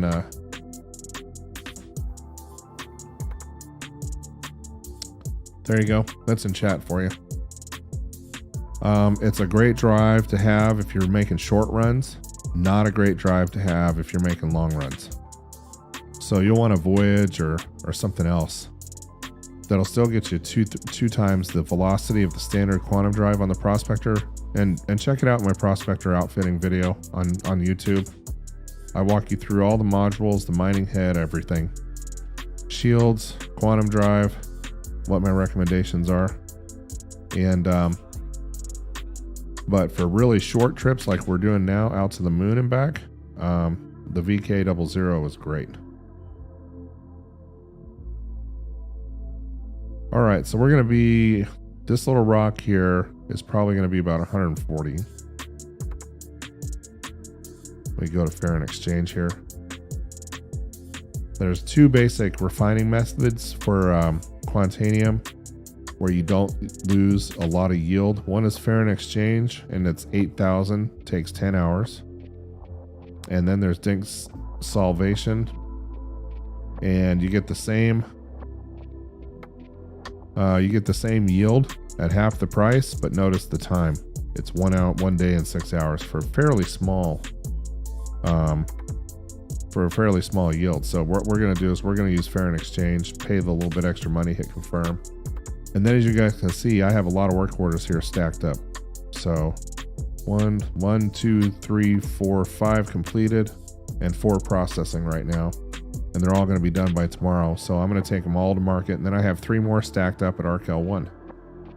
So make sure to get all your work orders sold if you have a bunch of them stacked up. I mean, if you only have 1 or 2 waiting, I wouldn't get too excited about it. But I would definitely get them sold if you can. So that, my friends, is our stream tonight. I want to thank everybody for joining.